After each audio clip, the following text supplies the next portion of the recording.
Okay,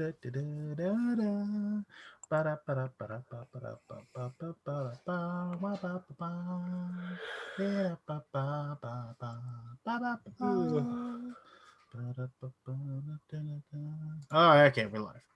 So I can stop singing my Price is Right theme. You know, when I was in college, like my second year in college, my two roommates and I, we would like the lunch, um like this is back when I don't even know if you guys when you, I mean, I don't even know, Barry, if you went to college, but not that that isn't okay. So there was, you know, you could definitely go off campus and eat, but there was actually a campus cafeteria, you know, kind of thing. I don't know, Cassandra, when you would now. what? That still exists now. You eat on campus and you kind of like go through a line and you can choose your food. You know, I think about that. That seems so weird to me.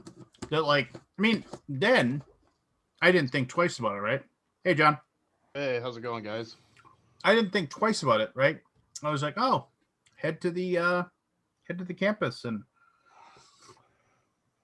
grab my food or whatever. You know, that was just, I was just, but now it's like, it just seems so weird that, like, you're in college, you're like 19, 20 years old. Like, I mean, admittedly, you're not allowed to have like a hot plate or whatever inside your room, so you can't really What do you think that they're cooking? Do you want them to eat ramen and mac and cheese from a microwave? Like, that's what I did. Yeah. My dorm room didn't even have like an oven.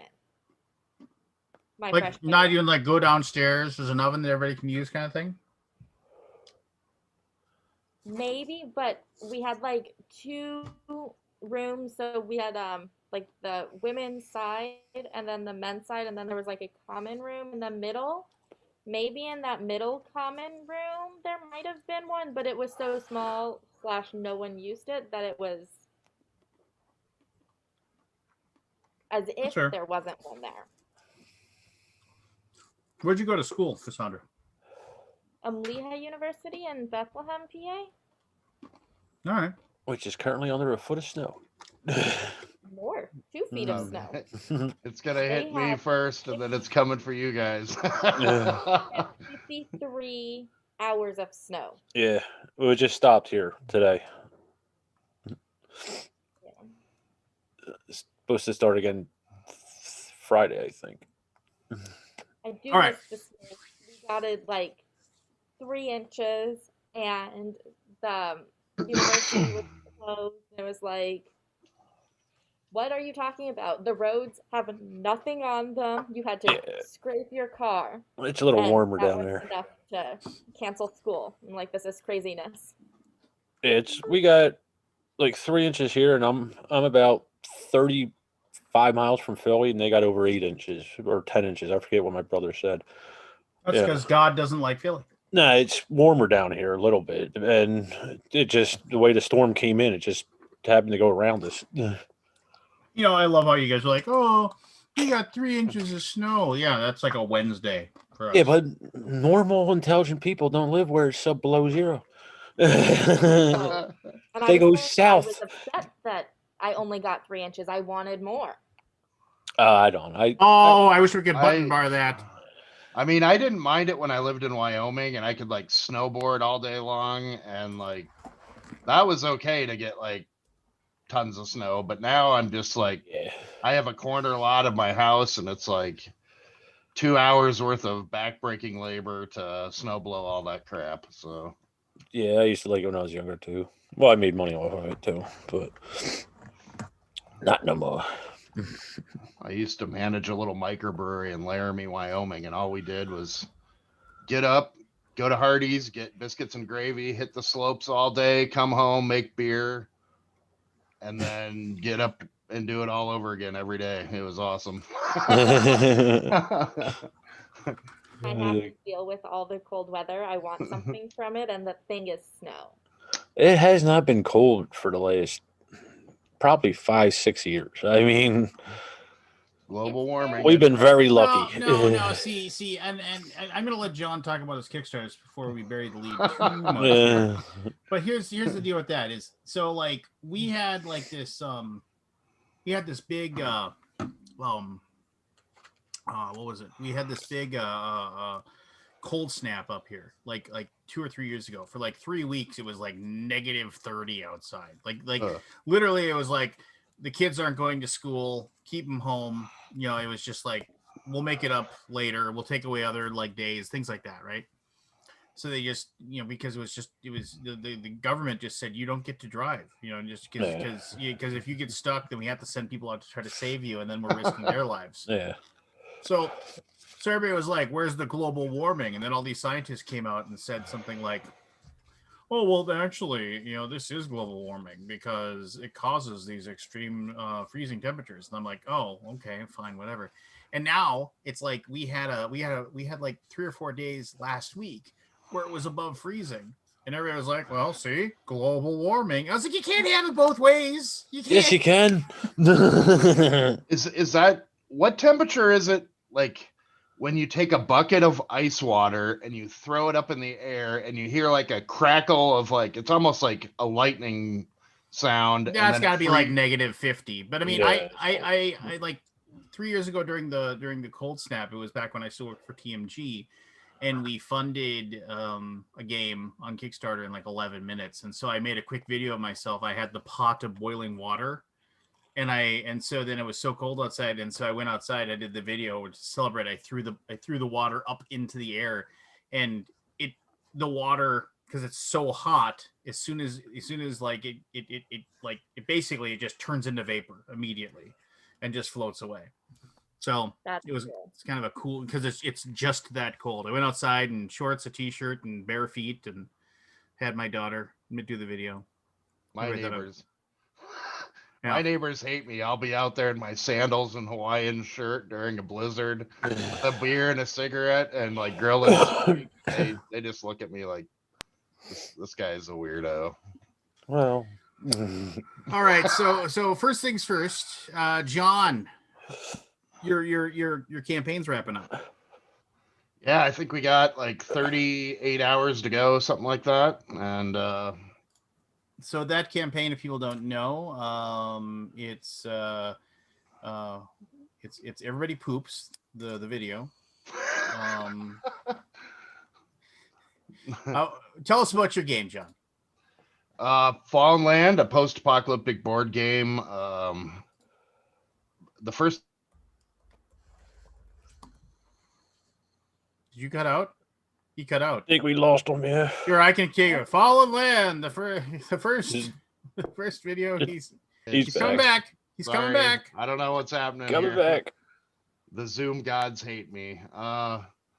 So yeah, it took about 13 years to write all those stories and design that game. 12. Holy cow! Lost him again. Yeah, so it's got internet connection. I see. I was gonna share my screen here, so I'm gonna hold on here. Share screen so people can see what we're talking about.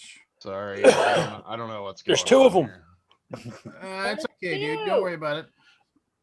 But here, I'll share this. I just lit up. I'm sharing the screen now. So. Oh, nice. So yeah, it took about 13 years to put first edition together, and the biggest holdup was back in the day there was an Adobe suite that had every single program. You'd have to buy it. The new ones for $1,500, $2,000 a program, and we went through quite a few different programs and to design this thing, and every time they updated it, we'd have to revamp everything. And so now fast forward to today, we have this campaign for Fallen Land 2nd edition, big box, and the Descendants expansion. And yeah, we're pretty excited about it. We also have another game coming out here soon called The Great Northern Trading Company 1670. And yeah, this campaign has been a real labor of love. And I think it shows. It's pretty unique animal. It's basically a massive story-driven sandbox style game for 1 to 6 people. It has competitive elements. It has a whole bunch of solo variants and solo scenarios. Holy cow! You get.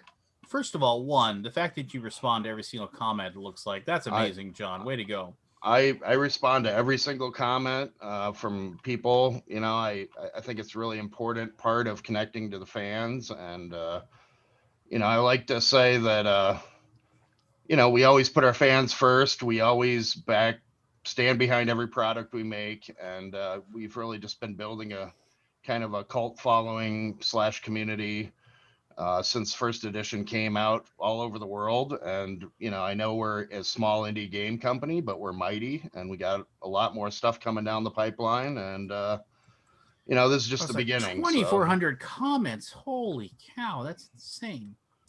But obviously, you funded. You're 3 times your funding already. You're almost 6 times your funding.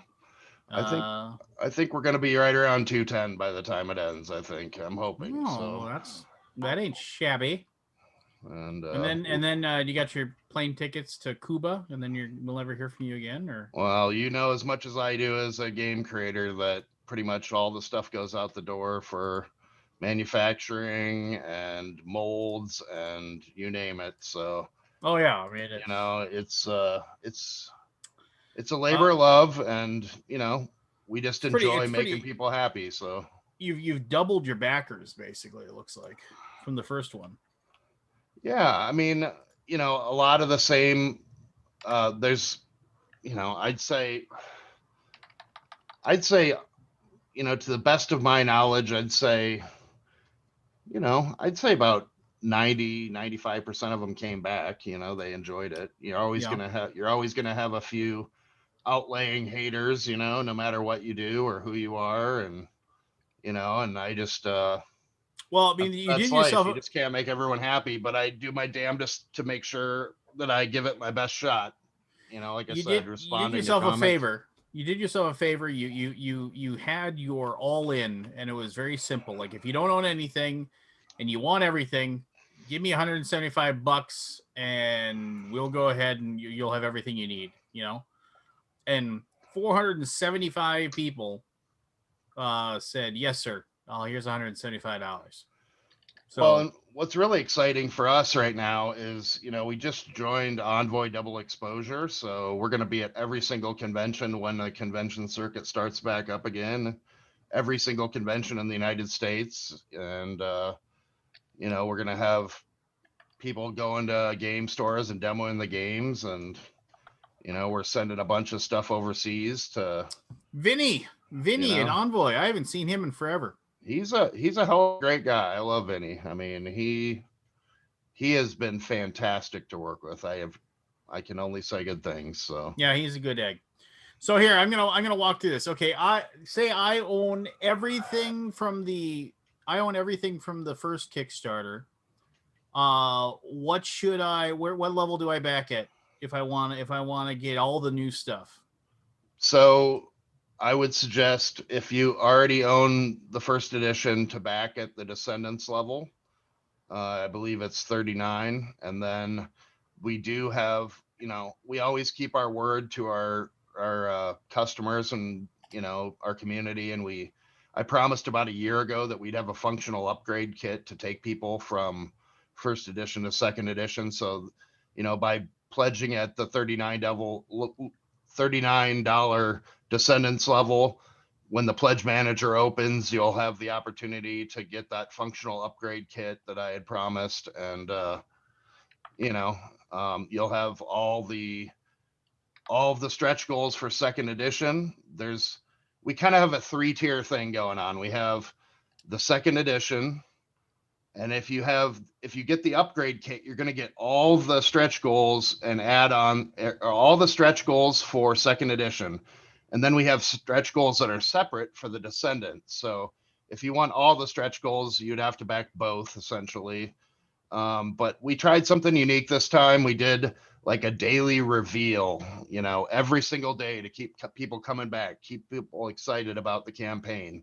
You know, what did they put up today that's new? And, you know, I feel like we have a really great team. We all complement each other's skills. And, you know, people like Sean Cahill, my business partner and co-creator of Fallen Land. We have, you know, Bill Pitcher, which is the one-man army. We have Brian Nash, our editor in chief. And we have Sean Howard, who owns Goodnight Games.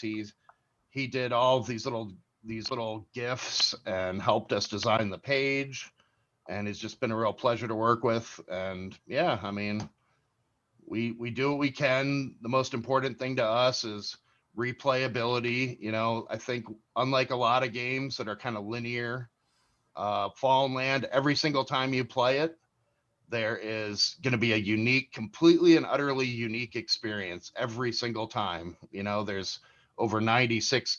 Well, at this point, there's almost 1,000 cards in the game at this point. By the end of the campaign, there'll be about 1,000 cards. There are probably 800. I'm going to say 850 to 950 of my short stories in the game. You know, and yeah, you know, I'm an old school dungeon master like yourself. I've just from a very young age started playing D&D in 1978, and it's just kind of, you know, when my parents wanted to ground me, they'd always take away my D&D books and all. That was the worst, you know, but you know, it's just a labor of love. You know, the most important thing for me is to try and provide people with a complete and utterly unique experience that other board games, you know, that sets us apart. I'd like to think, you know. It does. It does. So how do I get the cool new board though that has Canada and Mexico on it? So the second edition comes with a new, bigger board that does include, you know, from North America, basically. Yeah, from the Jimenez province of Mexico all the way up through Ontario provinces in Canada, and it's just a bigger play area. There's more resources, places to visit. We have a bunch of new factions. We have a Canada style faction. This is all well and good. This doesn't answer my question though. I want the new board. What level do I get? Do I have to back at a higher level to get the new board? Nope. Second edition will get you the new board. And then we also have one of the most beautiful stitched neoprene mats I've ever seen in my life. It's a bigger, 40% bigger play area. You know, you roll it up. It's about 18 millimeters thick. It's got like this really nice cloth stitching that goes around to protect the edges. You know how a lot of those neoprene mats kind of start fraying after a while with, you know, after seeing a lot of use. This really prevents my giant mouse pad my computer sits on has just that, the stitched edging. So I know exactly what you're talking about. Yeah, I mean, so you'll get the map no matter what if you back second edition, and if you want the neoprene mat, that is an add-on, or if you get the all-in pledge, you'll get everything, obviously. So, well, I mean, the game's awesome. Obviously, you're doing well with it. Thank you. And it's you know, you're gonna be I think people are going to be really excited. It's a throwback game and it's a labor of love game, which, you know, doesn't happen all the time on Kickstarter. So, as I say to the people that listen, go back the game, and if you already backed it, go back it again. So, thank you so much. You know, it's I appreciate it, and you know, like I said, we got a whole lot of stuff coming down the pipeline, and you know, it's really about providing, you know, people joy and happiness in this shitty world we live in, you know. And I think that there's a lot there for everyone, no matter who you are. You know, we've had some of our youngest players who were 7 and 8 years old, and then I think our oldest playtester was 92. So, and they all had a hilarious time and good time, and you know, it's making people happy is what we try and do. So all right, well, I mean, I hope you stay and hang out and talk. So I mean, I totally will. Yeah. Okay. So it's Fallen Lands, not Fallen Dominion. Fallen Land. Yes, go back it, Gator Dave, go back it again. No, so kid, this isn't this is I want to put this in the stories that why does this stuff happen to me, of which like I seem to have one of these fairly often that I share with all. Like, oh, don't you? this is a problem. And you keep bringing us into it and making it an us problem, and you should just. Yeah, don't That's make your what friends problems are my for. problems. Hey, I'm Well- here for you, man. Well, I will listen to That's because he's only been here a couple times. you. Isn't here every week to listen to me. so, haha. What Anyway. ails you, my friend? How can I help? It's not really what ails me. It was just one of those things. I had something happen to me today that I mean, it was baffling that like this happened. Like at the time, I was like, "You got to be kidding me," kind of thing. And then I was like, I mean, it was like definitely one of those like, "Is this really? Are you serious?" So anyway, my kids are back in school, like real school, like they go right, and so then I go pick up my son, and my son, like he like has in his room because he just got rid of his bigger bed. Now he's down to like a normal side, another like normal size bed. So he's got like the most room in his room, right? And so the two big dogs, our blue heeler and our husky, sleep in his room. They'll stay up until they see when I go to bed, and as soon as I go to bed, they walk over to his door and they like paw at it until I open it up. And usually the healer jumps in the bed, and then the husky sleeps on the floor. They just sleep in his room. It's just and they hang out with him all day long. They're like best of buds, so to speak. So on a regular basis, I will bring both said buds to in my car when I go pick up my son after school. Just like gonna drive over and just what have you, and the whole 9 yards. And I just and they always get excited because they are like, oh, it's like because he comes out here. I'll show you a picture of them being excited because they spot him from a long ways off. And I can't hit the share screen button to save my life. Here's my puppies, just being all excited because they can see him. They can see him walk out, and they get excited, and they're like, "Oh, here he comes! Here he comes!" So I saw that. I was like, I took a picture of it, sent it to my wife, and like literally, I'm just kind of listening to a wrestling podcast and just minding my own business and just waiting for my son to come out and come over to the car.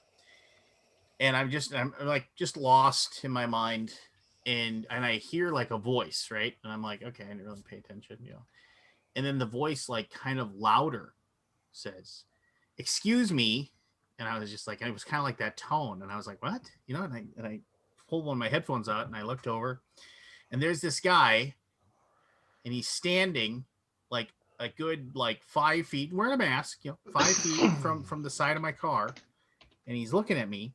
And I, and then the dogs are like kind of now they're wagging their tail. They don't bark. They just wag their tails. They get excited, and because here's this person. And so I kind of like looked and I was like, yeah, what's up?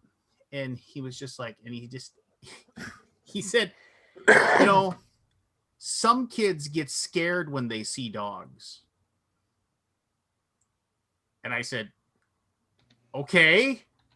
And he's like, don't you think it would be nice to roll up your windows so the kids wouldn't be scared of the dogs? Now, I pull up in front of that school. The kids all know the dogs. They're all like, "Oh, hey puppies, hey puppies." They don't come over and say hi because they know COVID. They got their mask on, and everything like that. They just say both the dogs are cute. They always say, "I want to pet your dog," and I was like, "You can't get close." That. They're just Not once have I ever had a kid say, "Oh God, it's a dog." Nothing like that. And even though the sidewalk in front of the school is a good like 8 feet wide, like they wouldn't even get close to the dog. There's no way the dog, as you saw in the picture, the windows aren't even down far enough for them to jump out if they wanted to. And I just kind of said, and I now to precurse this, I was already in a bad mood because I had to send out updates for Kickstarter for some of our Kickstarters that are late, and so my phone was just getting blasted with emails from people that were not happy, which fine, whatever. But you can only read so many times that you're a piece of crap before you start like going, oh, blow it out your ass. You're just like, you're just getting upset because you're just dealing with negativity, and negativity sucks.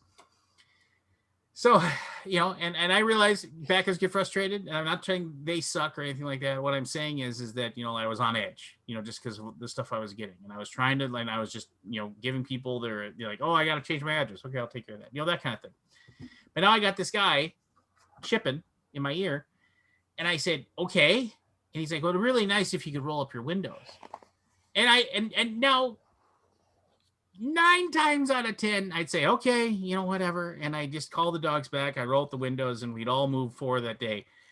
But for some reason, I actually kind of stood my ground and I said, find me one kid who's scared of these dogs. He's like, and the guy looked at me. He's like, what? I said, find me one kid that's scared of my dogs. And he kind of looked at me and he's like, it's not it. He said, the fact is that you don't know if kids are scared of dogs or not. It's like you just, and I was like, you know what? Just go away.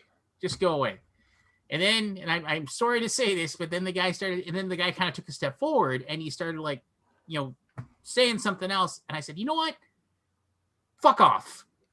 It's just like, and the guy's like, oh, well, I'm sorry we couldn't. And I was just like, goodbye. You see it.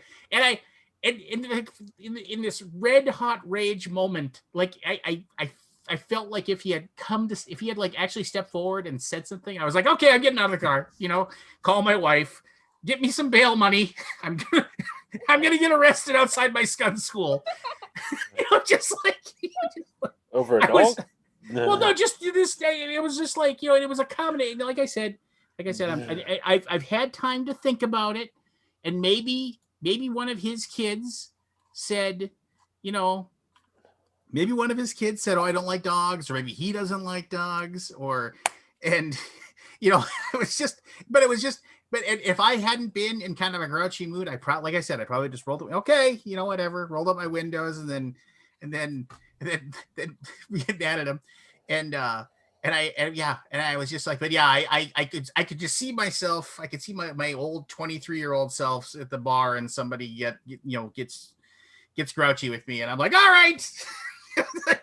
I was just told my wife, I was like, you almost had to bail me out of jail today. But so I missed it. I'm sorry. I'm having Zoom trouble. What did he do to you after he came up to the car? That's where I kept cutting. No, he basically was complaining that my dogs were sticking their heads out the window because he said some kids get scared of dogs. So and I was just wow. it kind of escalated, and I finally just told the guy to F off, and he got all and then I thought he was gonna say one more thing. And I was just seeing red, just like I was grabbing my steering wheel, and I was thinking about, and I was, but then thankfully he decided he could just see me like, and he was like, okay, not the right day to do this, But I in my mind, I saw myself, I'm getting out of the car. I would have taken the time to put the mask on before I went and dragged the guy down the pavement, though. I wouldn't want to, infect anybody. I think we have a real problem in this country with people telling other people how to live their lives and what to do, and it's annoying as hell. Yeah. Like I said, if he has, seriously, just stop. Well, no. And I felt bad about telling the guy to F off because there were kids probably within earshot of me, so I did feel bad about that, but yeah. It's nothing they don't see on TV or on the internet. So I see Chad Roberts says every week Lance gets one step closer to becoming Uncle Buck. And yes, go get the snow shovel for the pancakes. and you know what, Gator Dave? Yes, I used to bowl quite a bit actually. I was in a bowling league, and I've always wanted to. Kabuki Kid says, I'm sorry to tell you, but Kabuki Kid says, as I'm punching him, I'm wearing this mask for your safety. Well, the mask would have prevented him from. Hopefully, you had some mudded up license plates, and and you know, No, I the mean, mask would have prevented him from knowing who you really were. I mean, I fantasy chained Yeah, in he my can't get away head. with shit anymore. Yeah, I know. I fantasy chained in my head the idea of like, you know, like if I ever saw him again, I saw what car he drove, like make sure he comes out and he sees me writing down their license or something, and he's like, what's going on? Nothing. See you soon. You know, you know. Just but no. I mean, like maybe he was having a bad day too. You never know. Maybe you was scared of your dog, Lance. You ever think of that? I see. That's what I think it was. And see, now here's the other thing that pisses me off is that, so like I used to just take one dog, and then I'd put him on a leash, and I just walk up and down the sidewalk, get a little exercise, let my dog run around, do something, and then last year, before it was like I pulled up on it like almost like a year ago, when the world hadn't gone to hell yet, and I grabbed my dog and I put a leash on him, and I opened up my door and I started stepping out, and this person from the school walked over and said, we actually got complaints about you walking your dog, so we're gonna have to ask you to just leave your dog in the car. And I was just like, a complaint? And it's like, and then they were like, yeah, I don't know. I mean, the principal said you can come and talk to her if you want to about it, but I was just told to tell you that. And I was just kind of like, and it was probably that mother, it's probably the same guy, but like once you enter, like on the sidewalks, a little different, but I'm fairly against animals in like public buildings because you just don't know what's happening. Because if once you enter a public building, it's like anyone could be allergic. Well, yeah, and I get that, but it was one of those things where I did it for like, I did it every day. Like every day when I went to go get my son, which was like, probably 90% of the days, I would walk that dog outside, and I would and it was like, and then just all of a sudden, so it was like a good 3-4 months straight of me walking that dog around. And then all of a sudden I was like, yeah, we're going to have to ask you to leave your dog. You're going to have to get back inside. I was just kind of like, oh, jeez. because I was enjoying my life and enjoying walking my dog. So sorry. You're pissing on somebody else's Cheerios, Lance. It's not always about you. Yeah, well. Yeah, well, hello, Forrest. Hey. Up, man. Not much. Got done doing some video stuff. Gonna do some more video stuff and hang out with you. Well, lucky us. Exciting stuff. Anyway, so does anybody else have a grievance? Does anybody else got a problem? My Packers lost. I have that grievance. And they got I hope, the love for Brady overweighed Lambeau somehow, Yeah, I really hope that the Chiefs can just shatter Brady's dreams into a million pieces, and because he'll have to go home as well as his ego. He'll have to go home and crawl onto his bed full of money with his model girlfriend, model wife. What to put that poor soul. Yeah. He's got it rough though. I agree. That's my grievance. So well, I mean, hey, only one team goes home happy, right? So that's true. We keep getting denied right at the edge of victory, though. So what can you do? Suck it up and drive on, right? That's right. So I mean, yeah, I mean, Super Bowl will be weird. Like I got one invite to go over to a buddy's house and watch it, and they're having some sort of like, social distancing, less people Super Bowl party kind of thing. And I considered it. I mean, technically, I mean, I really probably don't have to worry too much since I had COVID and I got over it. But there's also there is a slight risk for me. I mean, I'd still wear a mask, and the whole 9 yards. But it's weird, right? I mean, it's like Super Bowl, and it's just kind of like everybody's gonna be like, eh. It isn't. There's. I mean, they're gonna have what is it like? Only 9,000 people in the stands in Tampa. Yeah, that's so bizarre. The cardboard cutouts and all the fake cheering. It's just bizarre. Well, and then since Tampa Bay is hosting it, they were told they can't shoot the cannons. Like they have those cannons they shoot when they score. They're not allowed to shoot those cannons because it's supposed to be a neutral site. So it's that's kind of weird too, where it's like, I don't know. I mean, we're talking sports ball. We're probably like losing people left and right here. Forrest, tell us about a game you played recently. Tell us about your newest crazy wackadoo plan that I can poke holes in. Hey, did you see your buddy Elon Musk can't land a rocket to save his life? No. His most recent spaceship, the rocket that he blasted off, and that's the one that's going to take us to Mars or whatever. And then it got up there just fine. It did its thing. It started to come down, and it overcorrected, and kaboom! The whole thing exploded again. Lance, before we went to the moon, how many missiles exploded? How many missiles exploded? Well, lots of missiles exploded. So, they were made from missiles. Rockets. How many rockets exploded? Okay, we go to the V1 rockets used in World War One. I'd have to go and see how many were there. As far as those. World War II. Yes. World War II. I apologize. If you're going to fuck with me, at least get your facts straight. Yeah. Okay. World War II. I want to make sure Barry was paying attention, and John, and so John could feel good about himself and correcting me. So, but no. Yeah. So I mean, the V1 and V2 rockets. So how many were those? Also, they had like rocket-propelled grenades. Would those count as well? Yes. Okay. Well, especially when I shove one up your ass.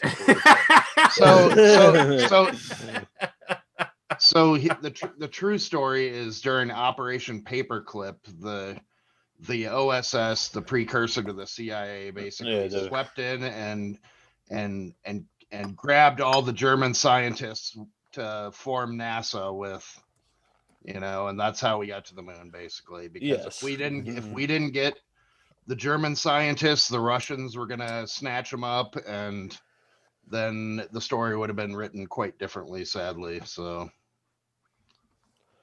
my point is, tons of these rockets exploded before we went to the moon. He's lost a few.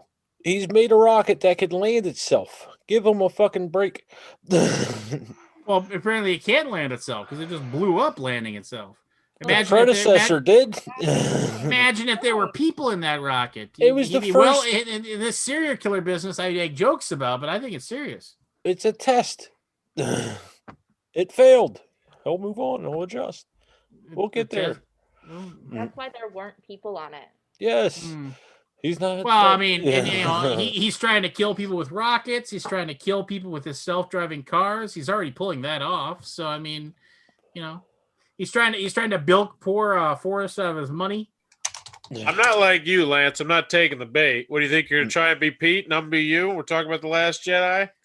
Not taking the bait, bro. You and I both know self-driving cars are statistically exponentially safer and always will be.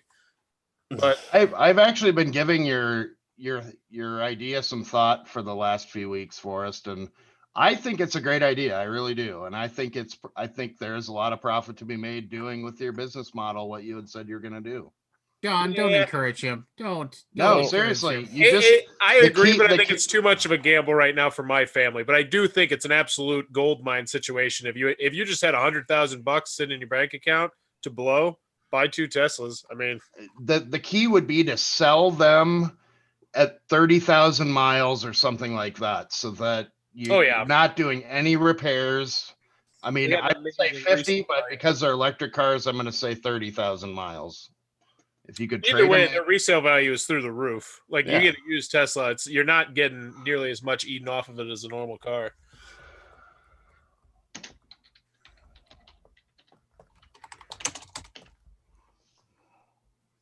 Played Ragnaroks tonight, and it was good. It was a good abstract strategy game. I enjoyed it. It wasn't what I was expecting at first, but it was really interesting. Just and I like it. We finished 2 games. Ragnaroks goes live on Kickstarter February 23rd. Okay, yeah, I was curious. It was we played 2 games in about 23 minutes, so it was really it's quick. Yeah, I think it's gonna. I think a lot of people are gonna like it. I really do. Yeah, it's pretty awesome. And you can play it for free on Tabletop Simulator. Just download it off of the workshop. You can play it for $4 if you come to my house.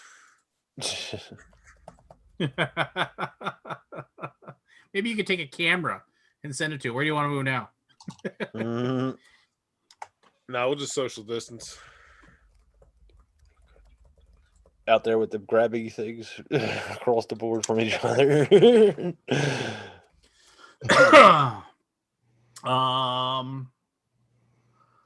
So I don't know. I mean, what else is new? I mean, what else is besides that? You played that, but what else have you played recently for us? I could talk about a game that I played that we're developing right now for future publication. Yeah, let's hear it. Okay. And I think you can. No, I don't think you can. I got to invite you to this one because it's in testing, so we don't want it.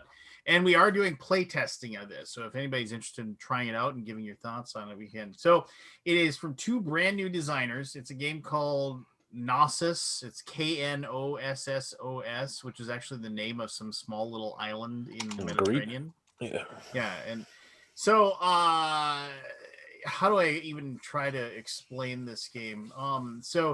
It is a dice allocation worker placement game. You have your own little player board that you will upgrade as the game goes on. You upgrade it by actually improving the dice that you'll be able to have access to when you play. You start off having 4 basic dice. And there are 2 upgrades to dice, and that just changes the color, but the color actually adds actions to what you can do and offers more variability and more power. But along the way, though, you also have a communal pool of workers, and the workers are all in different colors, and depending upon the color of the worker you pick, the color of the worker actually denotes a power that worker has, and then when you place it onto a spot onto the board, there's a power on the spot as well. If you have a basic die, you have to pick one or the other. Like you either pick the power of the worker and don't get the spot on the board, or you pick the spot on the board and don't get the worker power. If you have a first upgraded die, you can do both, and in any order. You can take the power of the worker, which, like, say the power of the worker is, gather this resource or something like that, or trade that resource in for this, or make an offering for victory points, things like that. And then and you also get to use the place, and the place is the kind of the same stuff. We're collecting resources, converting resources into other things, building aqueducts, setting up trade routes. This is a flat Euro. I mean, it is like The new one that you're playtesting? Yeah. I mean, it is. You have to play it like right now. I mean, you have to play it at least 2 times before you really start to grok how everything works together and how all the things, the first time you play it, you'll just be lost. You'll just be like, oh, and we're trying to work on that. We don't want people to feel overwhelmed with that first play, and then like we want people to feel like they're getting it, like after a turn or 2.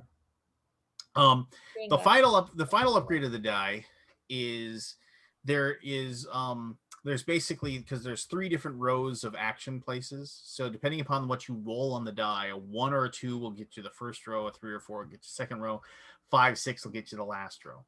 Depending upon and these dice are rolled ahead of time. They sit on your player board, so you get to look at them and you can kind of plot out your turn. So there is so when you actually but each row has a big power at the end. And if you use a die to activate that row, and it is the fully upgraded die, which is just basically a different color. The white is basic, red is medium power, and black is the top power of the die. If you use a black die to activate a row, you get to do the big power of the row, and you upgrade the dice as you go on, as you play the game. The big thing with the game is that like, even though it's resource allocation and stuff like that, resources like there's no like, oh, collect 27 of this kind of thing. You're always spending your stuff to do different upgrades and get different things. There's also a weird like almost like not really deck building aspect to it. Like you have 4 cards in your hand. When you run out of dice to play, you choose a card in your hand and you put it down. The card will give you like some little bit of resources, but also tells you how many dice you get to roll. So sometimes like a card will be worth, you get to roll 3 dice and place those on your player board, up to 6. And then you can upgrade those cards as well. Whenever you upgrade a card, you ditch one and then you put that card into your hand. You get to place those for those abilities. Yeah, I mean, there's a lot going on in the game. It is, I'm not doing the best job describing it. If you want to check it out, this is like to anybody that wants to give it a play, and also supply us with playtester feedback and get your name in the rule book, and get a really, really cheap copy once it is published. You can go to the Gray Fox Discord and officially, and you can go ahead and sign up for playtesting. We're doing playtesting later this week. Yeah, I mean, but I've had a lot of fun with that, as I've just I'm in that stage now after playing it like 4 times where I am like, I'm now I figured out how the game works, like as far as like, oh, I get this to do this and activate this and get that. But after like the last time I played, I actually started figuring out how to win. Like as far as like, oh, I can do all these cool things, but now let's put those things together and actually turn those into points. Kind of reminded me a little bit of Panamax, not in the way that's played in any way, but I remember Panamax, like it took me forever to figure out how to win that game, because like I was doing all these fun things, like, oh look, I'm getting everything through the Panama Canal, and I'm really good at that now because I figured out how to logistically get this stuff through. And then I was like, oh, but I didn't score any points because I don't have any stocks and I don't have any money, but I did a really good job getting everything through. But now, yeah, Chris has played Knossos. Knossos. Chris has play tested Knossos with me. It was fun. It is extremely busy on the board. Yeah, look at it. You will that's that board that you played on, Chris, is that was completely made by the designers, and these guys haven't even made a game before. That is the only game they have designed, which for me, the density of the game and the like logistical what's I'm looking for here. Just like how everything connects and figuring out the different connections and stuff like that. Like I said, it reminded me a little bit of Madeira in a way. If anybody's played Madeira, it's not as dense as Madeira. Madeira like seemed like it was just like they it's like, haha, spend 50 minutes figuring out what you're going to do on your turn because you can't, because it takes that long to rock it all out, right? So it reminded me a little bit of that. Yeah, I will say that it is a game for people who enjoy complex games. Like that's from my initial playthrough, like you need to enjoy complex games, like if you're going to get enjoyment out of this one. But that being said, the nomenclature and the language of the game makes a lot of sense once you get used to what it's telling you. Like here's Knossos. That's awesome, man. That's cool. Yeah, it's got a lot going on. this whole thing, this is all art that the 2 designers put together. I didn't really mean to turn this into a big long ad for us. I'd be better off doing Ragnaroks, but this is a game I've been playing a lot lately. I did play Ragnaroks earlier today though too. Like here's your player board. Let's just zoom in. So here's what the different powers. This is actually gone now. We need to delete that. That doesn't exist anymore. You're showing outdated materials, Lance. Yes. Gosh, get together.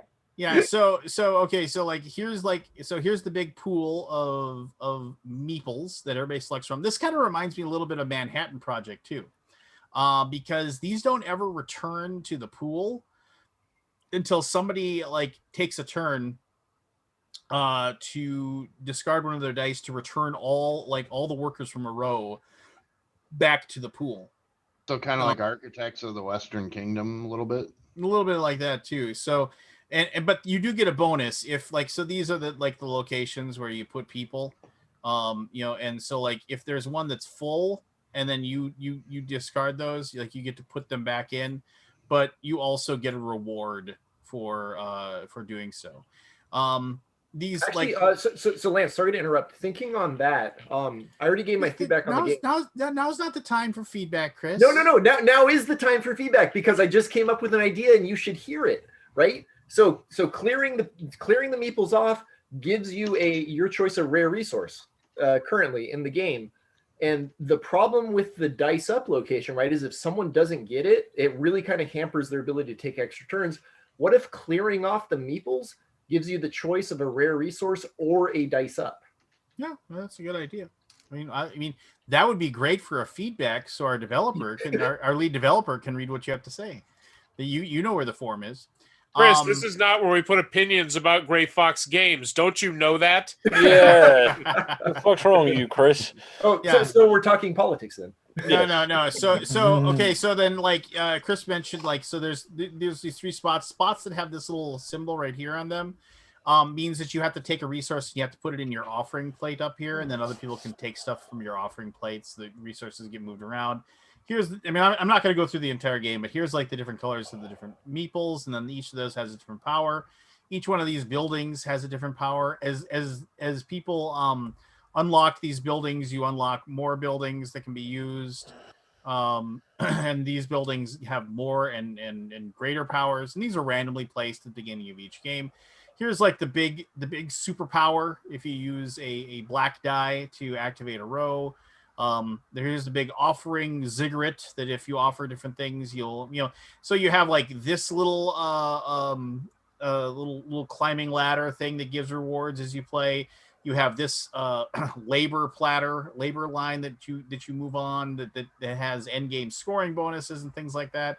Here's the trade routes thing where you'll move up on this track to gain rewards and so forth.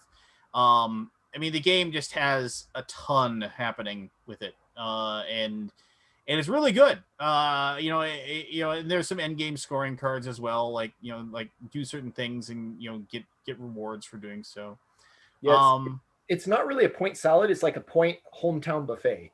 There's a lot of different ways to progress through the game. Because you also build aqueducts and build you can take these little spots and build on them, and then when you remove your building tokens to build those, you unlock victory points here. So and then you can also build these little decorations, and when you build those decorations, each of these has like a cool little ability and stuff like that. So yeah, tons of stuff going on. Very dense, very tight Euro. Anyway, John, you had a question. Oh, what is the thing up in the top right hand corner? This is the offering ziggurat, as I call it. So, and this, in my opinion, and this might stay the same, but in my opinion, I think we need to change the iconography up here a little bit.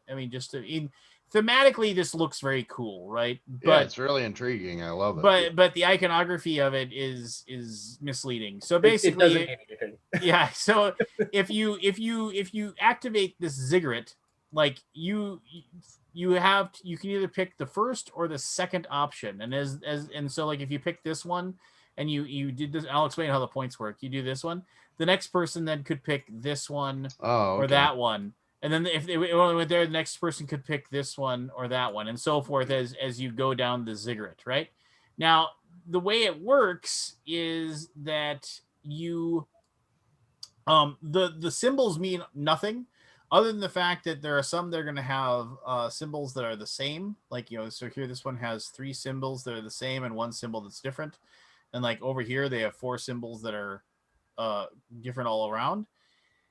When you go here, you donate, you sacrifice resources to the gods, and the resources you have to basically, like in this case, for this one, you'd have to sacrifice 4 resources that are different in order to use this one. Here, you'd have to sacrifice 3 resources that are the same and 1 resource that is different. And depending upon whether you are using like pottery, olives, or honeycomb, those are worth 1 point when you sacrifice them. And silk and saffron are worth 3 points. So you can, depending upon what you do. So I think, it isn't that big of a deal, but I think that might change before it gets published. Yeah, Well, anyway, it's not very intuitive. It isn't. And once you know it, you know it. But looking at it, you're like, what is this? You know, like as John just did. So there you go. So that's. So you said, Lance, that you guys were considering this. What? Well, I think it's gonna get. I think we'll publish it. I mean, it's. What is? I mean, what are you debating? Basically, we just got to make sure that it's worth our time. You know, to take the time to publish it, and I think it's one of those things where which is why we want to get people to test it, right? To play test it, and so like get people in, get feedback from people about what they liked, what they didn't like, so we can look at that data and look at the number of people that are playing it, look at the number of people that have positive responses, and then just say, okay, this is something that would be worth it to us to show off, right? To people. Research. Yeah, there you go. I mean, this is Looks the one. cool, man. I like it. So this is Ragnaroks, which and this one you can download off of Tabletop Simulator and play. And this is the one that we're launching on the 23rd. And like I said, I did not want to turn this into a giant Gray Fox Games but you will. commercial. But no, I mean, I might as well show it. No, you also said you didn't want to talk too much about the rules after talking about the rules for 5 minutes, and then talking about the rules for 5 minutes after that. I'm not going to talk about the rules. Lance, let me help you. When are we going to play that space deck building one again? Because I actually really enjoyed that one. What space deck building? Yeah, I want to hear about this. Yeah, that one was cool. I really liked it. So this is launching on the 23rd. This is from the Ragnaroks mutiny, by the way. Yeah, this is the we sent you our copy today, Grant. Thank you. All right, Wait, you're launching 2 games on the 23rd? No, we're launching this one on the 23rd. This I is thought you were launching Ragnaroks on the 23rd. Yeah, we're talking about the space game. No, Space Game Tortuga we launched last year. It's being delivered to backers right now. Oh, okay. Is this not the one that's been delayed? No, this is one of them that's being delayed, but some people like in the EU and like Austria, New Zealand, they should have their copies in February. The US, Canada, rest of world ones are log jammed right now. But anyway, Ragnaroks, as I was saying, this is the no, Tortuga. I kind of want to know more about Tortuga. I'll show Tortuga really in just a moment. I'll show Tortuga in just a moment. So it wasn't supposed to be all about you, Lance. So Ragnaroks, the 23rd, February 23rd. It's the spiritual sequel to Santorini by the same designer. Thematic abstract. In this one, basically the ivory player goes first, red player goes second. On your turn, these are 2 musts. You take one of your Vikings and you move it. You can move in any of the directions where you aren't blocked by another Viking or aren't blocked by a runestone. Lance, you're not sharing your screen if you're expecting us to follow. Oh shoot! How did I do that?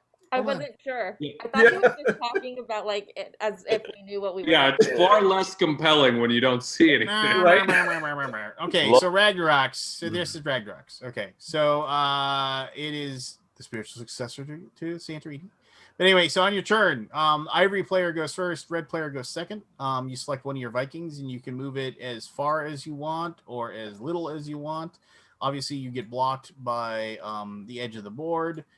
You'll get blocked by other Vikings, either yours or your opponents, or you'll get blocked. You can get blocked by runestones that get placed on said board.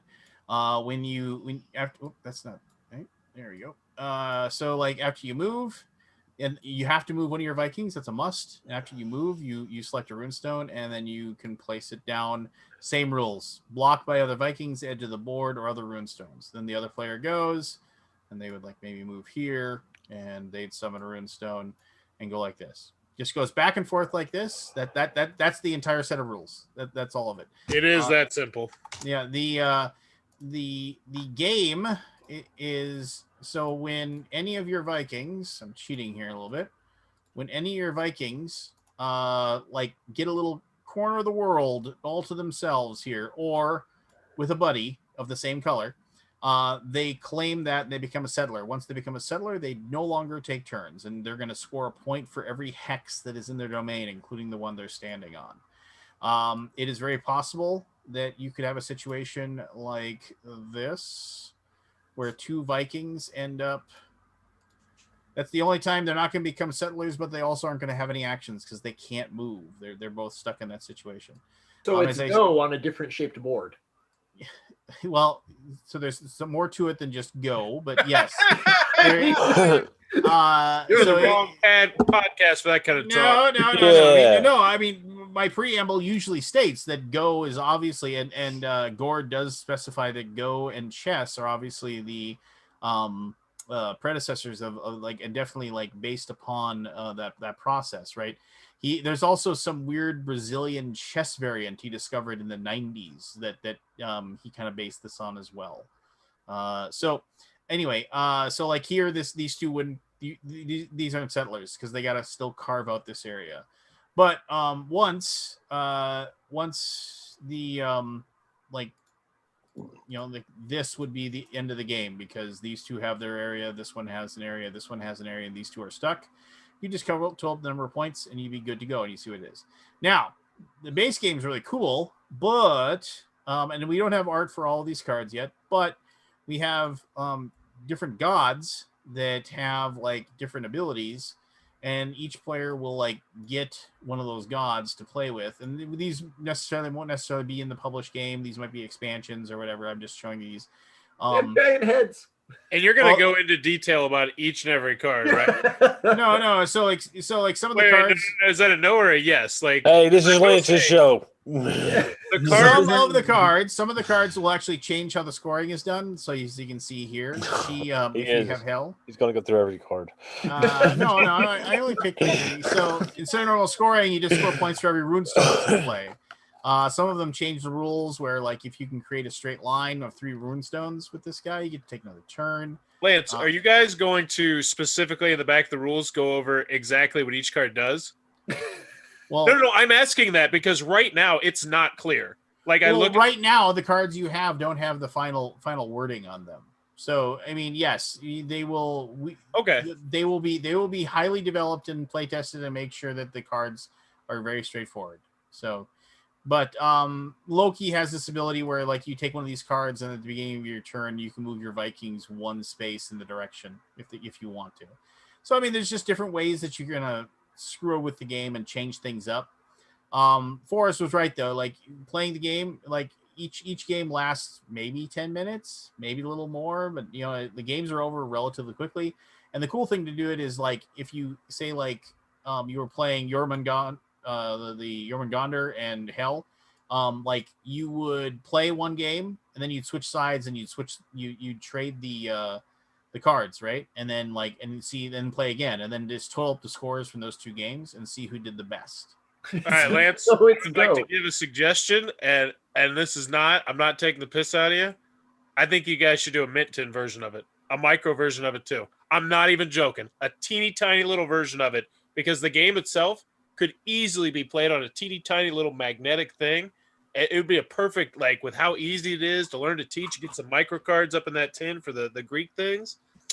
Yeah, it's like a travel set, a Go travel set, where you have the magnetic board and like you. Well, these are all wonderful things that you could go to the Gray Fox Discord and you can go ahead and. I'm on the CMON Discord. That's enough. I got one. I already submitted my feedback for the week. You can feel free to post those and tell us what you want to do. And yes, you might be just yelling out it's Go, but it is definitely, like, it isn't the same as Go completely. No, yes, the bones are there, but yes, there's enough, especially with the gods providing different ways to like change up the game. I can see how that would be a much different play style than the gods are definitely where the meat is. Like, yeah. I played with one tonight that was pretty cool that I thought was awesome. It ended up costing me. And how many gods are coming in the base game most likely? We haven't decided, but I mean it'll be like 10, maybe 12. Okay, yeah, that's a good chunk of variability right there. Yeah, like and that's the big thing. Plus, if you go to our homepage right now, if you go to grayfoxgames.com and you sign up to be notified upon the launch, we are actually going to have like a promo bonus pack that if you sign up and put your name on there, we'll give you the sign up bonus promo pack for free. What? Otherwise you got to pay $3 for it. So, just for signing up and putting your name in our email, so we can let you know when it launches. You get $3. How much is the game going to be? We're trying to. The Super Wooby Cool version of it is going to be like a 3D board, and it's going to look all cool, and it's going to have like those rune stones are going to have like a blue translucent stone in the middle, and everything's going to look really cool looking. That's cool. So the Super Wooby one, I mean, we're trying to make it $50 shipped US. That's not. People like $50. Here's your game, and then we can ship it, and that's kind of what we're shooting for. There'll be a retail version that'll obviously look way less cool. That will be in that cheaper $30 range kind of thing. But I don't even think we're going to offer that in the Kickstarter. I mean, that'll be like good. Nobody wants that. No one wants your see cheap that crap. so often. No, but I see that on Kickstarter so often. It's like 4 pledges, and it's like nobody wants this. Just declutter it. It's an add-on. Get it done. It's just 4 pledges. Lance, take a stand. Speaking of Kickstarters, did you guys see that Owl Bear plushie? Yes, I did. 50,000, man. It's just ridiculous. Somebody took a plush, shoved it in the snow, and made. It's the potato salad all over again. I think we're gonna have to do like a purple worm plushie. Yeah.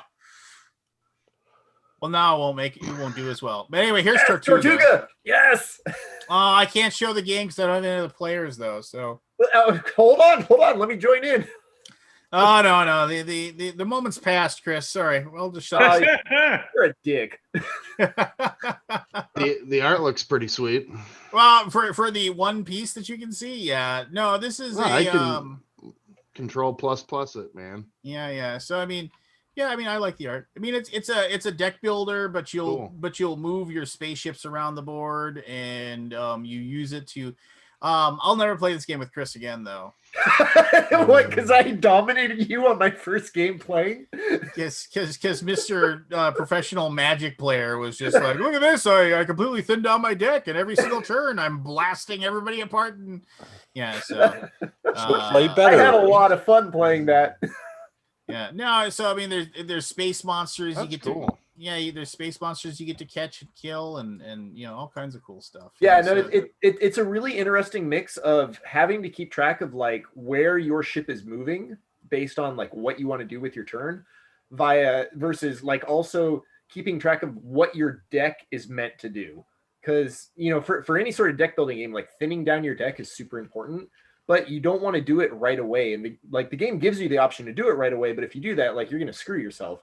So you have to figure out, okay, how am I going to win the game with my victory conditions based on like what is everyone else doing, and then that might change, after turn 2 or turn 3. Like I will say it's actually really elegantly designed. I really had a lot of fun playing it. So I'll say this is also you can play this on Tabletop Simulator for free. Just like you can play After the Empire also for free on Tabletop Simulator. So I mean, there's definitely lots of options as far as like if you backed it and you're waiting for it, you can definitely check it out online and play. And if you want to just play the game for free and maybe you decide you like it and you want to pick it up in the store, you can do that as well. I don't think not enough players won't let me start. So I mean, I can join if you want to show the board because the board's super important. Oh, geez, fine. I'm just gonna wait for him to show up and then I'm gonna quit. I'm gonna flip the table. There you go. Hold on, let me open up my Steam account. Lance, why don't you pitch one of the other games while I'm opening my Steam account? We could also, talk about other stuff too. I mean, it's cool. Like, I know Lance just like to voice. Dawn of the Zeds. That's an awesome game. Yeah. Ooh, look, it's After the Empire, everybody. Oh, hey, Grant, I had a question for you. Tom Vassal rated this one a 9. This is also available on Tabletop Simulator for anybody who wants to play. What's your question, Forrest? What was that TV show that you were working with that the guy on the phone with? What was his name? The funny guy. The guy on the phone? You were helping somebody. You were talking. You pretended like you're talking to him on the phone. Ted Lasso? Was that Ted Lasso? Oh yeah. Ted Lasso, yeah. Good show. Barry. Oh, You I'm know, talking to you, I work better than me. That's one of the best TV shows I think I've ever watched. Oh, It's- I know. I agree. I think it's like so amazing. It It's is. one of my favorite shows of all time. I'm in the same boat. It makes me want to live my life better, and I was dying laughing. Just I think it really met the moment in the world right now too. You know, where it was like, man, this is funny and positive at the same time. Like that's a thing you can do in life, like in real life. Like holy Chris, select a thing. I did. Oh, sorry, I didn't select a ship. Whatever. I'll be the humpback. Humping. All right. Well, I'm going to attribute the show being so good to you helping him prep. For a commercial? Improving with him. Yeah. No, okay. So I mean, you get to. There's two types of resources. Maneuver. Here, I can actually show you by looking at these. Yeah, these little like radar things here. That's maneuver, and this is like I think it's called cryo, but I just call it galactic credits. Maneuver basically is your combat and also moving your ship around the board. And then your cryo is used to purchase cards. Like if you want to purchase this card, you can see in the top right, it costs 2. And then you just add stuff to your deck and just, move around. You can blow up each other's ships if you want to and attack them. You can, fight the space monsters, which are located in these spots here. You can collect trading post tokens, which basically you take over the trading post and it earns you money every turn. You can take over the mine, and the mine you can go mine resources there for free. There's all kinds of cool stuff that happens. I mean, I'm not going to go. There's a ton of rules, but Tortuga, $21.99, good stuff, real fun stuff. Yeah, it's my last pitch for the game because I actually really did enjoy playing it. Like it's a really good mix of you have to figure out what your deck's doing versus also screwing with other people to keep them from making their deck go off. Like it's fun. I enjoyed it a lot. Yeah, well, we didn't actually get to finish the game. We were playing with you. Yeah, I know, because I would have crushed you. So nobody knows what would have happened. Nobody knows. But the last time I did play this, I did win the game. So I am currently undefeated. No one knows except that's like when I was a kid and I was about to lose an NBA Jam game. I just turned off Super Nintendo. It's tough, but I was undefeated. I had the jackass friend that we'd be playing the Sega Genesis, and he'd go forward and he'd pull my cord out of the thing, he'd grab it. So you'd like throw the pass, and Michael Irvin catches it. He's on the 40. He's on the 30. He's not running anymore. What's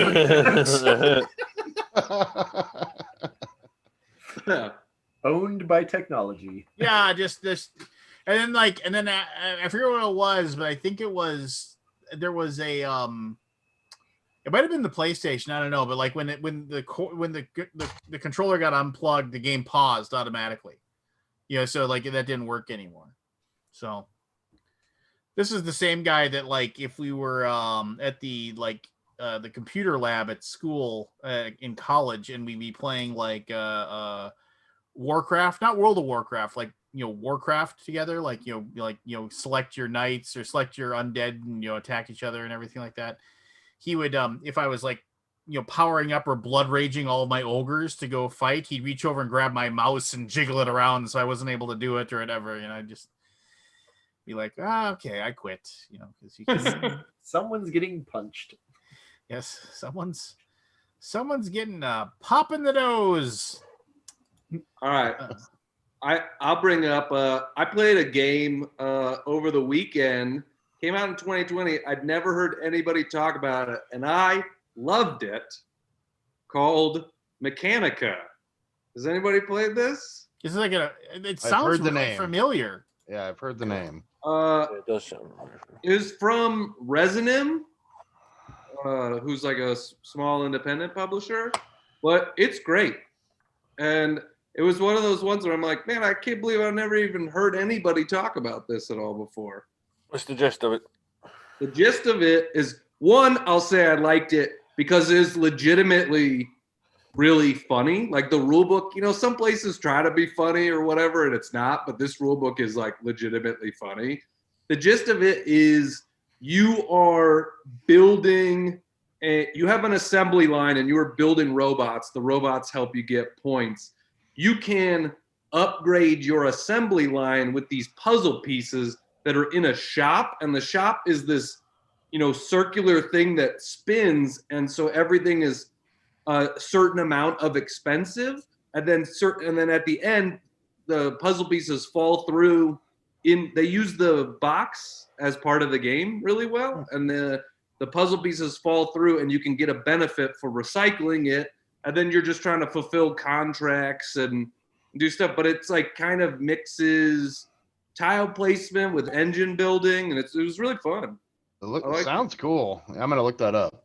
It's one where, like, man, you know those games where you're like, I haven't even started playing, I'm already on board because it just looks so cool, you know, and it looks so different, right? The art has this cool retro style. The board game has the rule book has legitimately funny jokes in it. I was like, man, I already, you know, I wanted to like it before I even started playing it, and then I played it like 3 times over the weekend and enjoyed every play of it. Yeah, now I gotta go check this out myself. Yeah, that's Yeah. interesting. I played Role Player for the first time this weekend. I really enjoyed that too. Role player. Yeah, they're gonna be. I know they're releasing some stuff for Role Player this year. Oh, that robot looks cool. Yeah, He looks Oh. plucky. Plucky. yeah, and it's, you know, takes an hour to play. It's not too crazy. You know, easy to teach anybody. So There you go. definitely was it was an underrated game of 2020 for me. It would have been on my like top underrated games.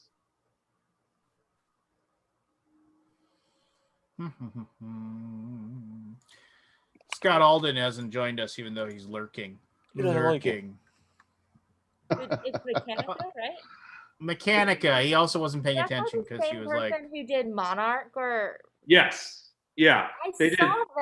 that I saw that, I think, on Kickstarter and thought it looked cool. And Yeah. then, like, because I think I saw the falling thing, but it was one of those that was like, the Kickstarter didn't like draw me in 100%. Yeah. It was at the time where I was like, I'm not sure about this, and so I was just like, whatevs. Yeah, I mean, that company Resonim, the publisher, they also did like Visitor and Blackwood Grove, and there are other games I have liked, but I think this is the first one that I've like really loved. You know, What game? Mechanica. Mechanica.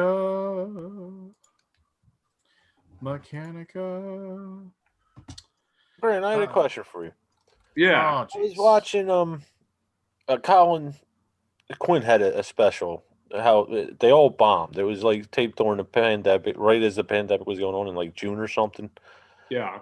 But they had a shot of it was him and 4 or 5 other guys and girls, comedians behind the stage watching the one on. And I noticed it's like what I'm getting at is who do you find funny? Because I watched these guys and they were analyzing the person, you know, and what they found funny was like real cliche, you know, real nitpicky things. Yeah. I mean, you know, it's probably the same for board games a little bit, but once you start doing the thing you love, then you just start overanalyzing it all the time, right? Like when a comedian has a joke that I love, my reaction is not to laugh, it's to go, man, that was good. All right, you know, and then analyze like, okay, how'd they do that? Where did that twist come from? How'd they come up with it? You know, or to be like jealous, to be like, man, why didn't I think of that? You know. So, but yeah, I mean, that's a lot of what we do. I have one of my favorite things to do at a comedy show is to stand off on the side and watch people watch the comedian. that's on stage right then. Like I find it very, because those people experience a comedy show so much differently than I do. So there's like part of me that's like jealous of them just getting to enjoy it and like sit there and laugh. And part of me that's just like thinking, you just watch their reactions and stuff. It's just like interesting to watch. I probably look like a creep. I'm just standing off on the side watching people watch the show. How do you deal with hecklers at your shows and stuff when they're being assholes? There's a pretty famous video. Yeah. Because there's always going to be that one asshole, right? How about a guy that comes on and knees you in the junk? Yeah. It's, I'll say, how do you deal with hecklers? It's really different every time. There are certain, stereotypes of people that are doing it. Like, you're going to deal with a drunk person way differently than you're going to deal with a person that wants to be the center of attention, which is also going to be different than someone who's like enthusiastic but like interrupting all the time, right? If it's somebody who wants to be the center of attention, if you make fun of them and get everybody else laughing at them, they'll shut up because they don't want that kind of attention. They're like, so I'm gonna be saying stuff, but then you get everybody to laugh at them being dumb and they won't say anything. I think the hardest ones are the people that are like interrupting but enthusiastically, where they're like, yeah, that's so true, or so funny, and you're like, okay, I really appreciate that you like this, but also you're like fucking up my timing and stuff, so please be quiet. Those ones are the hardest, because then you can't just like yell at them, because then you seem like the jerk. So you gotta kind of like tease them and be like, uh-oh, somebody didn't know how to quiet coyote. Uh-oh, somebody, just be doing silly things like that. So you bribe the waitress to spill a bunch of drinks on them. Yeah. But dude, I've seen crazy stuff happen. I've seen people lose crowds because of how they didn't. Like one time I was doing a show. This was like 12 years ago. I was up in Idaho, and there was that table. There was like 4 ladies, all in their 40s, that were doing that like enthusiastic but interrupting all the time, and it was frustrating. And nobody was telling them to be quiet. And then the headliner come up after me and then just like laid into him, like, and was mean about it. And the whole crowd like turned against him, right? Because they were like, these ladies are just having a good time. Like, deal with it. Don't be a dick. And it got to the point where he was supposed to do 60 minutes on stage. The whole crowd started booing him. Then they started chanting my name, like, bring Grant back up. That's awesome. But that's not, I was traveling with this guy. So I'm like, no, I'm not going back up. Like, I don't want to, I'm not going to be in the middle of this. And then they turned his microphone off, and they had security come and escort him out of a club. It's the only security will escort audience members. This is like the only time I've ever seen security escort the comedian that's performing out of the room. Did they think he was going to get like jumped or something? I don't know. I don't know. I mean, there's a famous story of a guy in Chicago. This is a true story. Do you know who Bear Bryant is? Well, obviously you do. The football player? Yeah. He's like considered one of the greatest coaches of all time. He's a god in the state of Alabama. He is the biggest celebrity that exists in the state of Alabama. And this comedian was doing so poorly on stage, and the audience was being such jerks to them, that eventually he got mad, and he like started being like, I hope Bear Bryant is I'm glad Bear Bryant's dead. I hope he's like Holy shit. In Alabama? in Alabama. In Alabama. Damn. Just saying all this stuff, and he was like, "Man, screw this," and he like ends the show, and he goes back to his hotel room, and no joke, 10 minutes later, the cops show up at his hotel room, Holy and they're shit. like, "We're here to escort you out of town." And he's like, "You can't do that. Free speech." We're like, no. We're doing this for your safety. The mob forming that wants to hurt you. We have to get you out of here before. Wow. Like, there's a bunch of people who have white hoods at home. Yeah. They're really unhappy. Like you said about the football coach. Yeah. Oh man, that's rough. Pretty crazy. Oof. Yeah, that sucks. I was actually at a comedy club with friends of me and my wife. They invited us to go see. I forget the guy's name. His bit is the whole like I'm the eagle. He's got kind of a like hook nose. I forget his name, but like he was their favorite comedian, right? Like, and they're super excited. We're in like downtown LA. We're gonna go see the show, and they have like the front row table seats. And my friends like to get like super hammered. So we're there, like they're drinking heavily before we even show up to meet with them before the show.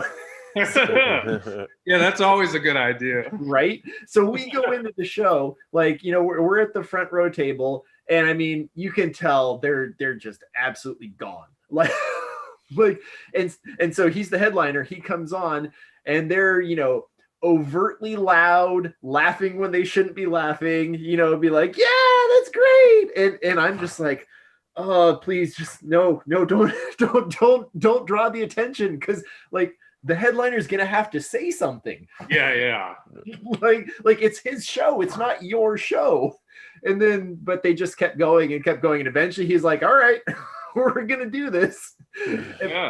And I'm just sitting there like, did they get kicked out of the show, or did they get to stay in? They almost got kicked out. Yeah. They like it was literally like that close to where they had security coming down, and they actually escorted my friend's wife like out for like 5 minutes or so to kind of talk with her, and then she came back, and then my friend like kind of like kept talking because he thought like, oh, I can hang with the comedian. It's like, no, you can't.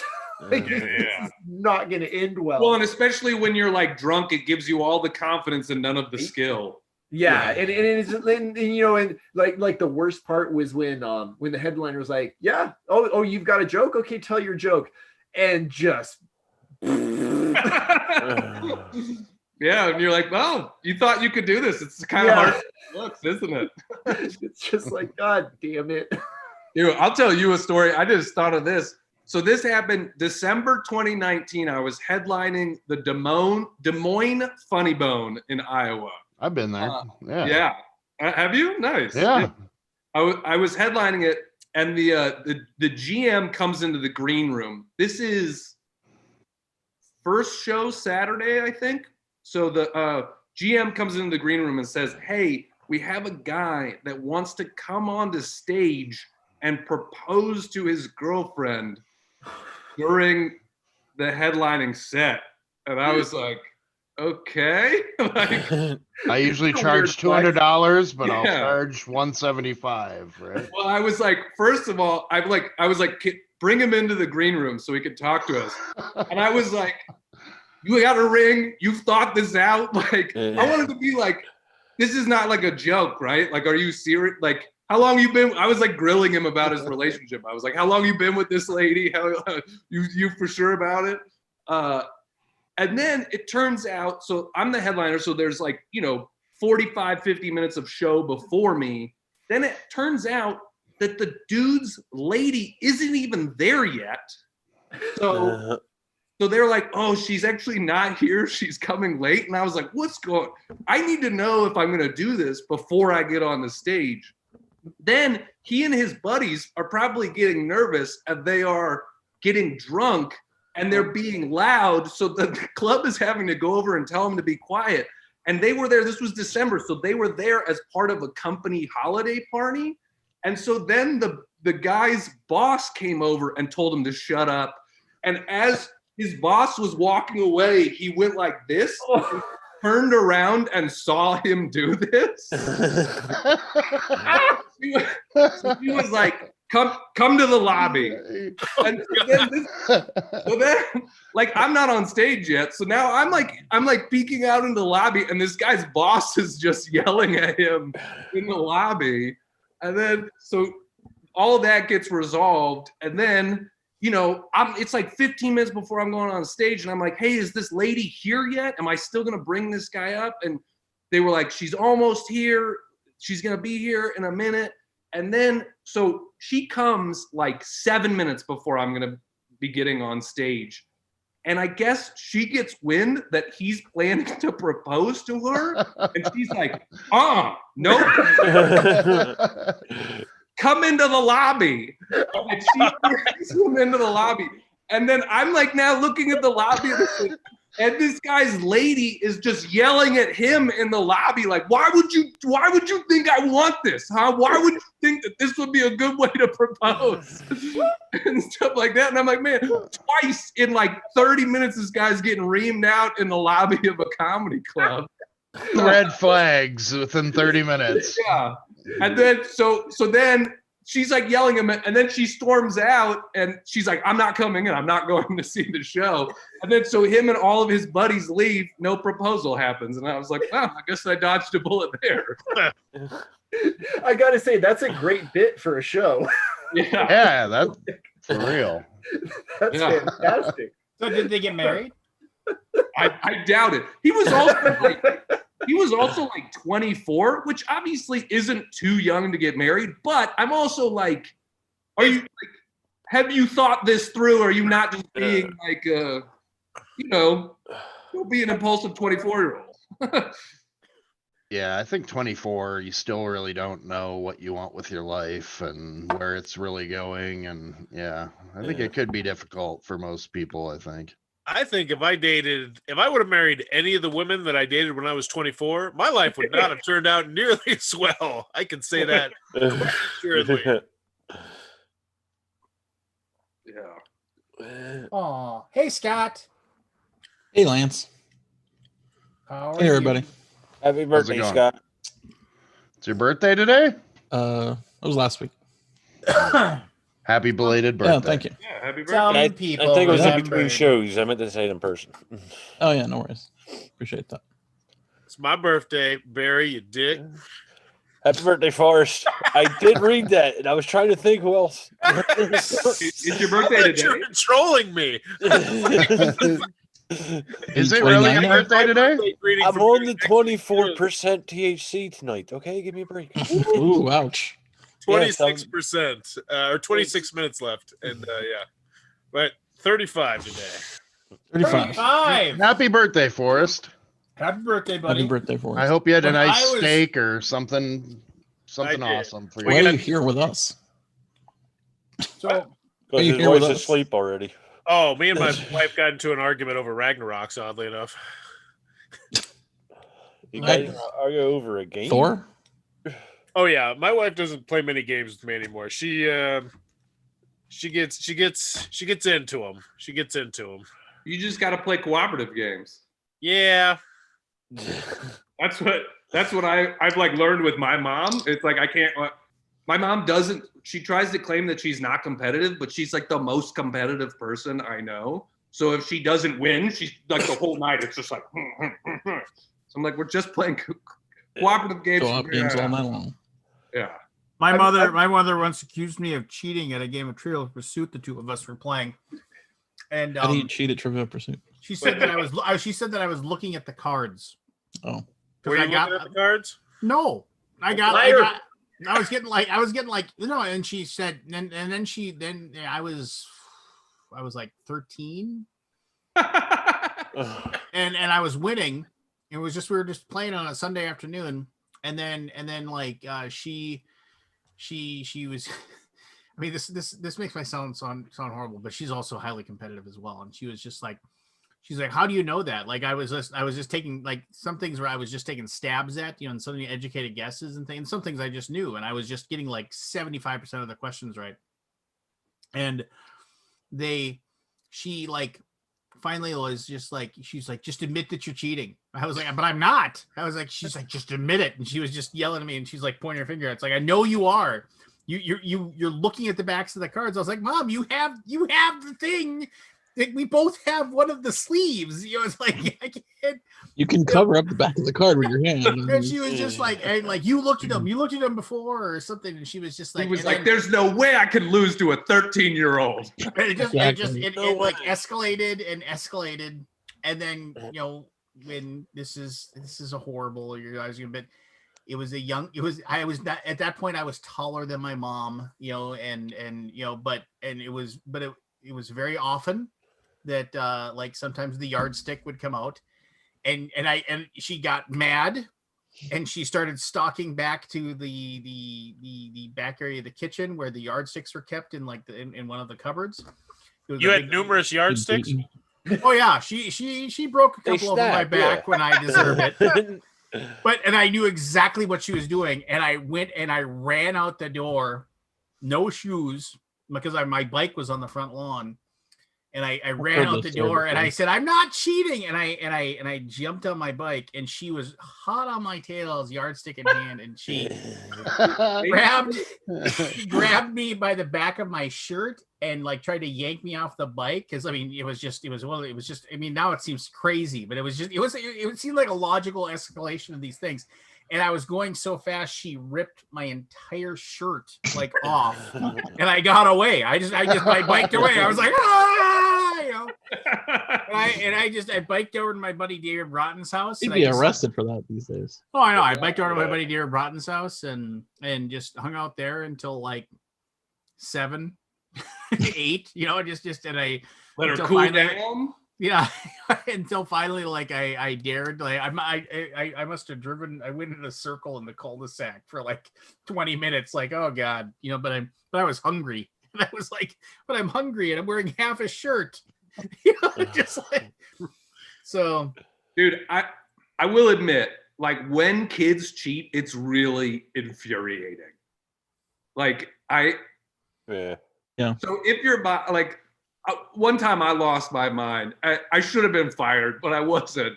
I was like a camp counselor, Manny sort of hybrid thing when I was like my summer jobs when I was like in college. And the kids that I was taking care of had this friend that always cheated at everything. We played airsoft a bunch. You know what that is? It's like paintball, but with like little pellets. Mm-hmm. And this kid was like, you would shoot the kid and he would never be out. He'd be like, no, you didn't hit me. And you're like, I just watched it hit you. Like, it's so infuriating. And he's like 12 years old and I'm like 19 or something like that. And so I finally got so mad where I was like, I hit you, dude, you're out. And he was like, no, I'm not. And I was like, yes, you are. I just watched it hit you. And he was like, no, I'm not out.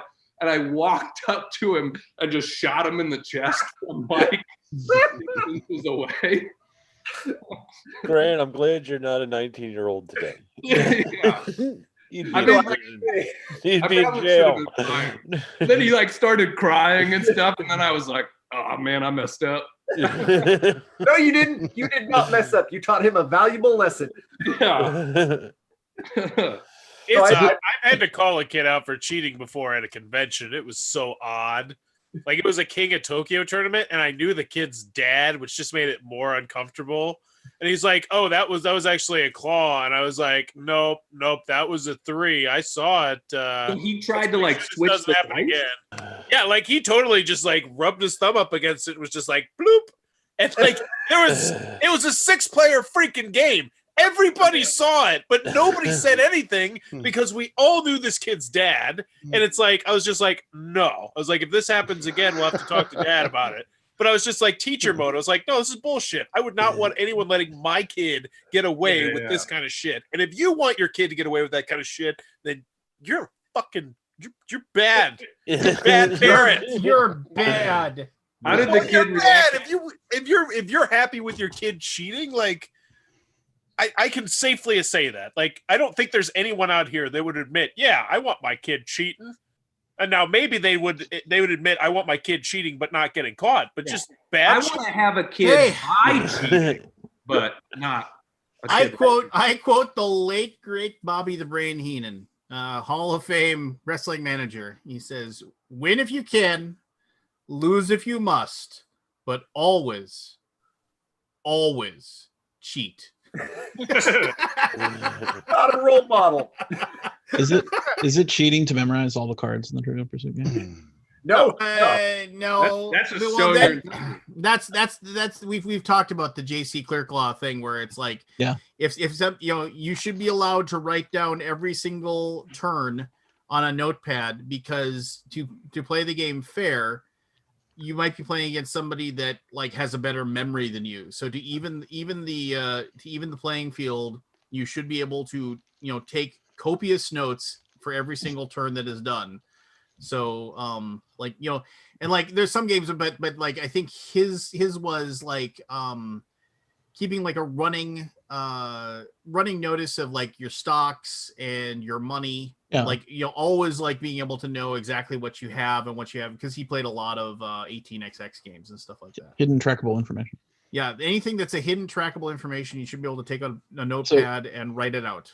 So me and my brother memorized all the sports and all the science questions in Trivial Pursuit. And my stepmother would just hate it. Like it just drove her incredibly insane. So we did not play with her. She gave up basically. She's like, I can't play with you guys. You memorized all the questions. I'm like, So I will say, like, that's a legit strategy. It's also why I don't play Super Smash Brothers against my older child now, because she gets to spend all day practicing it, and like I'm doing other things, and I'm like, I can't play you anymore because I know you're going to beat me, and I know I'm going to get super frustrated because you spent the time to practice it and I haven't. It's like, You don't need to sleep, Chris. yeah, right. I mean, there's 24 hours in the day. Yeah. A third of it sleeping. Start doing speed, math, whatever. You'll be fine. Chase them Take the advice from the guy that was run over by a train. Here we go with the train again. hit by a train. Wait, Forrest, I want to hear, how did that kid react when you called him out? He looked like he was gonna fucking shit a brick. Yeah. So I mean, he did it right in front of you. So that was the thing. He He Before didn't that expect to game, get caught.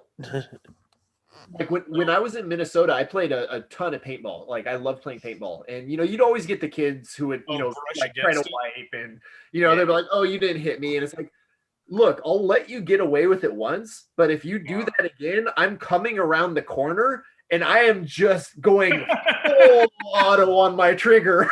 I was that kid when I was 12. I hate to admit it. I used to rub up against shit all the time. And I'd be like, nope, this is from last game. Right, yeah. It's just a smear. It's a smear. It didn't break. Like, well, it is like, it's a tough thing to learn too, especially if it happens like early in a match, because you're like, I was so looking forward, to running around and trying to mark other people, and I got hit by a random paintball like 30 seconds in.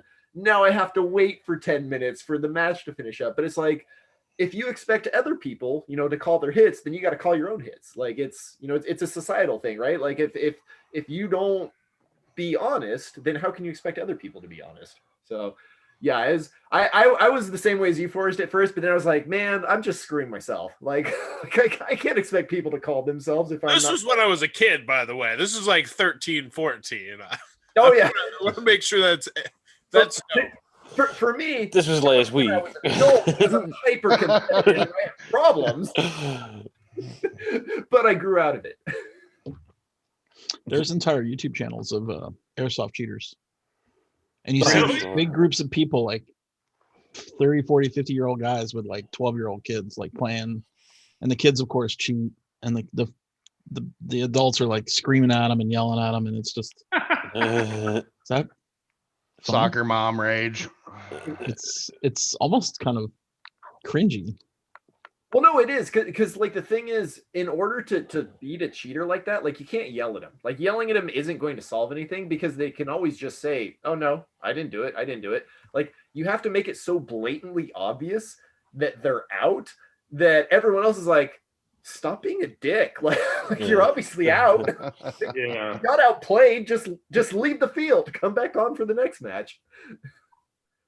So yeah. Yeah. No, it's kind of ridiculous.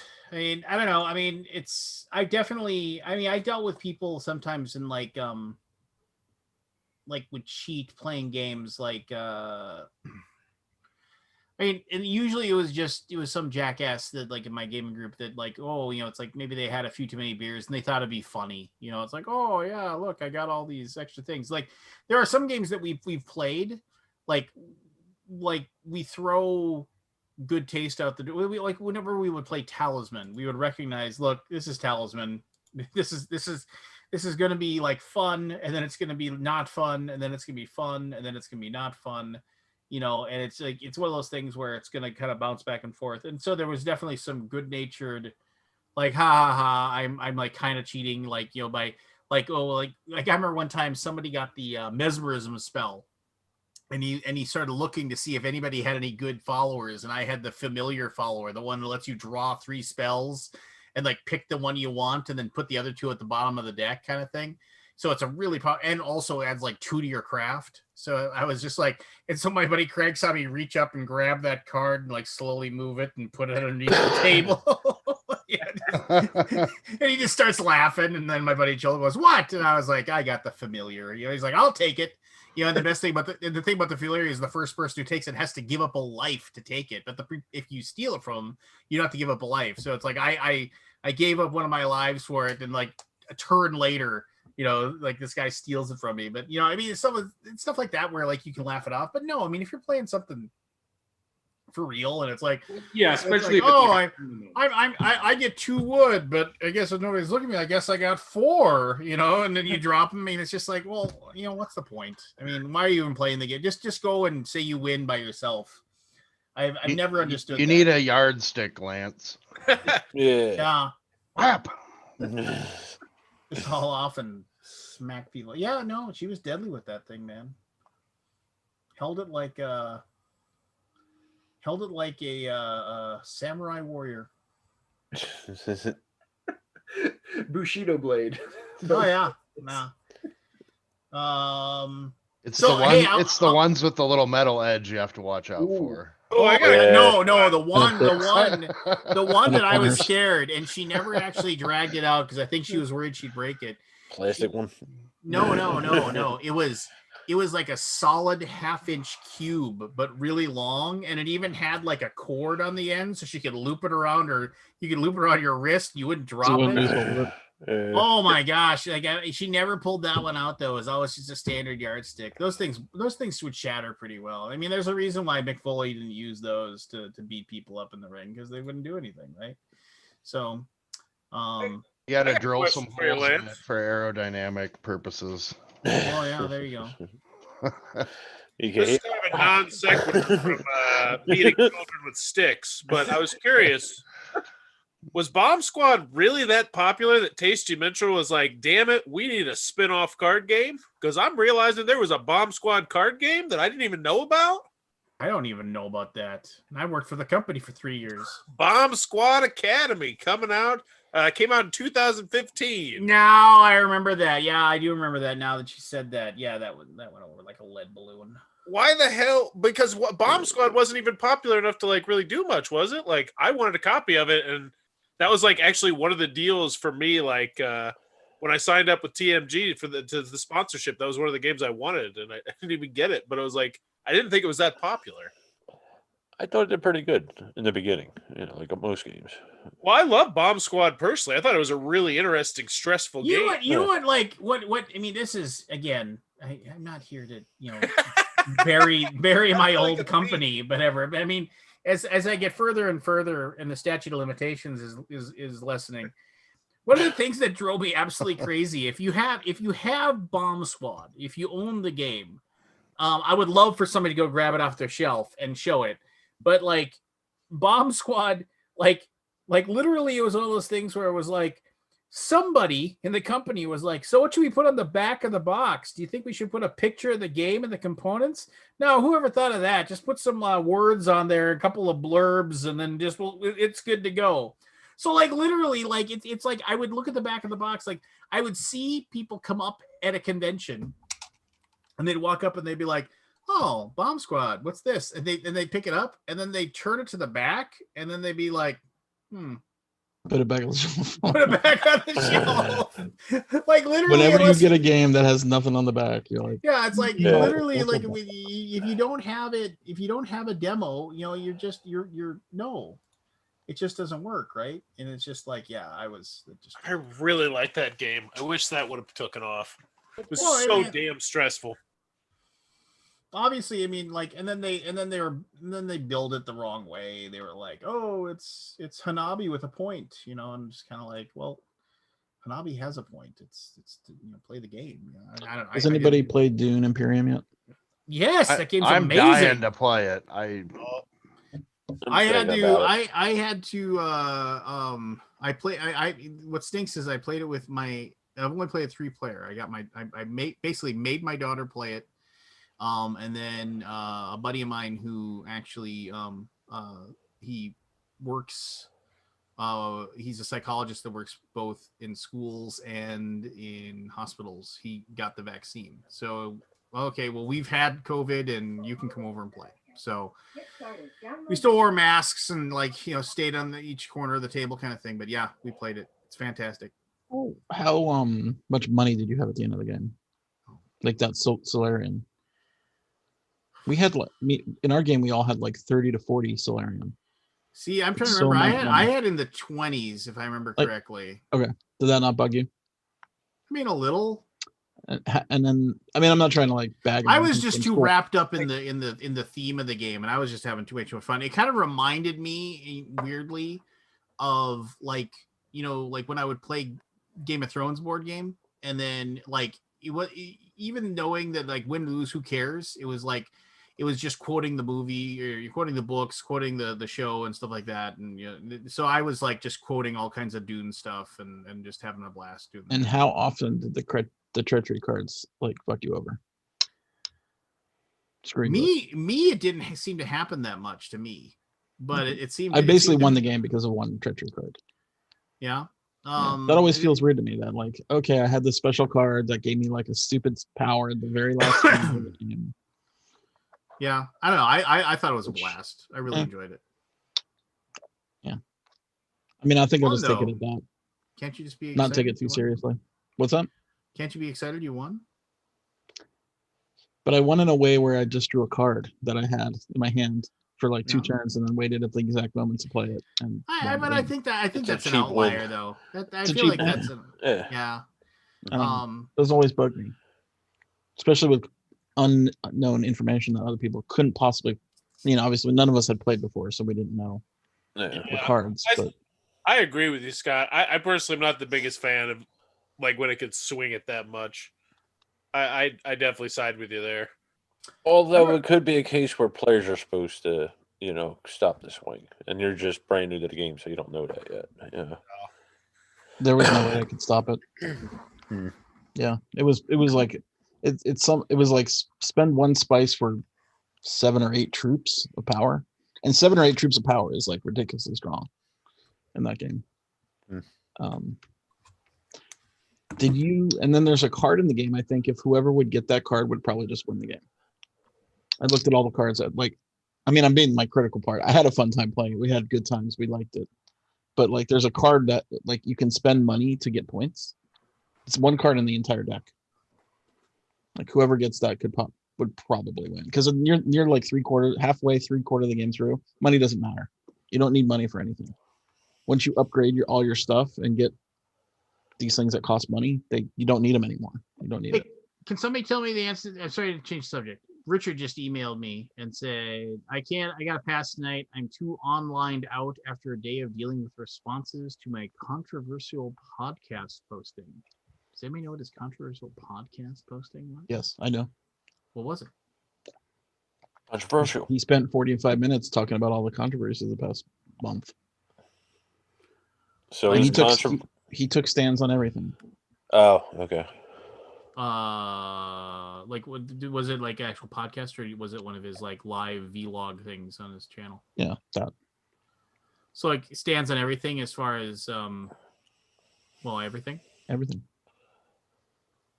You mean? Well, I know that he at one point had Fun Again as a sponsor. I can only assume he canceled that. He did not cancel Fun Again. Oh, he didn't. Okay. He did not. Only because of the CEO stepping down. Gotcha. Because there's 25 employees there, right? Yeah. Well, that didn't want to lose their jobs. I will forego any kind Yeah. Probably should not get into it. Anyway. Yeah, so he took some controversial stances. Well, that's unfortunate. I hope he's mentally okay. I'm not sure why he had felt the need to go through all that stuff. Yeah, I was just thinking that. Why? It's his thing and all. But me personally, when I go to a games YouTube site, I don't want to deal with politics or racism or whatever is going on. I'm there for games. And I understand it's his platform and he feels he has to do this, but it just sounds like he wants negativity thrown at him. Well, he had a deluge of questions thrown at him, and he put it all into one segment. But let me say this. Barry, you're gonna feel like I'm coming at you here, but I apologize for that. I don't like that comment. I don't like the thing. Hey, I'm here just to play games. Well, you don't get to.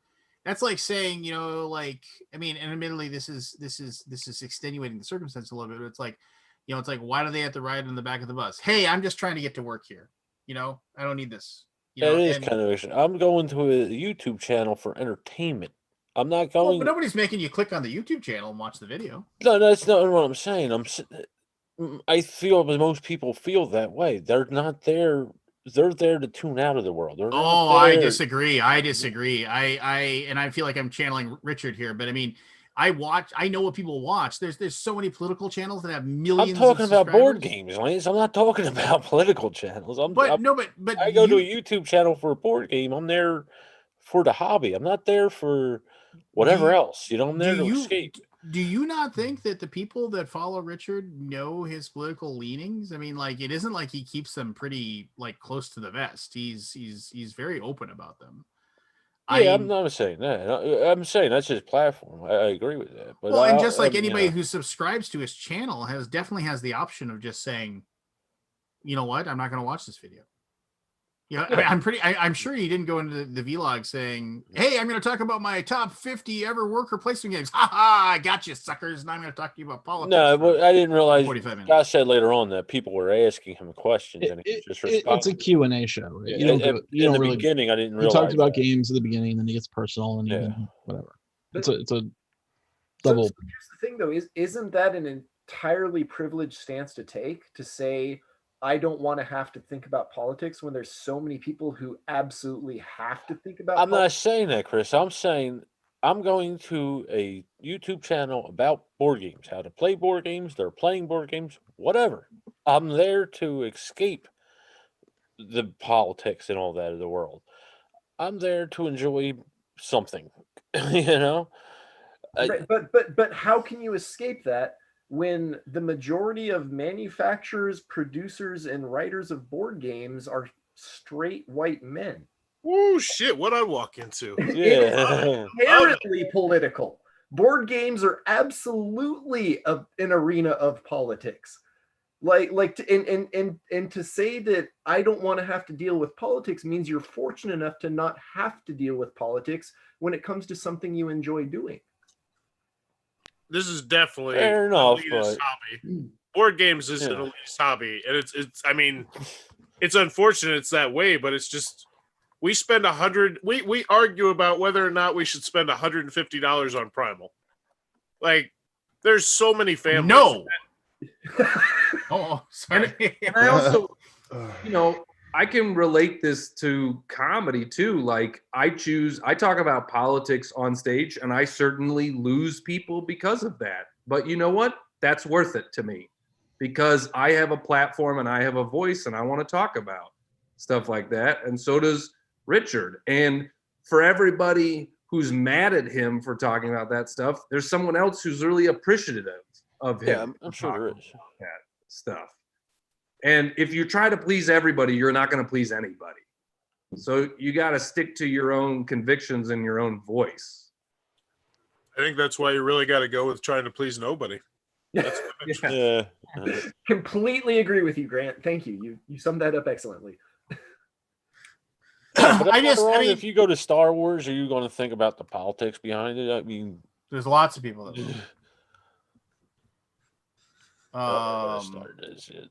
I should have used another franchise. Talk about Bigfoot. Fuck Bigfoot. Hey, Jeremy. Hey, man. Hey, Jeremy. Well, look what the cat drug in. Mr. Howard. Yeah. How we doing, buddy? I was cool till I heard that bullshit, man. Which Sorry. one? What? Which one? Which one? No, what Barry was talking about was straight bullshit, man. Like, How do you mean? just straight bullshit, man. Like, for real. I just, you just ain't felt it before, man. That's all. Like, you ain't felt it. So I'm sorry. I understand how you would say something like that. Like, hey, I don't come to the channel for this and this and that.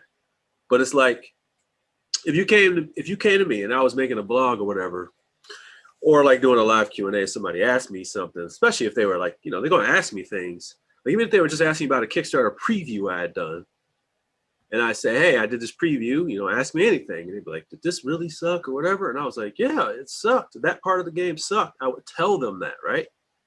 But if they told me, hey, man, is the Black experience a good experience in board games? Or, what does it feel like to be a Black person in board games? I would tell them. Like, I would tell them exactly how it is.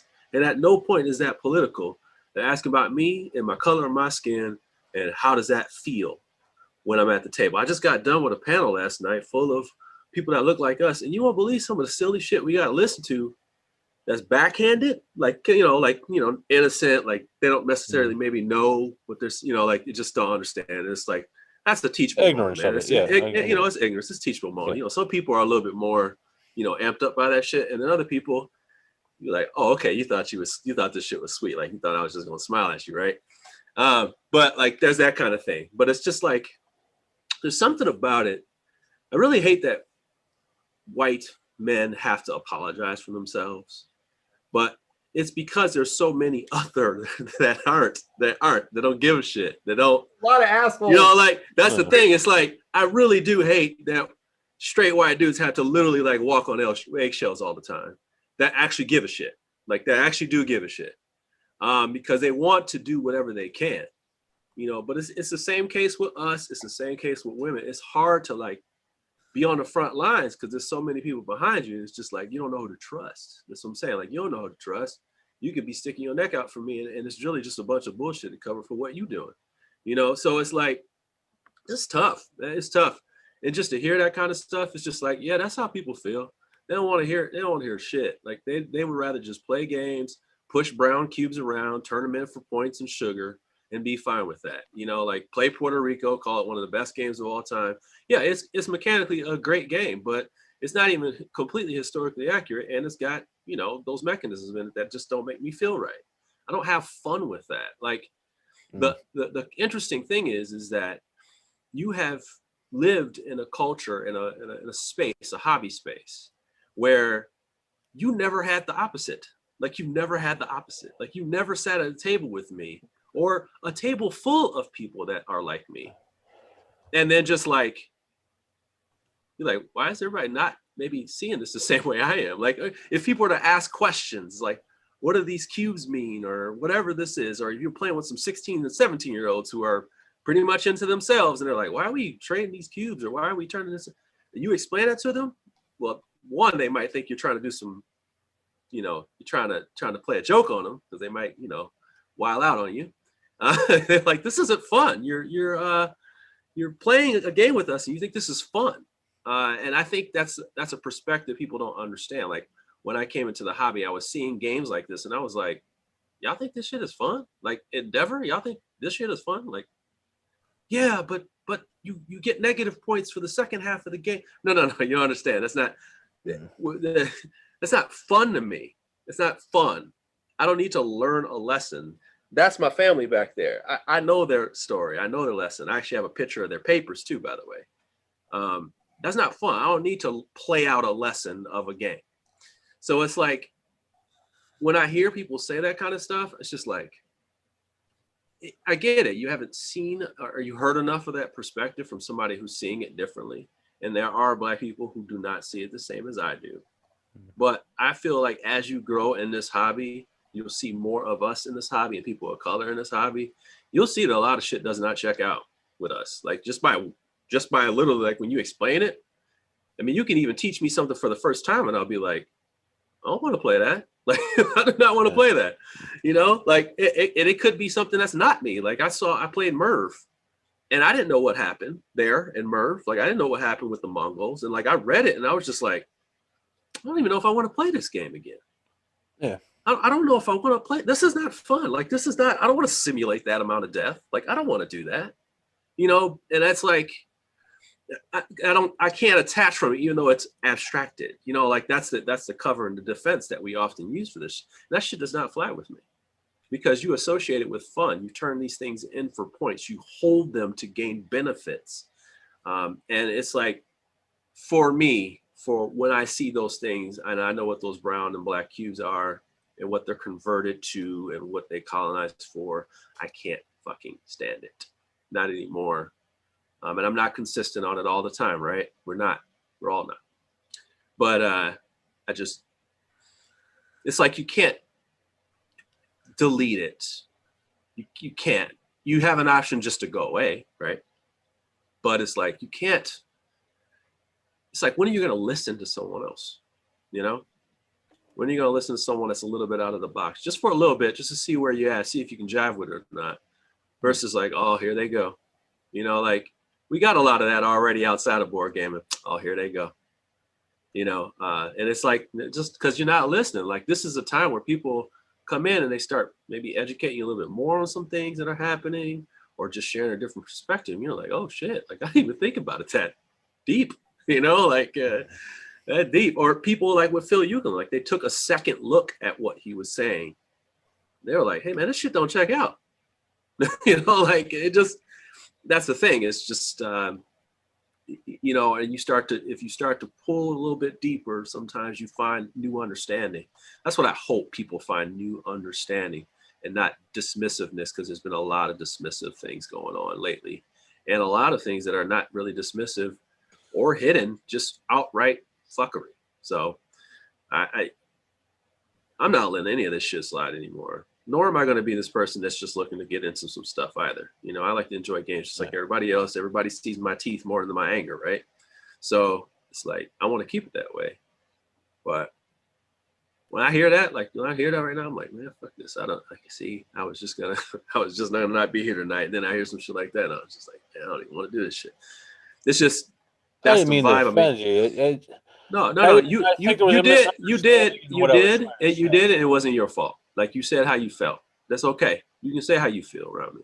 I'd rather you say how you feel around me than be silenced and try to hide your shit. Like, and that doesn't make you anything other than an honest person for saying what you want to say. And it's a perspective that at least you're willing to listen to me instead of like, fuck you and da da da. Because I don't feel that way towards you. I'd rather have the conversation. Yeah. You know, so it's like, but I want you to be honest. You know, if you don't like why do people bring up politics? It's not politics. My body is not a politics. Like my skin color is not politics. It's history. You know, that it's that history that you gamify, right? Some of your people gamify, like the game shit out of that right there. And like, if that's not politics, that's a board game to some people right there. Like those are people they trade back there, you know? Those are the people they pick up and take them across the, you know, the West Indies and all that shit right back there. Those people right there. No politics, just fun and board games. So that's why I tell people, like, don't try that shit with me. Don't try that shit with me. Okay, so I got a question, Jeremy. Actually, I got a question, and since it's my show, I'm going to ask him. Okay. We all know it's not Boo! we all So know. no, I mean, I fully agree with you as far as like why a game like Endeavor would be, I can't draw a parallel for myself. There's no way I can. Do you think that you say it isn't a tool for you, right? Because It's not at all. You don't need a tool. I don't. Do you think it has a place as a tool for people that aren't, you? I think there's better ways to do it. I feel like board games, especially with things like, there's an argument there for, like, let's say like war games, right? War games, people like to play out these war scenarios. At this point, I'm thinking to myself, like, somebody's got to play the Nazis. Somebody's got to play the real bad guys of what we're trying to do. It's like, I'm trying to figure out why we're continuing that. Like, why are we continuing this stuff? Like full-on colonization games. And for me, like the Underground Railroad, fantastic game for a lot of people, but we don't need that. Like, I don't know if board games need to be teaching history lessons like that. Like, I just don't. Like, I think we can be smarter than that. We have genius designers that have decided to make these games with these themes and paste over actual history by putting a paragraph in there and deciding that that is good enough for everybody to feel okay knowing how bad things were. And they would rather have that. Like, that's the way they do it. They're like, we know this shit is bad, so we might want to cover our ass a little bit. Okay, we'll put a paragraph in there and say, hey, this is kind of a fantasy take on a dark time, and it was bad, but still have mechanisms in there that show how bad. It's just like, yeah. I don't like that. I don't like that we have to do that, because in the end, I feel like what you come away with is, I had fun playing that out. Like, if you play the Underground Railroad, what happens if you lose? What's happening while you're losing? Like, I don't see how that's fun. I don't see how it's fun. Yeah, no, and I get it. And it's just like, and I've heard arguments, from people saying it's like, well, are you saying that game company should go out of business and not publish a game that people want, kind of thing, and stuff like that? And I'm just like, that's a good extreme argument. That's a very good extreme argument. No, it is. It isn't a very extreme argument, but just let me finish my point, Chris. No, I want to address the point. It's his show, damn it. Just let me finish. But here's my opinion about that: is that there's literally, like, we get submissions for games every day. Like somebody saying, "Hey, I got this game. I want you to take a look at it." And we make them go through the process. Like, there's other games you can publish that don't have to have that as a theme at all. Yeah. Unless somebody's literally backing up the garbage truck full of $10,000 bills and saying publish this game, and then you're gonna say, well, I'm donating all my profits, to equal rights charities and things like that. Then I don't know. I guess. And admittedly, my company, what do we publish? We publish goofy games about Vikings and putting workers down. So it's we kind of I have the ability to, like, look on high and go, yes, this is what you should publish. You shouldn't do that, because but Lance, look at that. Like, I'm saying it's okay to be inconsistent. I'm saying that we are human. We make choices. Like, you could be agree with me for every game except for Underground Railroad, and that's fine with me. It's just your stance and it's your argument, and it's not the argument that says that my perspective is wrong. It just says it like, no, actually, I think this game has value to me, and I think it has value to, like, people. I've actually used it as a teaching tool in my classroom, like that kind of stuff like that. I'm like, okay, well, fine. I just don't agree. Like, I don't that one. It's still part of my argument. I don't agree. Like, that's the thing. It's like, that's what you want, like you still have to have the conversation. It's still freedom of choice. Like you said, Vikings. Come on, man. Like, really. Well, it's time and distance, right? Pirates, it's like, there's kiddie pirate games. And then as you get deeper into the themes, it's like, clearly what we're doing here is this, so like I said, we are not consistent, and it's okay to be not consistent on that stuff.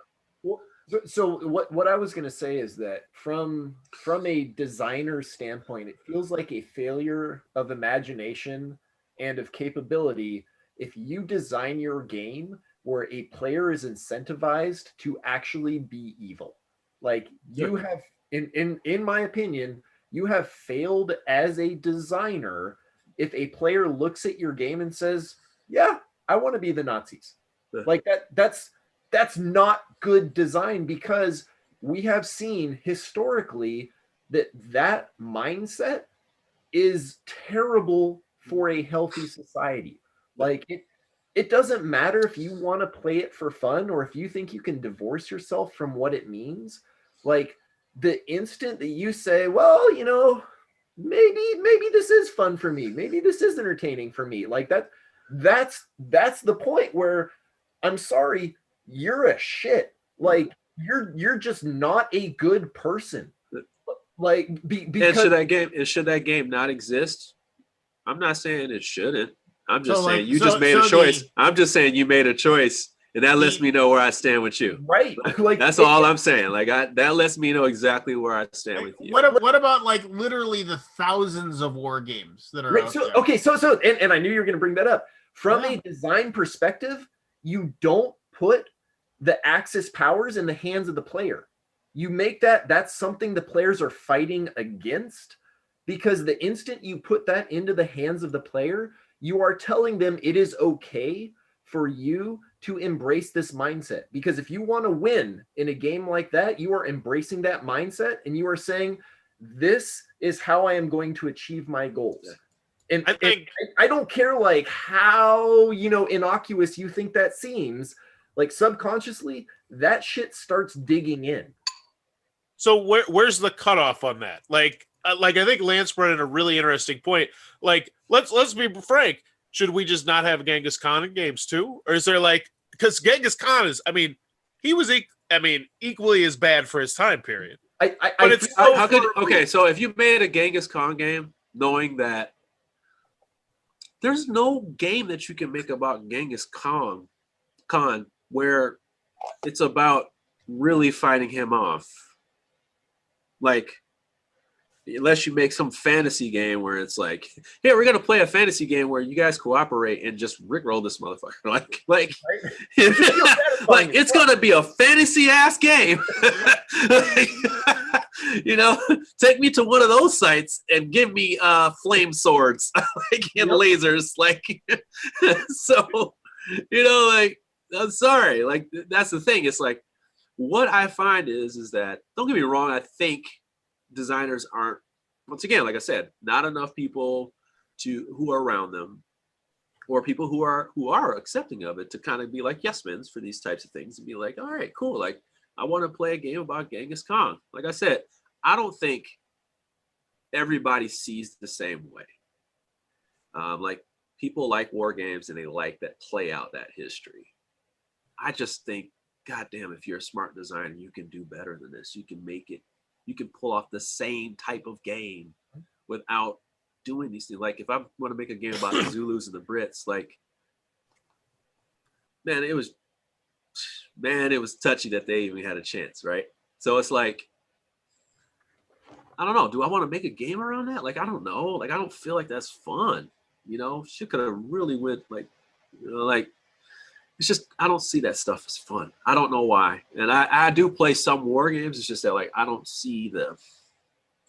Well, no, it's just, I mean, and that, you know what? That sometimes I think that I really have to say that is not my genre, not necessarily. Like, I don't want to. I guess overall, I don't want to curb people from their creativity. I'm just saying the shit is starting to get tired. And the more and more people that look like me and other people of color are going to be looking at this shit, and they're like, y'all really think that's fun? Mm-hmm. Fuck out of here. Like, I'm serious. Like, I'm sorry. Like, I'm a nice guy. I'm the nice guy. There's people around, I hang around that ain't nice guys. They'll look at them like, we played Maracaibo together. And they was like, my friend actually looked at me. He was like, man, you see this shit? I was like, yeah, I'm sorry, dog. I'm like, hey. He was like, for real, dude? Yep. He's like, I don't want to play this fucking game. He actually said that to me. He was like, I do not want to play this fucking game. I'm like, I said, man, I'm seeing these cards. Hey, man, He's like, man, he's like, those people right there, that's us. I'm like, well, yeah, man. I mean, yeah. So have fun. So yeah, it's just, I don't know. I feel like It seems it's just a unnecessary. perspective, man. It actually does. It does. And like to even have a designer, Just retheme it. no, I'm serious. Like to have a designer, you ask the designer after I actually like people got into some shit with me about it. It was like last year at some point. And the designer contacted me, Mr. Pfister, and he said, he was just like, well, this is supposed to be kind of fantasy pirate-ish. I was like, well, just because people get picked up and become pirate meeples, to your explanation, I was like, those people who became pirates, they were doing it because it was the only shot they had at getting free at the time. Like, it was the only shot. This is a one shot. Otherwise, they get traded right along with the sugar. And sometimes the products were worth more than the people. So it's like, I don't think you understand that, but I was like, but you're the genius here. Like, if you are Mr. Fister, you are the genius. You are the master of cards. You got math. You got all this stuff. And all he could tell me is then look forward to Cloud Age. Cloud Age is trash. So I had Cloud Age. It's absolute garbage. So I think I'm done with Mr. Fister. Well, you didn't like Cloud Age or the theme, or what was it? No, you know what? It was just kind of I played it I played it for a full week. So I played about 7 or 8 games, something like that. And it was just really bland. It was very bland. You know what it felt like? It felt like his greatest hits in a sense, but nothing like ground moving. Like it just felt like, okay, I know how his multi-use cards work, right? Like I played Mario Kart, I played New Dale, I've played, what was that other one? The Oh My Goods. I've played these types of his games before. The story thing that he was shooting for, it's just not there. They try to like throw some stuff in the cards. I love Aeon Zen telling story through cards versus this. Other than that, like there wasn't anything that innovative. The legacy card system that they had in that game, that they added the tiles and stuff to the boards, that could be played out in scenario cards. They gave you 3 scenario cards. The third scenario card puts almost everything in the game.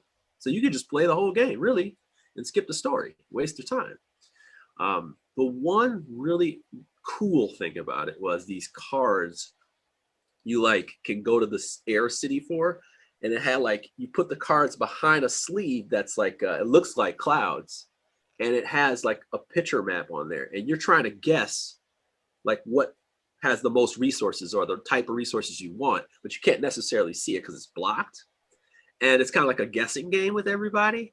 That was pretty neat. There's that's like a pretty cool part of the game. So I could see how people would be wowed by that. Other than that, though, complete snooze fest, because you're fighting somewhat like pirates and stuff in the sky.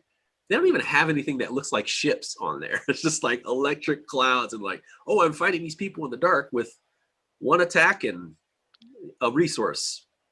That's it. It looks like a spot or 2 in clouds. So I was like, well, this doesn't feel epic. The art is kind of bland. It's just nothing. There was just nothing exciting. And I got about 3/4 of the way through the story, and I was just like, I'd rather play Expedition than New Dale, honestly, and I didn't like that one as much as I thought I would. So it's like, I don't know, man. I just feel like I'm just on the train of everybody else that kind of was divided on the game, except I'm a little bit even lower than that. So I was kind of disappointed. I paid a lot of money to get that tier early. Very disappointed. But that was my last thing. I'm not buying any of these games anymore. Done with him.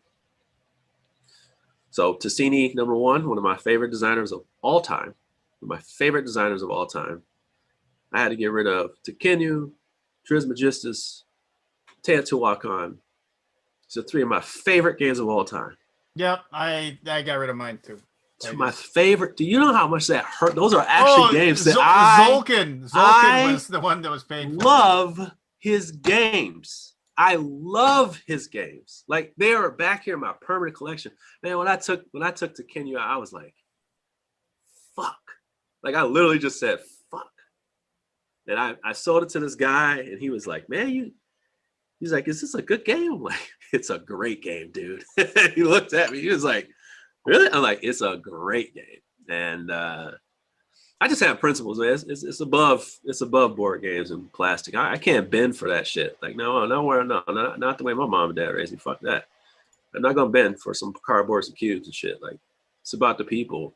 You know, I don't feel like you right, then I ain't fucking with you. Even if he already has the sales, right?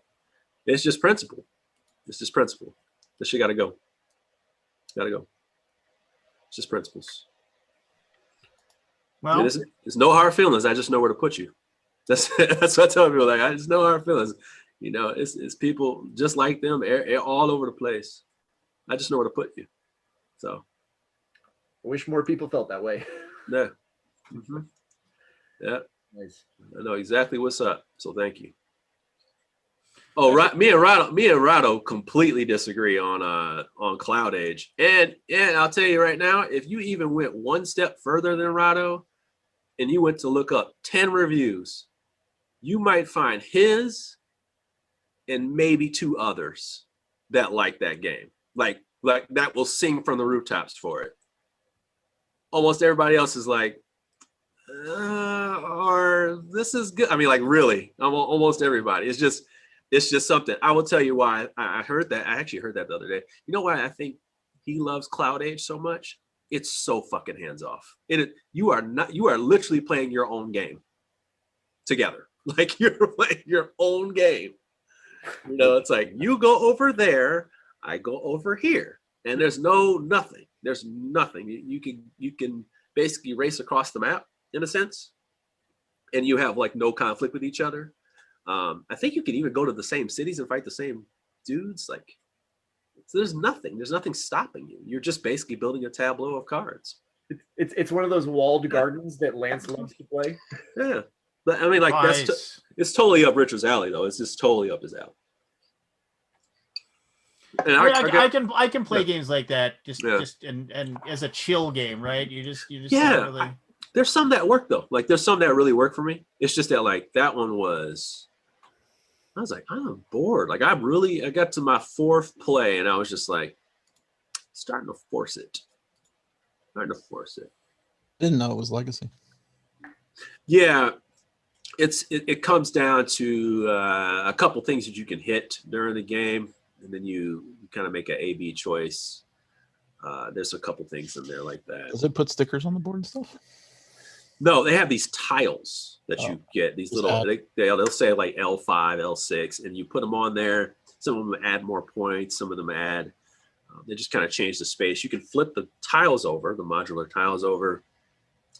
I can't remember what it was like. I think it might be more advanced or something like that, or just to give you a different look. But nothing's. I mean, really, nothing mind blowing here.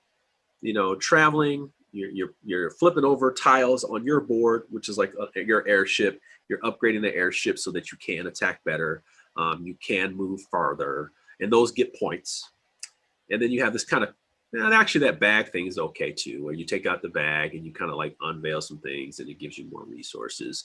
I mean, once the game opens up, you get to see the whole game, but you can do that by just playing the scenario cards. You can say, hey, I want the dry version, scenario 1. Hey, I want to know a little bit more about the game, scenario 2. Okay, what the fuck is this game? Scenario 3. You don't have to play the whole Legacy game. So, right. You know, like you actually can open up, I think, almost everything in the game. So it's like, that's what I did. I played like several games, and I was just like, why don't I just play the scenario card and just see everything that this game has to offer, and quit trying to like, you know, one tile at a time, put it in there. Slowly. Right. It just, yeah. Yeah, and that's fine too, right? It's just that I didn't need all that. You know, I was just like, I was just like, I'm bored. I'm absolutely bored. Why am I forcing this? I got all these games played back here.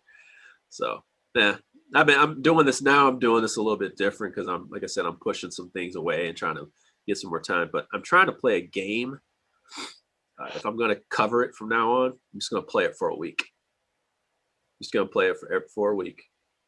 I think that's a great idea because I think most people, they need to play a game like 3 times before they really get an honest feel for it. You know, I think I think that's awesome. I love hearing. I know there's a bunch of people who don't do that in the review world. It's like,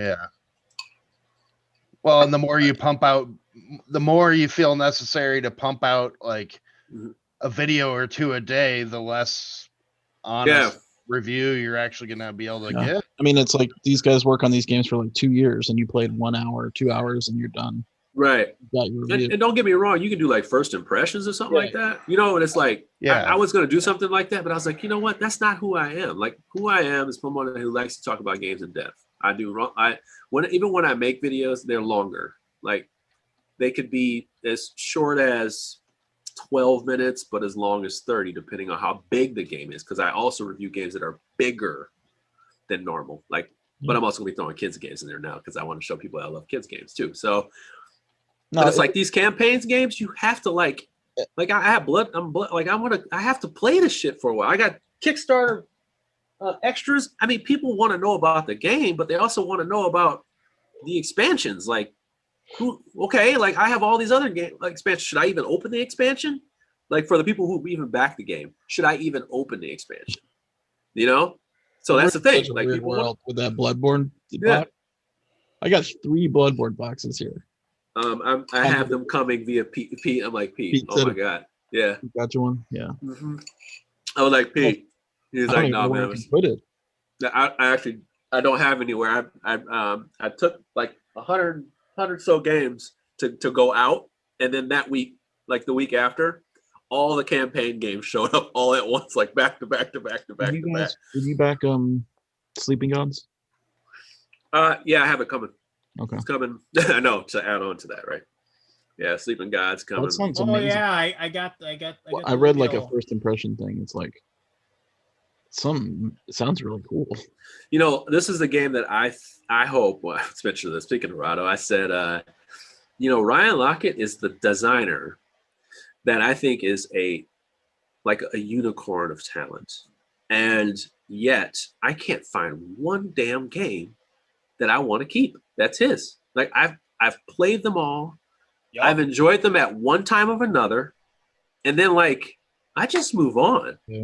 But it's like everything that he does is like, God damn, this dude is talented. Like you know how you see that? Like, you know how somebody will be like, they'll pick like a music artist and you're like, this motherfucker is a genius. And you're like, yeah, I'm watching him play the piano and he's doing all this shit. And you're like, this is awesome. I just don't like his music. Like it's a thing. It's like, so like with him, but I also pay attention to designers as they evolve. Like when sometimes, people just, kind of kick people to the curb.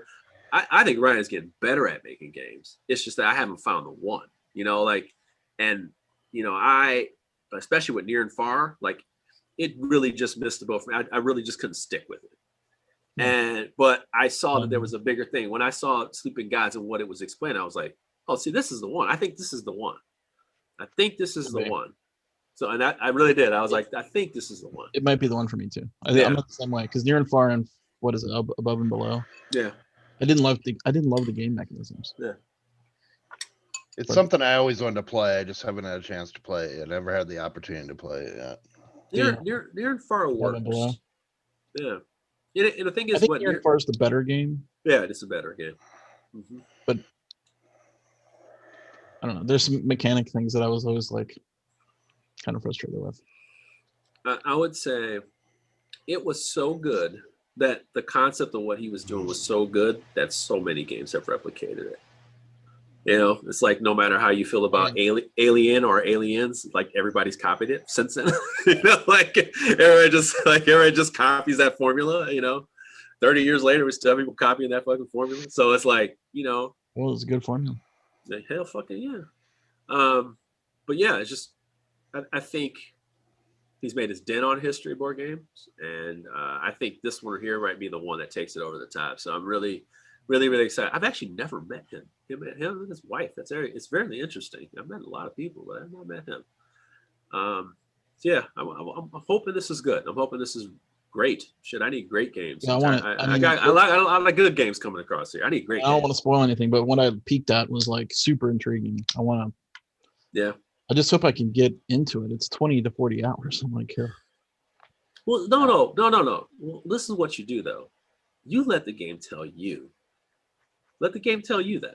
That's what I'm doing now. Like that's what I'm doing right now. Yeah, I am like I am playing the game and I'm letting the game tell me I am worth your time I just lost the scenario. And I was like, oh shit, that says I have to start all the way over. Now I could have house ruled it because I wanted to get through it real fast. I was like, no, I need to feel the sting of this. I'll set it up. I won't play it tonight. I'll come back tomorrow.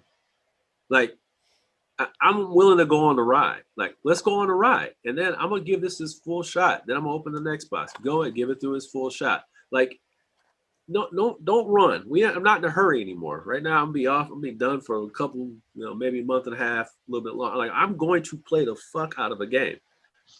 Then I'll talk about it instead of just turn and burn. Like, I've done enough turn and burn. I've done enough. It's enough. Enough is enough. It's drove me half fucking crazy. Yeah, no more. Hey, Richard. Hello.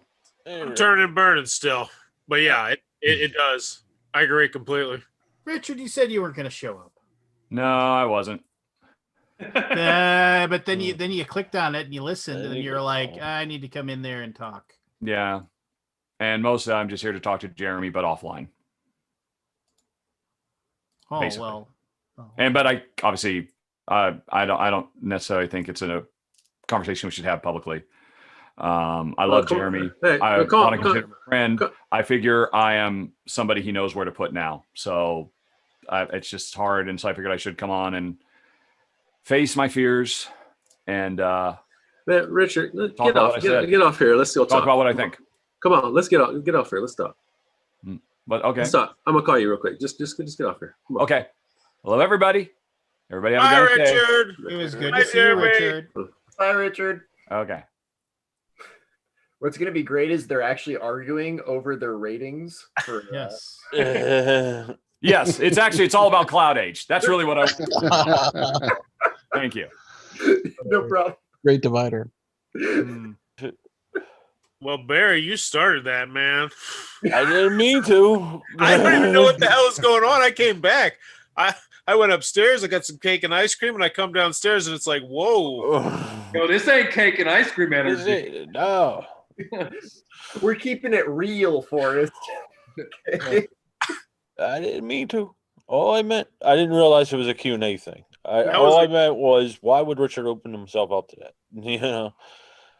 Wait, so what happened? Like, apparently I missed the 5 important minutes. Like, what was asked?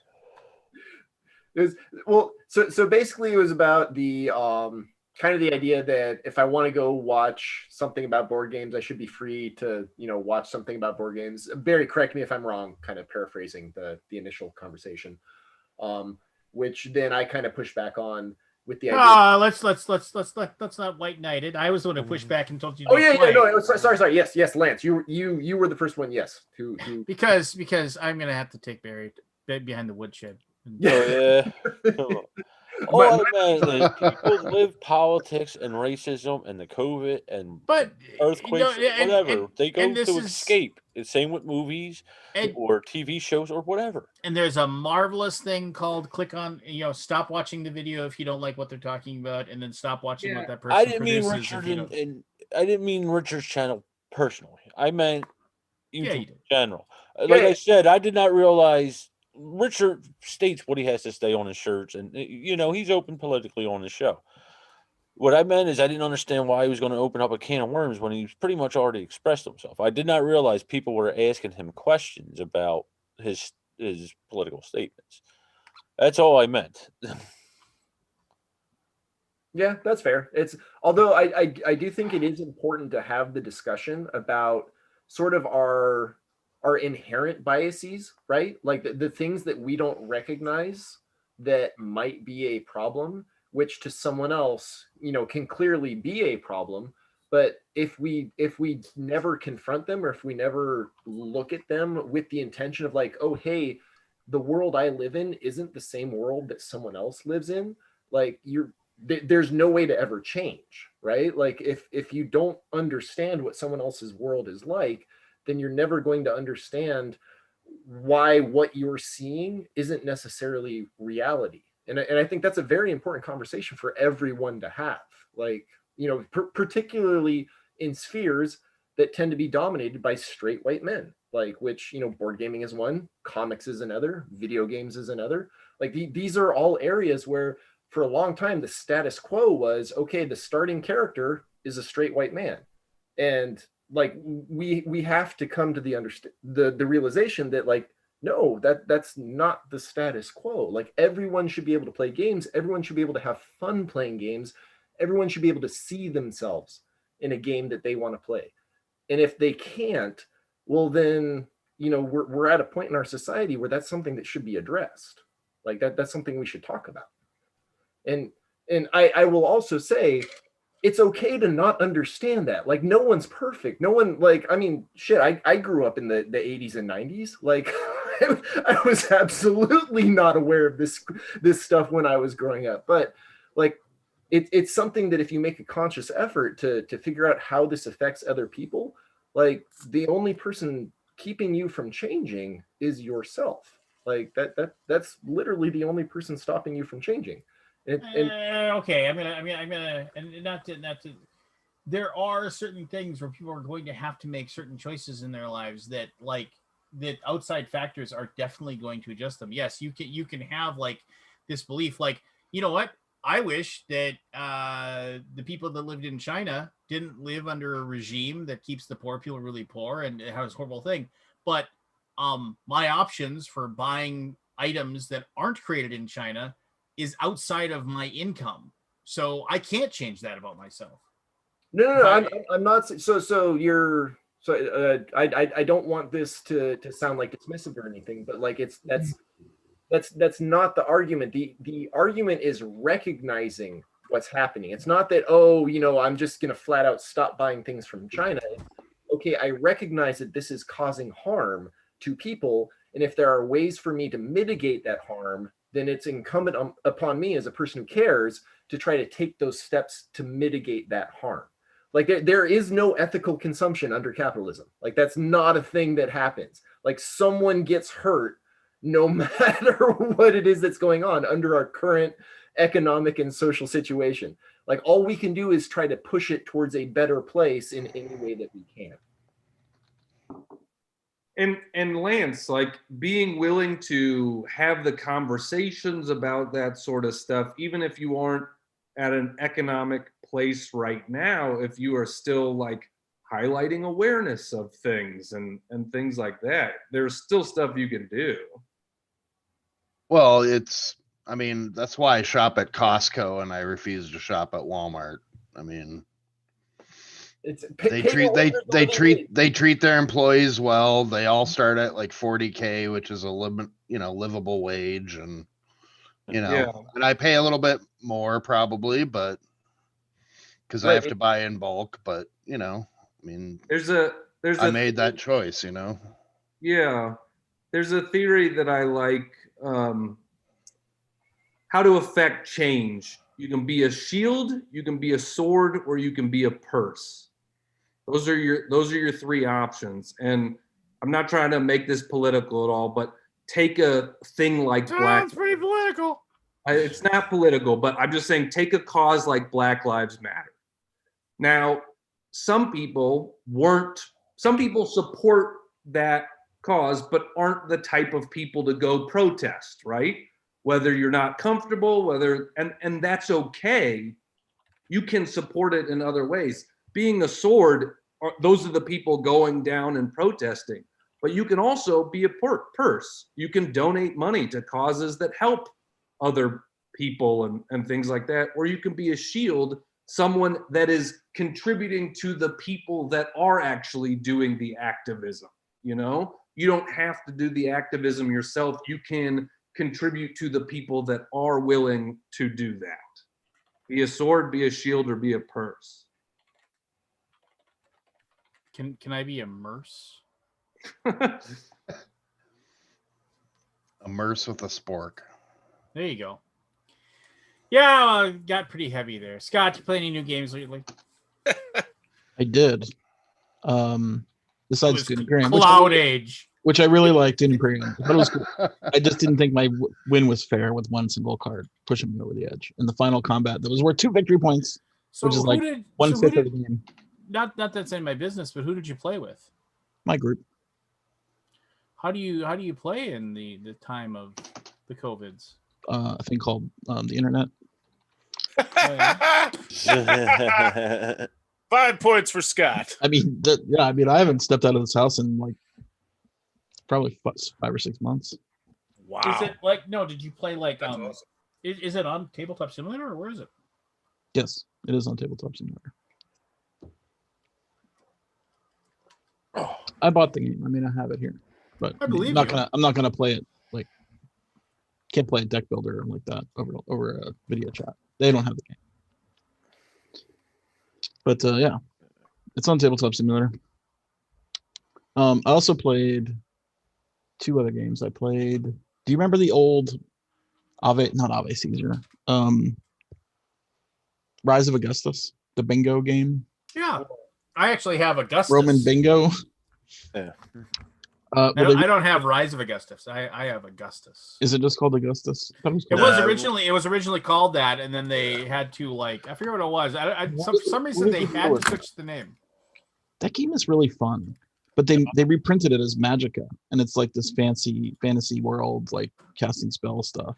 Why do they do Me and that? Michelle played it, and we're like, this is fun, even though it's like it's a bingo game. You draw things out of a bag. You make a choice. And you go Augustus when you get your thing. Well, this one you say incantatum, and it's kind of funny because there's like I'm not playing that one. I'm not saying a letter to the saying something stupid. Like a letter to the kids. It's a letter to the students is signed from Augustus. He's telling you to go gather all these materials, but it's pretty fun. Still fun. It still has the same choices. It has they've converted everything to magic. But it's almost everything I can remember. I got a bingo game in this week. I got a marijuana bingo from a dispensary out in California, but it's in Spanish. They told me they're English rules, but it's not. But luckily, it's just bingo. But if you smoke enough weed, you can read it. So that's that's right. I'm actually kind of disappointed because I'm pretty sure read there's shit a on mechanism in it where you actually wager weed because the catch is play for the pot, a pot like of beans and money, or the pot, and it's like in green text. So I don't know, but yeah, I think I'm probably going to have one of the first reviews out for that one. I think that's a safe. You're going to corner the market on marijuana bingo. I don't know when Tom's going to put his view. Bingo. I don't know when Tom's going to post it. So the other game, and I highly recommend this. It's 2-player, Paris, the City of Lights. I think the title's in French, but it's in English. Say that again. Paris, the City of Lights. Remember that one? It's like a seat of Luminaire or something like that. But it's really cool. You play it in the box, and it's a tile placement game, right? So you're putting tiles down, and you're claiming you're either the light tiles or the dark tiles, and you're claiming areas with your tiles, and then you're drafting these buildings that you have to put on your tiles. So it's super spatial. Like I have not seen a game. I love the playing in the box sort of thing. It doesn't. It's super nice. I feel like we don't see that the very bottom much. of the box is raised, so you only have like a half an inch or an inch of space in the box, which makes it a little hard to store stuff. But you can flatten it all out. And then there's like 10 postcards that are like French style postcards that have special powers, and so it's super deep, and it's really good. Like I think it being a French title is going to scare people away because I think it just says La Lumière. I don't know. Let me see if I can find it. Yeah, it says La Cité de la Lumière. Yeah, which is like, well, that's not in English, so I can't play it. Yeah. I've got a question while you look that up, Scott. Yeah. So I unboxed, what is it, Fwayum? And I noticed that it had the BGG logo on it. Like I know you guys are selling them, but are you more than just the selling marketplace? No. Where's the BGG logo on it? Oh, let me grab it. Maybe they printed it on there or something. I don't know. Yeah, they did. Wow, you got that quick. Oh yeah, I'm hoping to get it to my tomorrow night game. I still have to buy that with the thing you gave me. I keep forgetting. Board Game Geek. Oh, that's really nice of them. I didn't know they printed that on there. That's really cool. And by the way, I guess you could call us a co-publisher. I mean, I don't know. They did all the work. Believe me, I just wrote a check.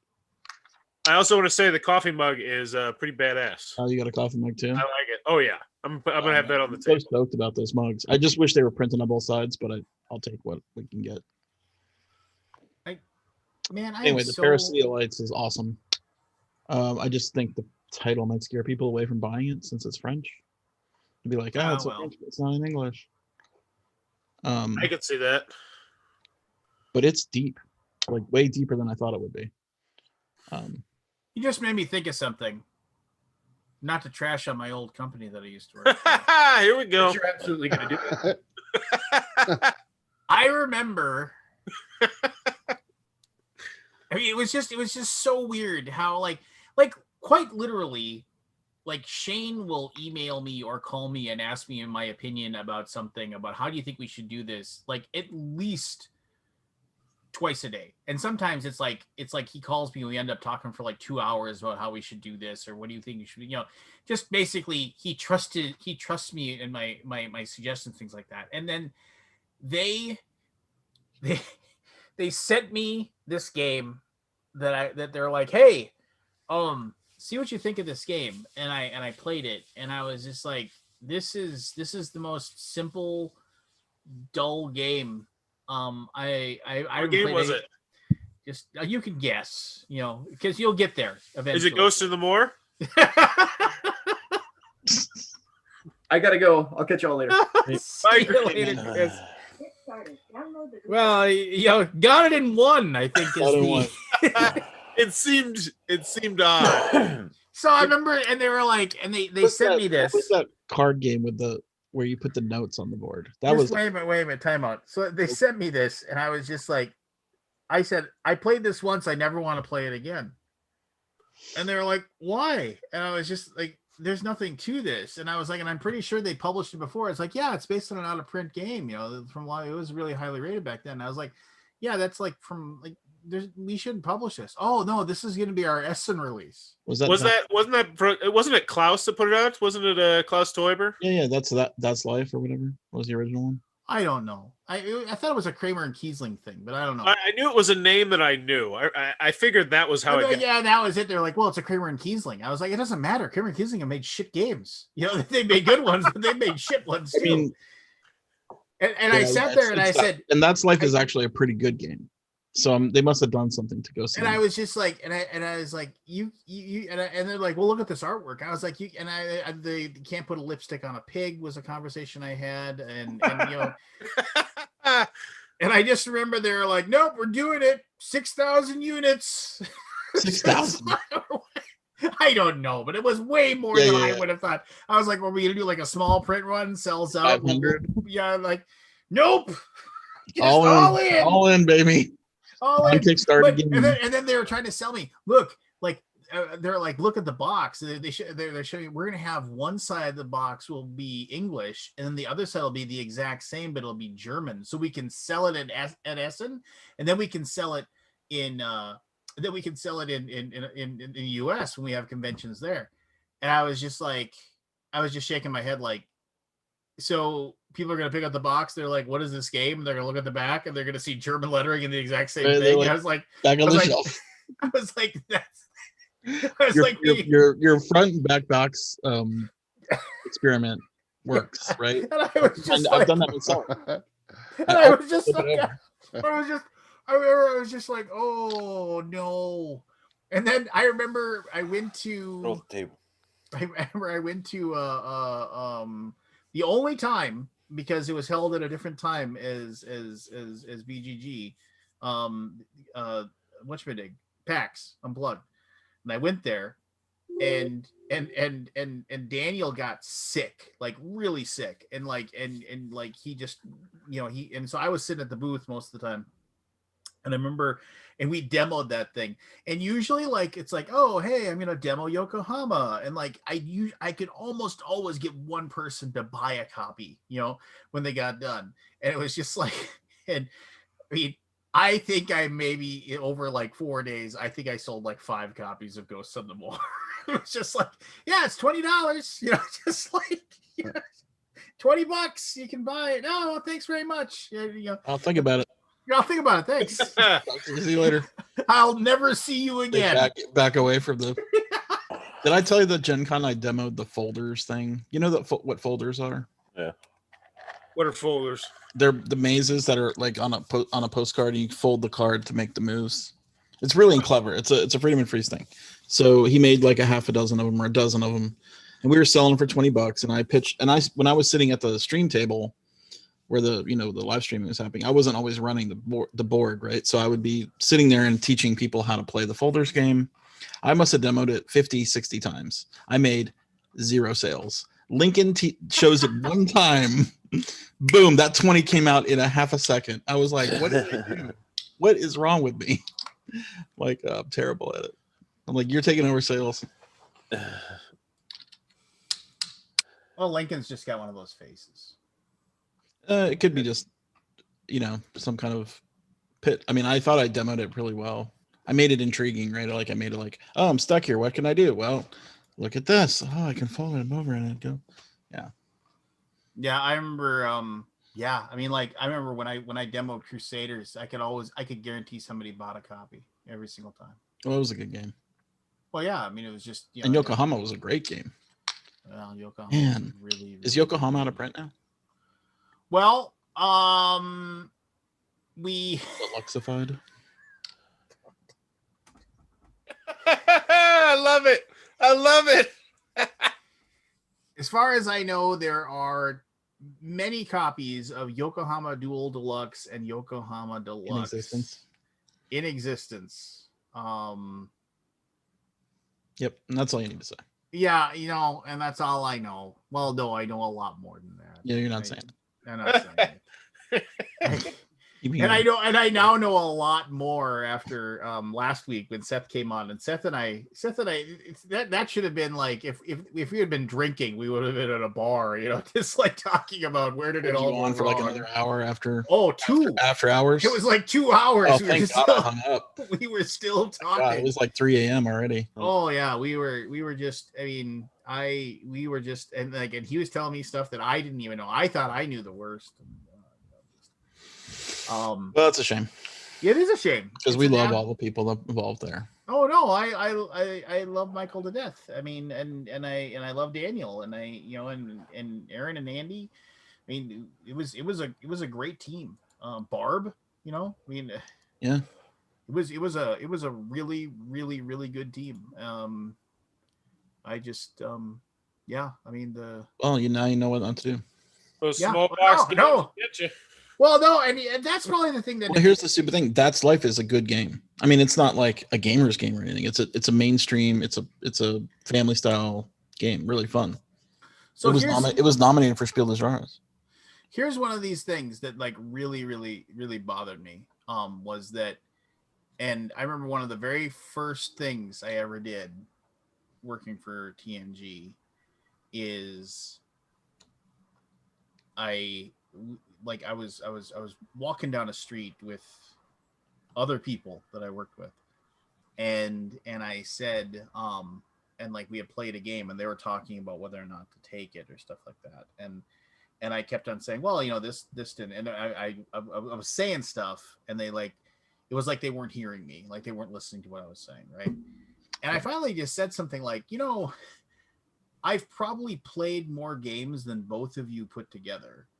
I said, I know what makes a good game good and a bad game bad. And they were like, and I remember I got the response of something along the lines of, it's like, it's like, you might know what, like, as a reviewer, whether or not a game is good or bad, but we know what it is as a publisher. And I was just kind of like, all right, whatever, maybe I need to learn. But where your pretty little head, Lance. Yeah, I was like, and let the men make the decision. Yeah, just can't you go type something up for us or something? I remember being really annoyed by that, and I was just kind of like, yeah, I mean, these small companies though, it's like if you don't listen to people. No, I mean, like it's crucial to listen to people and to communicate and like build relationships. Like, yeah, I literally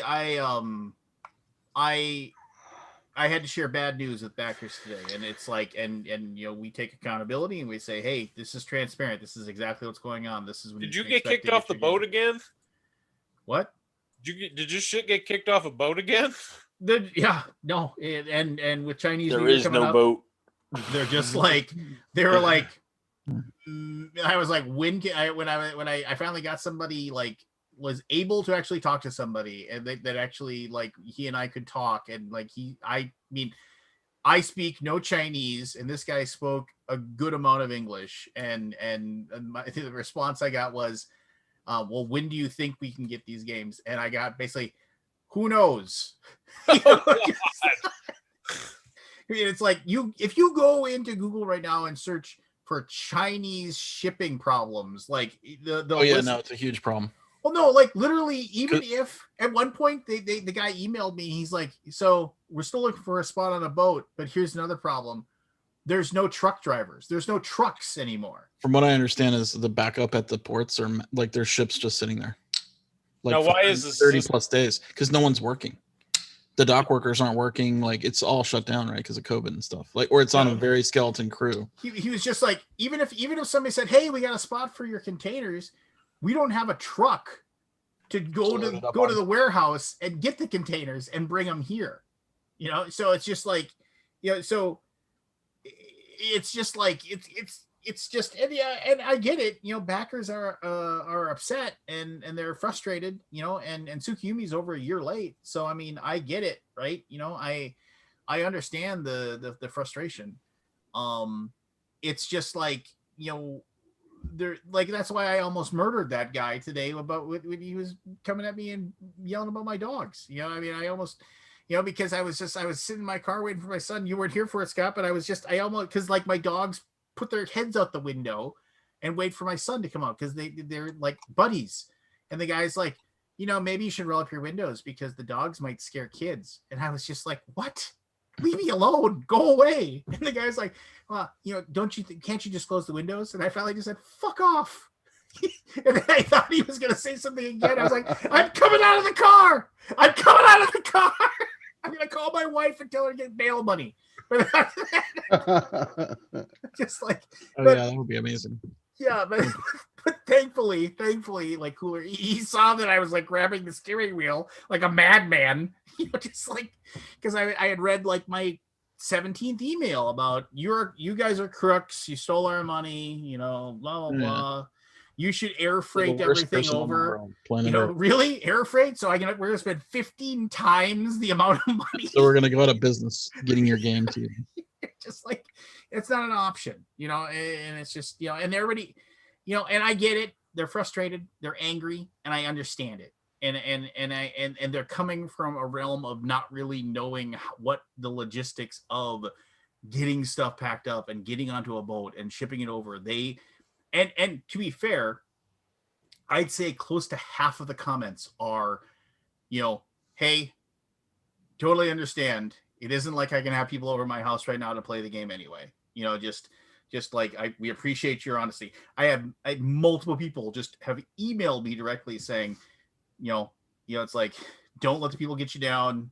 You're doing a good job, and it's just like, so shines a good deed in this weary world, like, because nobody takes the time to send an email, right? Nobody does that, but somebody, like multiple people, like at least a dozen people have taken the time to like just write an email and say, thank you so much for just being transparent and just laying the cards on the table and telling us exactly, I back, they're like, we back so many other things where, the response are, hey, just we're getting some final things together, vague. And this is like, and I've been just trying to post updates that are just matter of fact, there's just people who ruin it for everyone, like the designer of Sweet Mess. I don't know if you guys read that debacle. Yeah, and he's a good guy. I mean, I know him, right? And I, and it's just, and I, it's like, it's tough, right? It'd be so much easier if that was a guy I didn't like. Then you could just point and go, geez, what'd you do? But I mean, he's not a crook, he's just a one-man shop and he's in over his head. And, and he's trying to get it fixed. He's trying to figure it out. I mean, Well, I think you shouldn't like drink a bunch of whiskey and then post campaign updates. I think that's the lesson to be learned. The best time to do it. Yeah. that's no filter. Just dive in, right? Well, also, it was weird saying I just got done drumming for 6 hours. Like drumming, like playing the drums. Like I don't think that's what people want to hear when you say, "Oh, you're never going to get, or you're not going to get your game anytime soon."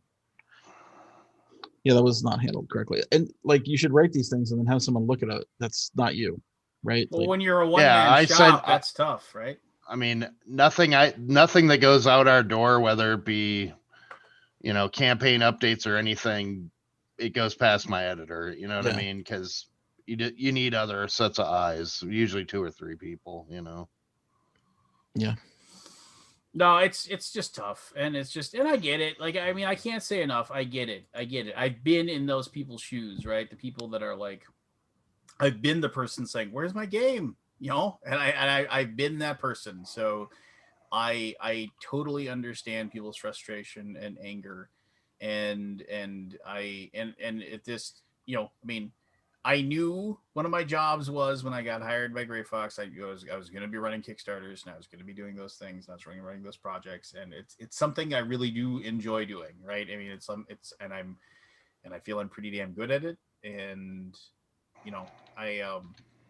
it just there's parts of it though, right? If everything went fine, then there would never be a problem, and everybody would have their game a month early, and nobody would complain. But I do know too, it's like, okay, so then it's like a game like Tsukiyumi that has like, literally 200 miniatures or whatever the number is. I mean, and all those things and all those different add-ons. I mean, so what is the deal with that game? Because I know you can buy it. Well, it's all, that's the standee version that doesn't have, so like this this one has all, and it's also updated and I mean, it's so I mean, the game's fantastic. I mean, as far as like area control games go, but I mean, and then with all the miniatures now, it's just going to look amazing. It's going to look amazing on people's tables. So I mean, plus there's all this expansion material for it, and just I mean, it's pretty awesome, right? And I mean, it's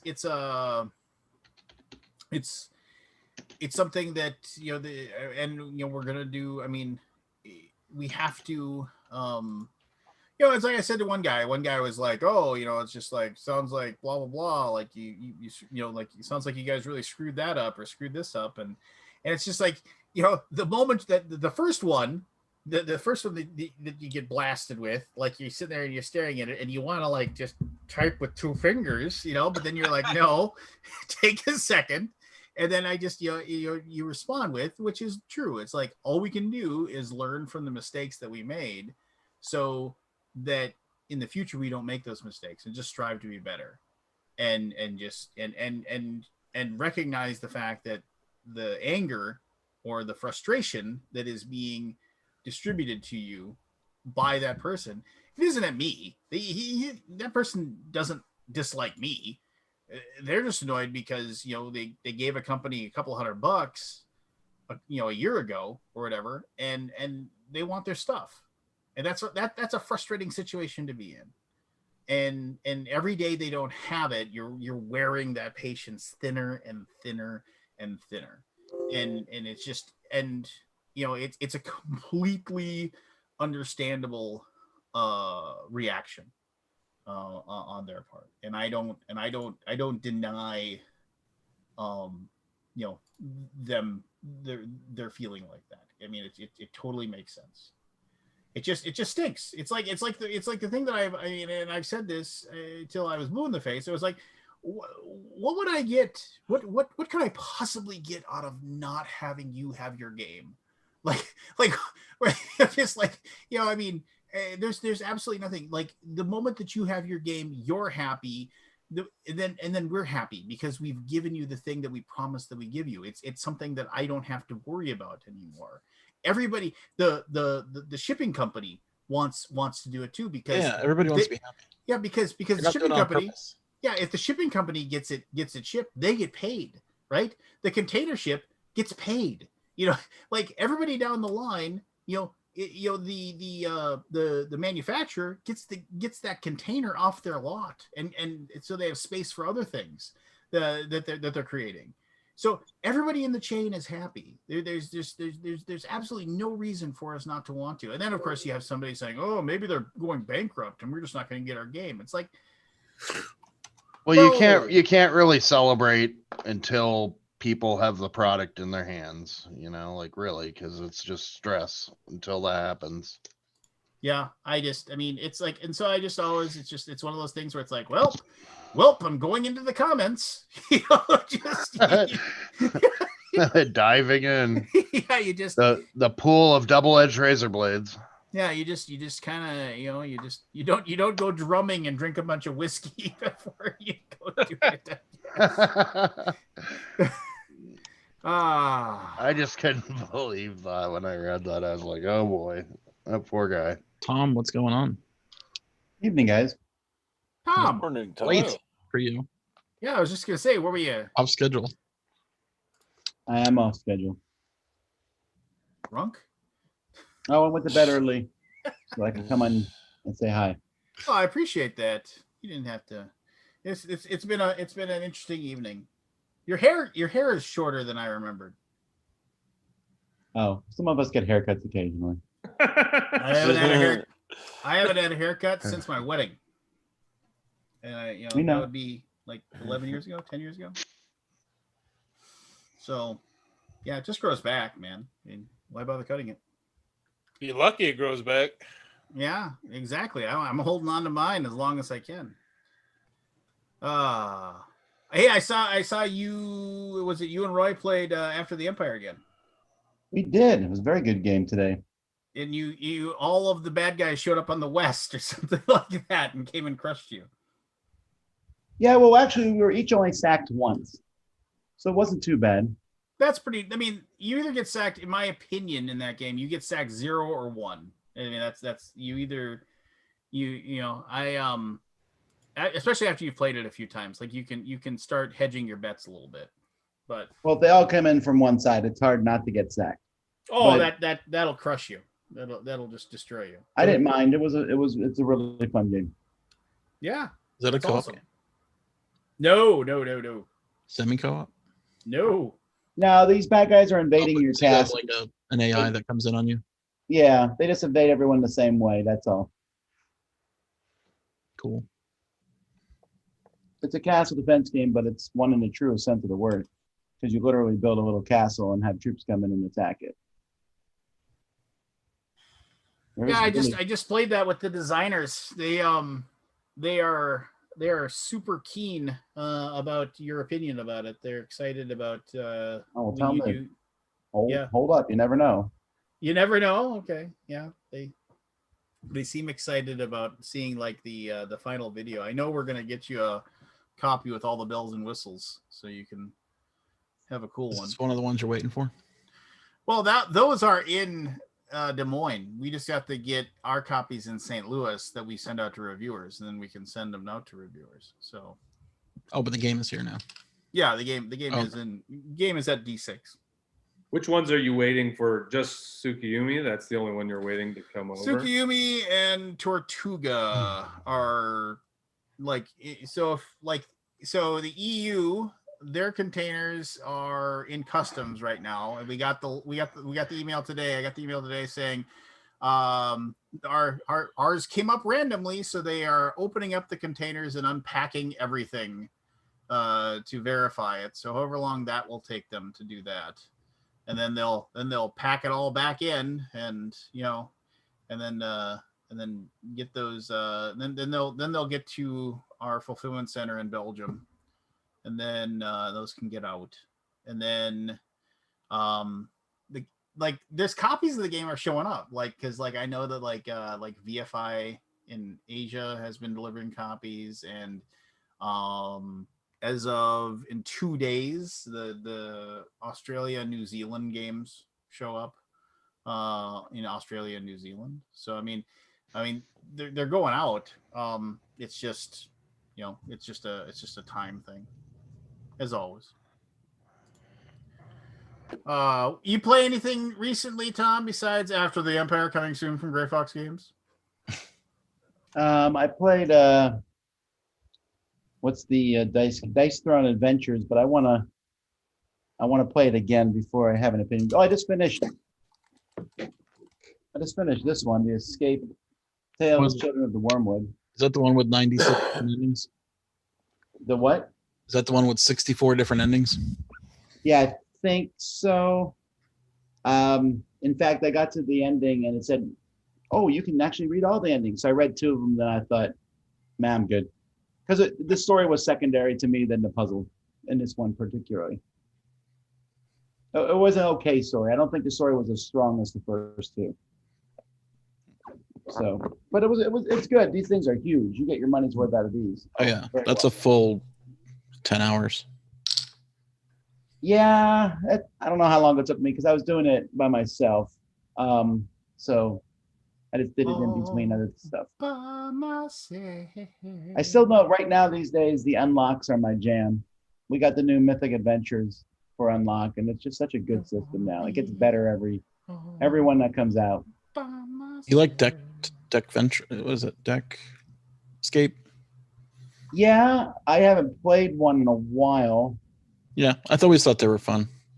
There's every once in a while a weird puzzle will come up that you're like, that doesn't make any sense at all. Yeah, there's a bit of that. And Exit, I like them, but they're starting to get a little samey. They're like pushing the boundaries of the system. But the unlock, they keep finding new things to do with the app, which I find enjoyable. So you like the Unlock series better than the Exit games? I do now. Although when they first came out, I liked the Exit games better. I thought the puzzles were better. The Exit games have some great puzzles. They do, but the Unlock games keep feeling different and unique, and the Exit games are starting to feel a little bit the same. At this point with the Exit games, I'll tell you what, I'm not even sure I would throw away the shrink wrap. Because they've used every bit of that box. One of these days, they're going to say, "Go check the UPS truck that dropped the box off."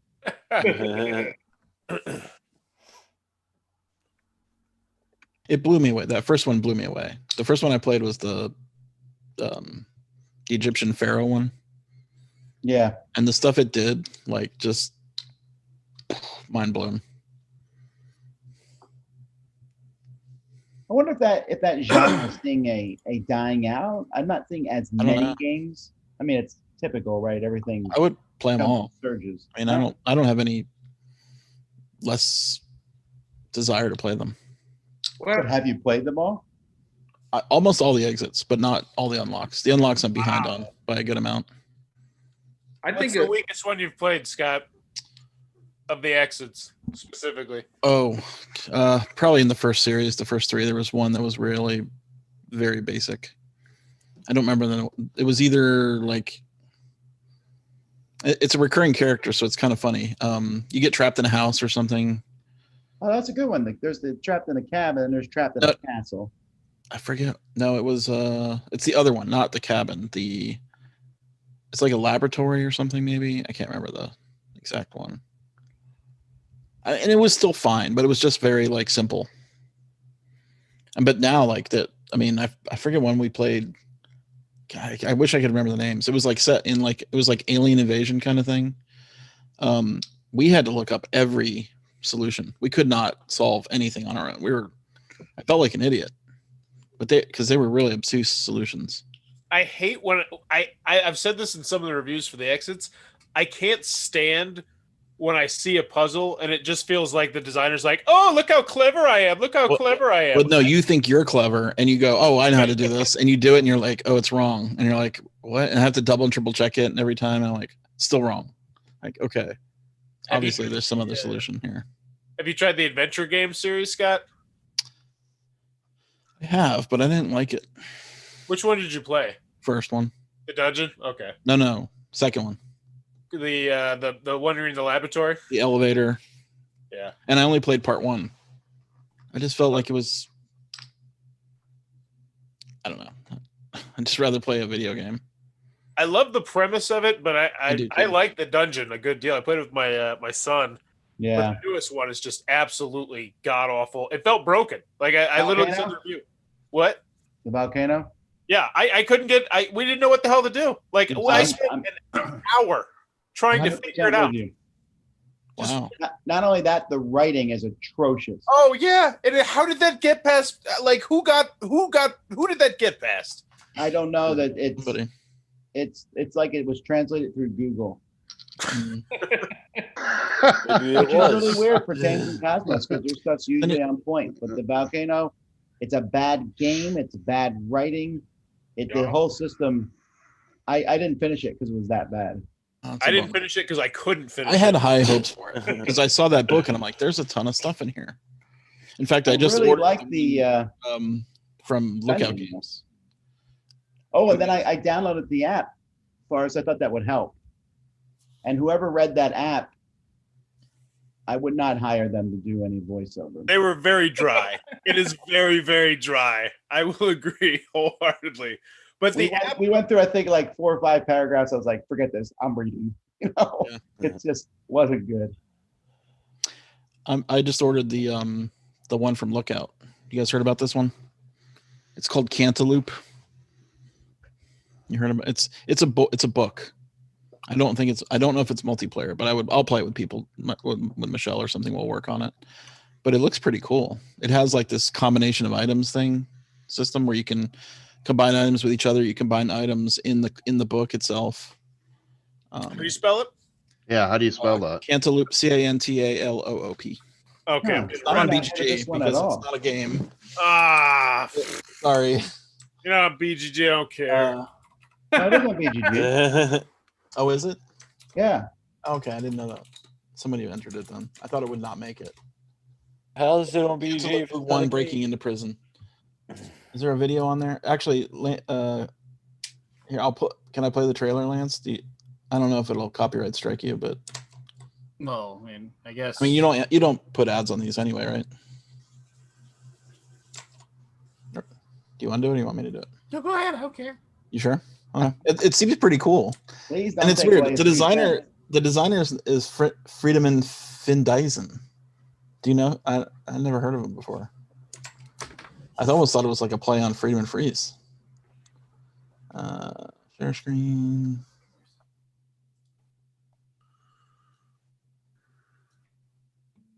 Can you guys hear it? My hometown. Can you hear it? It's skipping. All right. Spice Girls joke in the first minute. Spoilers.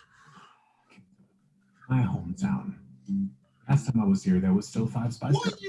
My name's I would have come back. But I do have a score to settle. I'm Oz Carpenter, by the way, but you can call me Hunk. So, what is all this about? Cantaloupe is an analog point-and-click adventure game. It has a book. You progress through the story by talking to characters, combining items, solving puzzles, and exploring Cantaloupe. During your adventure, you'll find 4-digit codes that unlock new texts. In simple objects, you can find the code in the horizontal banner, as is the case with my preface in the rearview mirror. To learn more, you can read the text belonging to this code with the help of the red foil. To investigate a complex object, you'll need the magnifying glass. Put it to the right of the vertical banner of the object to get a code, which again points you to another passage of text. Combining other items you find during the game works just the same way. Just be aware that I might make fun of you if you're trying to combine, say, a fork with an outlet. Combinations of item cards with objects in your current location give you codes that you can look up on the left page of the spread.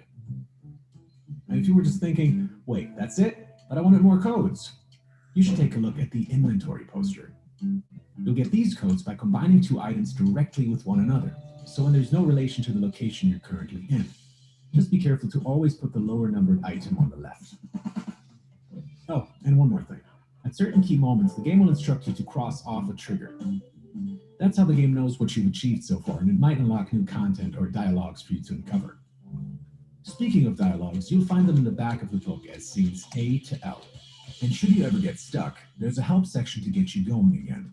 Let's see. Remove planks with pliers. Well, that was funnier in German. You can save your game at any time if you want to take a break and come back later. So if your house is on fire, you can stop the game and continue at a later point, if you still have a table. Anyways, enough talk. Time to settle a score. Cantaloupe, get ready. So, if you thought the other one was just to play a video game, why wouldn't you feel the same way about this? This one looks more intriguing. That doesn't look like anything new other than the red. It'd probably be fine, but it looked cool because I mean, maybe I will hate it just like the other one though.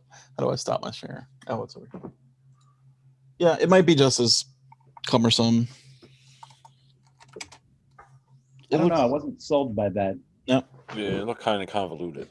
It's that red stuff. What's that called? The cereal boxes when we were kids. That I have red magnifiers we bought for Madara. Remember? I don't know if you played that one. Yeah, Madara. I was thinking. We bought red magnifiers just for our whole group. I don't know. I thought it was kind of funny with the Spice Girls joke. Maybe the whole game is like that. I don't know if you could read any of that text that came up. It looked funny. So. Yeah, maybe it's good. I haven't heard about it. I wonder where and it's Lookout Games, so it's a different take. Looks intriguing. Yeah. I think it's $20. Lookout Games. I like most of the stuff I've played for them. Yeah, so do I. They're a pretty solid company. Yeah. It's $24. Oh, for that amount of time, that seems like a pretty good ratio. For 300 minutes, yeah. Is that 5 hours at least? But I want it to be interesting all the way through. Like, I think we got into a point, and we were playing it multiplayer. If you played multiplayer with the adventure game book, it's tedious. Yeah, you had this weird rule with the elevators. Like we had one guy in our group. All he did was go up and down the elevator because it was never like a good time for him to get off the elevator to do something. So he just rode the elevator up and down the whole 2 hours. There's some wonky rules in that game in general. Like it feels more like a solo experience. It's a one-player game. They shoehorned in characters. It works really well with a family, though. Me and the kids had a blast. Yeah, my son was that made the volcano so much more disappointing. I played through the dungeon completely with my 7-year-old, and he was chomping at the bits to play it. And then we played the first scenario, and it was just ugh. No, that's too bad. Damn it, yep, same here. Are you guys getting micro macro? Have you heard of the micro macro? I really like that one. Did you get it, Tom? Yeah. Okay. Yeah, I got an early copy of it, and it's if you like Where's Waldo and you like that sort of thing, it's really fun.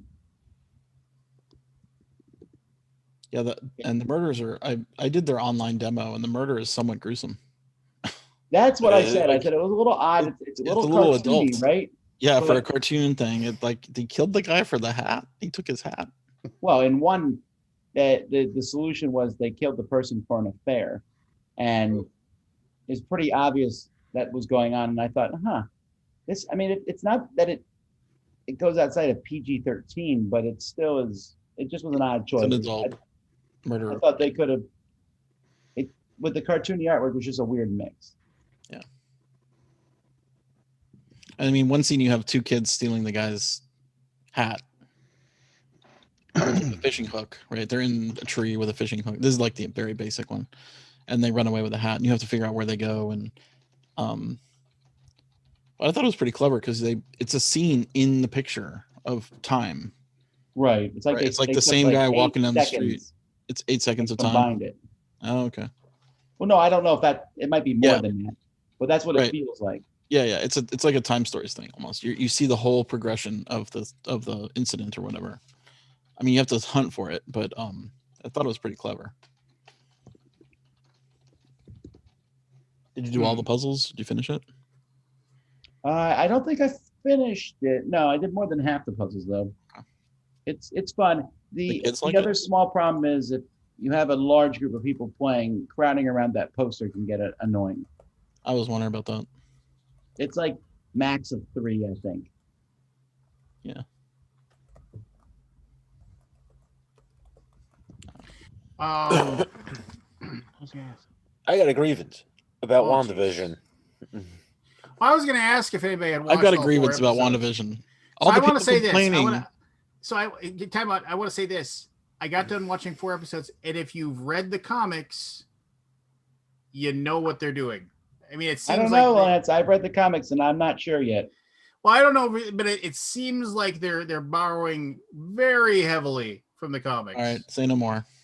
Also, I get annoyed with people having grievances about it because it's like 23 minutes. Exactly. This is my grievance. I had a friend This who is wrote, my grievance. They should just let them all go at once. You know? well, the grievance. but here's the thing. I had a friend who basically, he's a creator. He's a creative complaining about how they're dropping the ball and jumping the shark. And I'm like, it's 23 minutes. And I thought it was wonderful.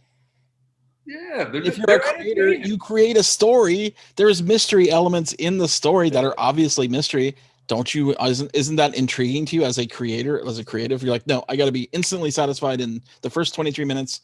Yeah. And the second 23 minutes, which I thought was even better. And then third 23 minutes, which is like even better.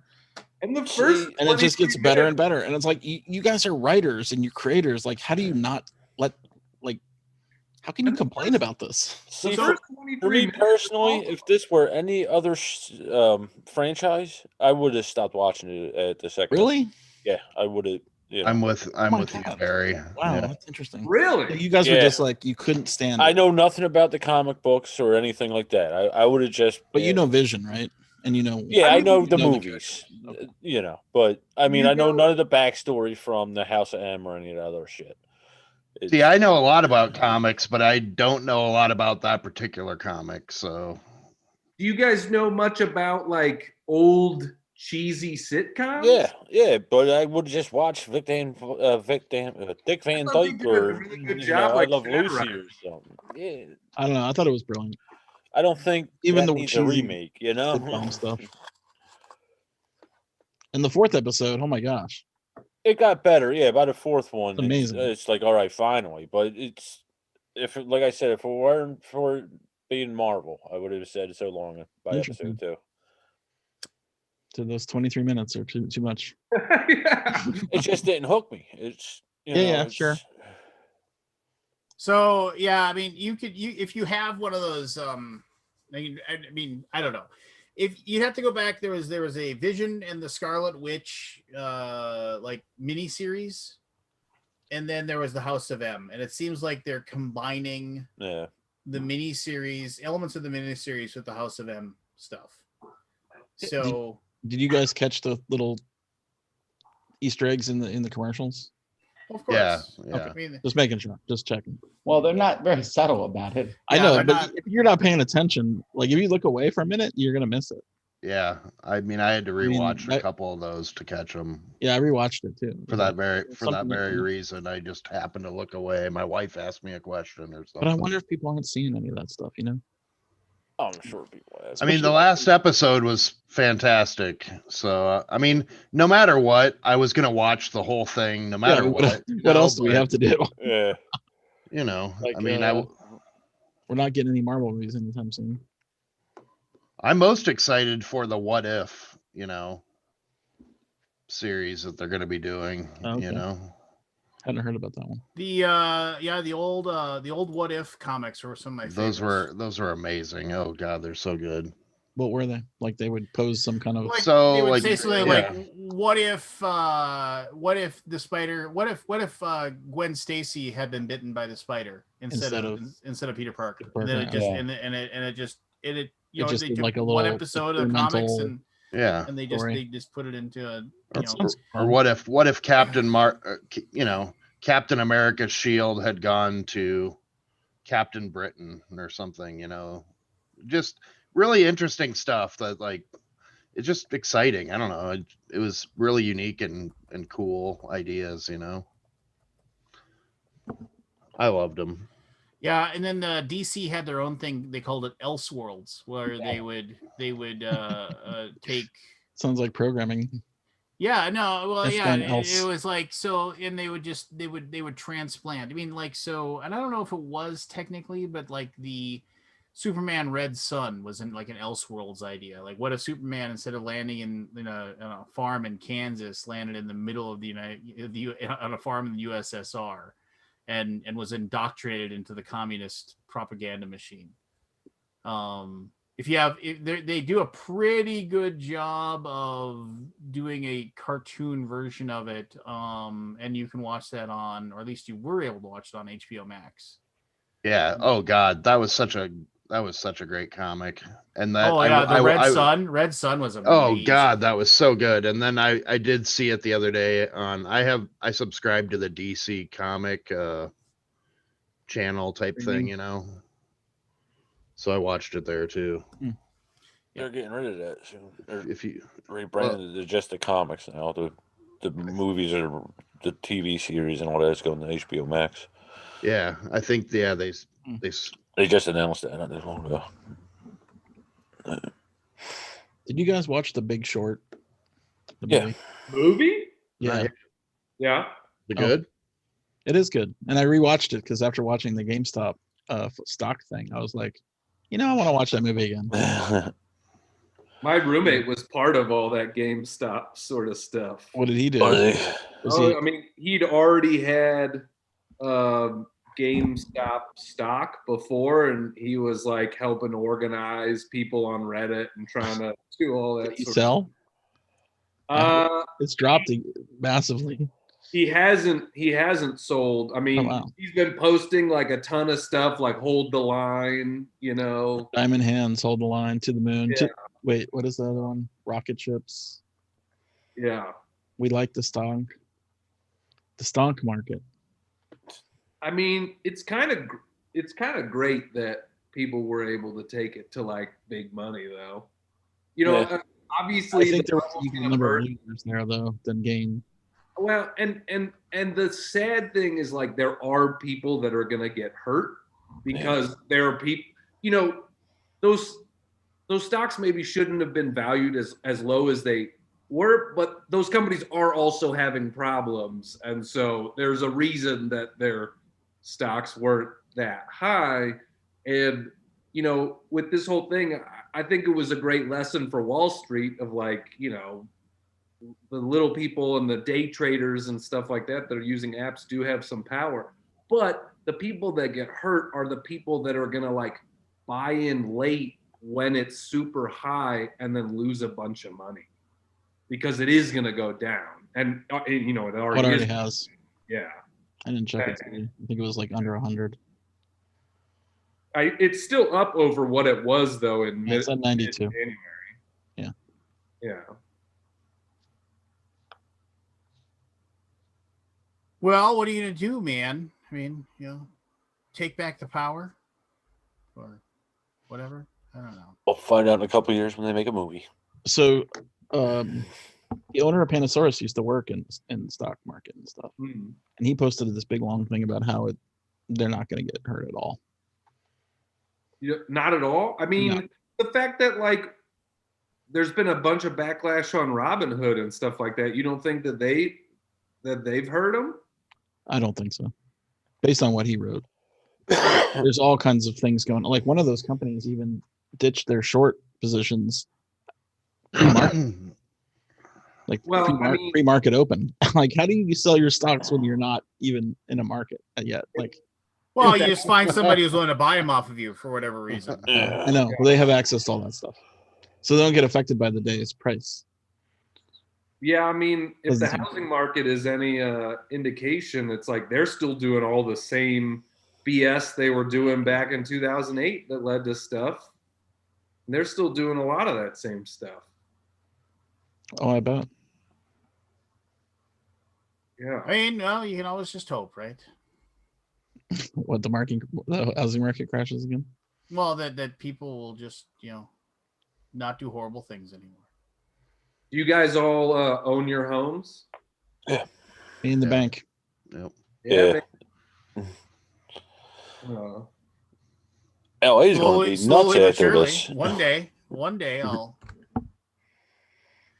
LA's going to be nuts after this. All them empty buildings out there. Not only LA, New York, Yeah, I think, we're already seeing the housing market come down in LA a bit because, especially with the work from home, people are like, well, why am I going to spend California rates when I can do my job from somewhere else? in I Nevada. have friends that have just given up their San Francisco apartments, that have given up their LA places. Yeah, why not move to Nevada where it's 0% Totally. state income tax and 30% less taxes, like in your house and sales tax and all that stuff. Yeah. I mean, we lost one of our roommates because he was like, I'm out of money. I'm moving back with my parents because, you know, he's a comedian and we can't be comedians right now. And then he had a restaurant job and those don't really exist either. Right? Yeah. Well, you can't be funny anymore. Sorry. Well, pay the bills, Lance. You wanna hear? So I just was like doing some of my tax stuff. So at live stand-up shows, I just was looking at my 2020 in January and February for live stand-up. I made $7,500 in those 2 months combined, which pretty decent, right? Live stand-up made over $7,000. For the rest of 2020, I made $3,000 total at stand-up. Wow. So yeah, I mean, it doesn't really exist. What you're saying is that you need to be funnier. Yeah. Oh. Here's what you do, Grit. You charge people by the dollar. You just walk up to them on the street and say, "Give me a dollar. I'll tell you a joke." Yeah, I'm not that desperate, thankfully. But it just is a good indication that of how much. Yeah, whole industry just got decimated there, Lance. Yeah. What? I'm sorry, I didn't hear you. I was drinking. I said that it's an industry that got decimated. Yeah. It was. Are you not going to do your shtick? 1/10. 1/10. Yeah. He just did. I mean, just I'm sure it's fine. I fed it to you, Lance. You didn't take it. People tell me that it's not, like, don't have to be so literal with my words. So what are people doing? I guess moving back home. Yeah, I mean, people are moving back home. You know, a lot of comedians are still getting unemployment because they opened unemployment. I mean, a lot of times we're not eligible for unemployment because we're right, because you can't show like this. Yeah, you're not even working for someone who pays unemployment insurance. Yeah, but now they open unemployment to independent contractors. Okay. I've been lucky in that my album was released in March, and that was like a whole process that had been going for a lot longer. You know, that train was already too far down the tracks to like stop it when COVID happened, and so that has been good timing for me financially. And then I also was lucky that I shot a national commercial in January that's been airing all year long. You know? So yeah, but I'm one of the lucky ones. Yeah. And there's like comedy clubs right now that have GoFundMe's trying to, survive. Just because I think a lot of the independent clubs are going to close. Yeah. We're like, there's a place nearby here called the Barcadia or something like that. They're trying to stay open. It's an arcade and bar. GoFundMe. Tons of restaurants closed. I mean, it's not good. Yeah. Yeah. It's tough. I mean, it's a crazy world, right? I mean, it seems to be like the most common thing I hear now is from, especially in the board game world, is there's already the, I wonder if we'll be able to have a convention by this month or by this month, or we'll be able to have a convention by this month. It seems like the least of our worries. Well, but it seems to be a discussion that people are having constantly. Oh yeah, believe me. I mean, everybody wants to get back to normal, right? I mean, we went to a convention every month in 2019. Every month, every month, just more or less. Maybe like 1 month, not a convention. I mean, I don't know. I mean, we've talked about it. I mean, I think it'll be fun to go back and do it, but I don't know. I don't know when it'll happen, right? No idea. I get emails constantly of people saying, "Oh, like from get in now for PAX Unplugged. We can't guarantee this. If you want to have like this, that, and the other thing, like it's they're hitting us, and Shane's just like saying, yeah, I'm not giving anybody any money." I'm not giving anybody any money for anything until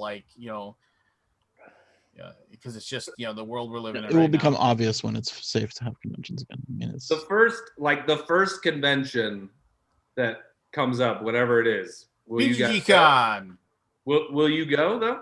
Will you go to the first one? Well, Brandon, would you come to BGG Conlines? If you have BGG Con, I'll show up. Yeah, that's I'm annoyed that I didn't go when I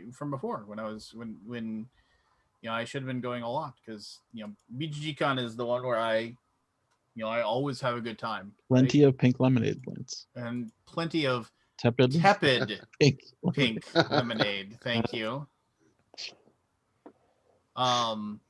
Yes. So I mean, no, I'm a huge fan. I mean, it's. Oh, I want it to happen too, but I want it to happen when there's like absolutely no worry that anybody would possibly catch something and die. I mean, that's the minimum. Well, yeah, if something happened and it was on your time, I mean, that's a hell of a. Can you imagine it? Oh yeah, it's a hell of a thing, right? I don't know. I don't know. I mean, it's tough to know when it's going to happen. I mean, there's no. I'm just not even saying when it happens, but will you be comfortable and confident to go to like the first one whenever that happens? Well, I mean, theoretically, I'll have all of the vaccine, right? So I mean, I'll be wearing a mask and I won't be like sitting right next to somebody, just asking if I can eat that, whether can I have some of that sandwich you're eating there? You gonna finish that? As long as you don't lick any door handles, you'll be okay. Yeah, Australia is like 30 days without public transmission, so they're back to normal basically. Yeah, so I mean, the whole continent. One of the big cities. I'm not sure about the whole continent. Perth. I'm not sure. If it's Perth, that doesn't surprise me. There's somebody I was talking to. Perth is Perth. They're so isolated in the world. No, it's not. It wouldn't surprise me if it's a person who lives in the big city. I don't know which one. Well, they're getting there. See, all they got to do is isolate themselves from the entire world. Nice, hopeful thought. It'll be a while, unfortunately. Did you play Sleeping Gods? No, it's on the docket for Friday. You got a copy of it? Yeah, well, they're also we got a slightly early copy, but they're going out to backers anyway. I believe. Yeah, I'm supposed to. Copies are coming out this week. Yeah.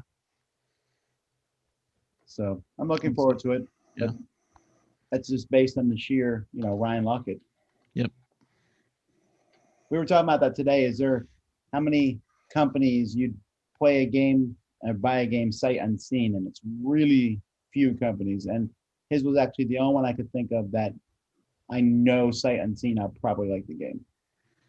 What about a Gloomhaven game? It's too the subject matter is too small there, but that I would argue that even with Isaac, Gloomhaven's the one I like the best, and I didn't actually like his first game. What was that called? Forge World. Forge World, right. I never played it. Aldi was saying that he thinks Sleeping Gods will be his favorite Ryan game. Do you have a favorite one, Tom? Near and Far is my favorite, but this one looks like a better Near and Far, just from looking at it. I might be wrong. I mean, there was something about Near and Far, and I'm trying to remember exactly what it was. I think I was mad about the real randomness of the encounters, but I guess that's what I think those games are going to be about. And if you didn't have the specific character in your, just by pure luck and not knowing anything about the game, having the right character in your party at the right time, you would win or do well. And if you didn't have it, too bad. That was what made me. That was my biggest annoyance with the game. Now, I did not play the full campaign. Like I just stopped after the first page. So I may have pulled the trigger a little too early on that one. I don't know. I'll have to wait and see. We were talking about this because they announced the new Stonemaier game today. Yeah. Of course, everyone was busy about that. And we were talking about how Pendulum did not go over like gangbusters last year. I think that was an experimental type game. I guess I was a little mind boggled. It was one of those games, everyone reviewing it, it's like, wow, it's something new. I'm like, it's real time. It's not that new. Real time, even real time worker that placement. Space game. Time and Space had done Time it. and Space, yeah. You remember Rick Thornquist, like, was in love with that game? Yeah, I remember the first year that game, that BGG Con, that game got basically broken. Not broke the game, broke the pieces. Like it had gotten played so many times, the pieces broke basically. That's, I think, one of the fastest I've ever seen a game go from being hot to people not talking about it in a month. Really? I've never played that game. And it was great. You play with that. You play with sand timers and to do stuff. I thought it was fine. The problem is that someone could, if someone cheats, and cheats a strong word, more like accidentally makes a mistake, you just don't catch it. You can't catch them. Yeah. Like you're waiting for your sand timer and you're like, it's close enough, flip it. Well, I don't even mean that. I'm just saying someone could accidentally break a rule and like trade a cube in or miss a cube or make a mistake and you would not know it. Oh yeah. Especially if it's like their first or second time playing it and you've been teaching it to them, they're gonna make mistakes. Yeah. That's what I don't like about Escape the Temple Curse. But that's cooperative, so it's better that way. But I'm not paying attention to anyone. Like we could be cheating all day long, or people not understanding what they need to do and do it wrong. I succeeded here, done. Sure, but it's also a 10-minute game, so you can kind of. I let it pass for that, but I was always like, you always have that questioning feeling like, did we play this correctly? Oh, I think about every game. I never really liked the real time aspect of any of them games. Yeah, because I like to see other people take their turns and what they do. In that game, you're not. You're rolling your own dice and sticking your own stuff. And every once in a while, you're like, I need a thing over here. Can someone come help me? I'm locked. I'm frozen. Yeah. Like that was it. No, all the I never played any of the expansions, so I don't know. Could have been more. Well, there certainly is a lot of them. I know. Nowadays, I think Queen just makes a game with the expectation that they're going to make it. I want to see the final version of Luxor because I think, like, is there something missing out of this game? Then 3 expansions come out for it. What's the? Yeah, I was trying to remember. The same thing with Runestones or whatever it is. Not Runestones. What is it called? Which I really liked the game of Runestones. I thought it was fun. I thought Runestones was fun too. Yeah, sure. I'm just not sure every game needs a big box edition. Right, but then there's 3 expansions. You're like, was this really the Merlin big box is about to come out? Yeah. As long as people are willing to buy them, then they're needed. Spend $100 on a box, sure. I'll keep making them. Yeah, I mean that's what Jay told me. He goes, "What did he say?" Jay Thomason. We'll stop making them when you stop buying them. Expansions. And that's pretty standard. I mean, it's like I mean, it's you as a publisher, you let your audience tell you when something's dead. Yeah. A fantasy flight. Or you just kill it. Yeah. Or you I mean, when the ground. One of the reasons we put out our big box is so that everything will fit in there and it'll be nice and easy for people to store things as well as like well as room to grow for future expansions, like trying to plan ahead. I want to hear. So sure. I get that. I'm more concerned when like every game gets a big box treatment. Then it feels almost like if everything's special, nothing is special. Yeah, what do you mean? Splendor shouldn't have a big box edition? No, it needs a Marvel edition. They did a I thought they did one actually. Did they? Oh, Tom, did you get the Terraforming Mars card game yet? I have an early version of it. I haven't looked at it, but I went over the rules pretty quickly, and it definitely looks like Race for the Terraforming Is it Race for the Mars. Galaxy? Yeah. Okay.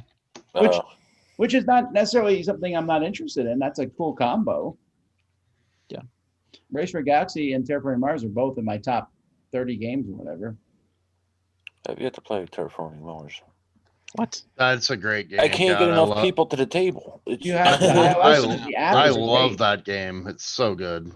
Get the app. Yeah, the app is really good. I got a thing with the app games. They never click with me. They, I've tried a few of them. You can play Terraforming Mars solo too. They have a solo mode. I mean, I play most of my games on an iPad while I'm watching TV. You know what I mean? Like, if I'm going to look at an iPad, I'm just going to use an iPad. I'm not going to play a game. I want to be at a table with a game. It's just how I am. I get you, Barry. Like most of the time, I'm on my phone and my computer so much that I try to avoid. I mean, that's one of the reasons I like board games is because they're like an escape from the technology. Yeah. I will say though, there's now a lot of games that are using the app integration pretty well, and you still feel like you're playing a board game even though there's an app assisting it. Like, I mean, my favorite app game is, I'm a huge Lords of Waterdeep fan. I love that game. It's probably because I love D&D, but that game is so well done for the app. Like, I play it with my friends all the time. I love it. And it's like, since we can't get together, yeah.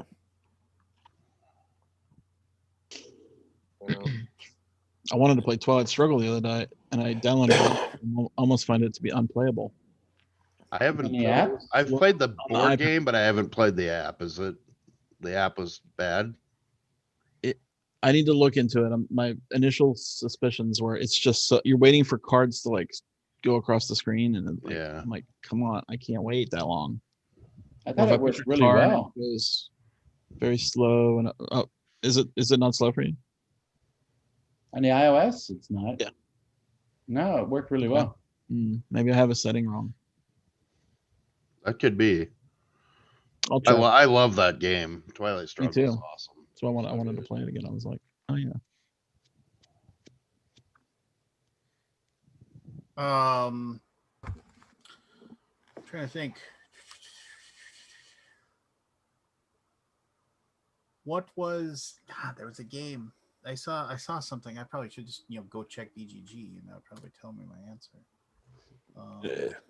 The cover of the new Stonemaier game looks good. Yeah, it looks really good actually. What's the name of it? I totally missed that today. What's the name? Yeah. Is it Red Rising? Or I don't know what the game's called. It's based on the book Red Rising. Yeah, it's Red Rising. You're trying to. That's a great cover. Yeah, it's a good. There we go. A hand management combo building game for 1 to 6 players, 45 to 60 minutes playing time. You start with a hand of 5 cards, and on your turn, you deploy one of those cards to a location on the board, activating that location's benefit. You then gain the top card from another location face up or the deck face down, adding it to your hand as you enhance your end game point total. The game does not sound big. It sounds like a smaller card game. I agree. A short description, but I'm sure he'll have the 10 reviewers will be out soon talking about it, so we'll see it. Are you probably done on that everywhere. list? Are you done on that list? I don't believe so. Me and Jamie have disagreed in the past in the sense that when he sends a game out, he asks that you review it in a time frame, right? Which I'm kind of opposed to. An embargo date's one thing. If you say don't review it until February 20th, fine. We'll wait and we'll review it after February 20th. But if you tell me review it between February 20th and February 25th, then it feels like I'm working for you. Right. As part of your publishing, and that's if you're after a certain date, that's the weird part. But so speak of the devil, Lance, Metro Big Box announced. Metro Big Box. Deluxe Big Box Queen Metro. It's got Berlin, London, New York, Paris, St. Petersburg, and Stockholm. I didn't even know they had those maps for that game. I did not know it was anything other than the base game. That's Gurkhan. It's fine, but it's just a fine game. It's of its time. It doesn't need it. There's better games that have out since then. but I still like it. I like it, but are you going to get the big box? Besides, not counting BGG library.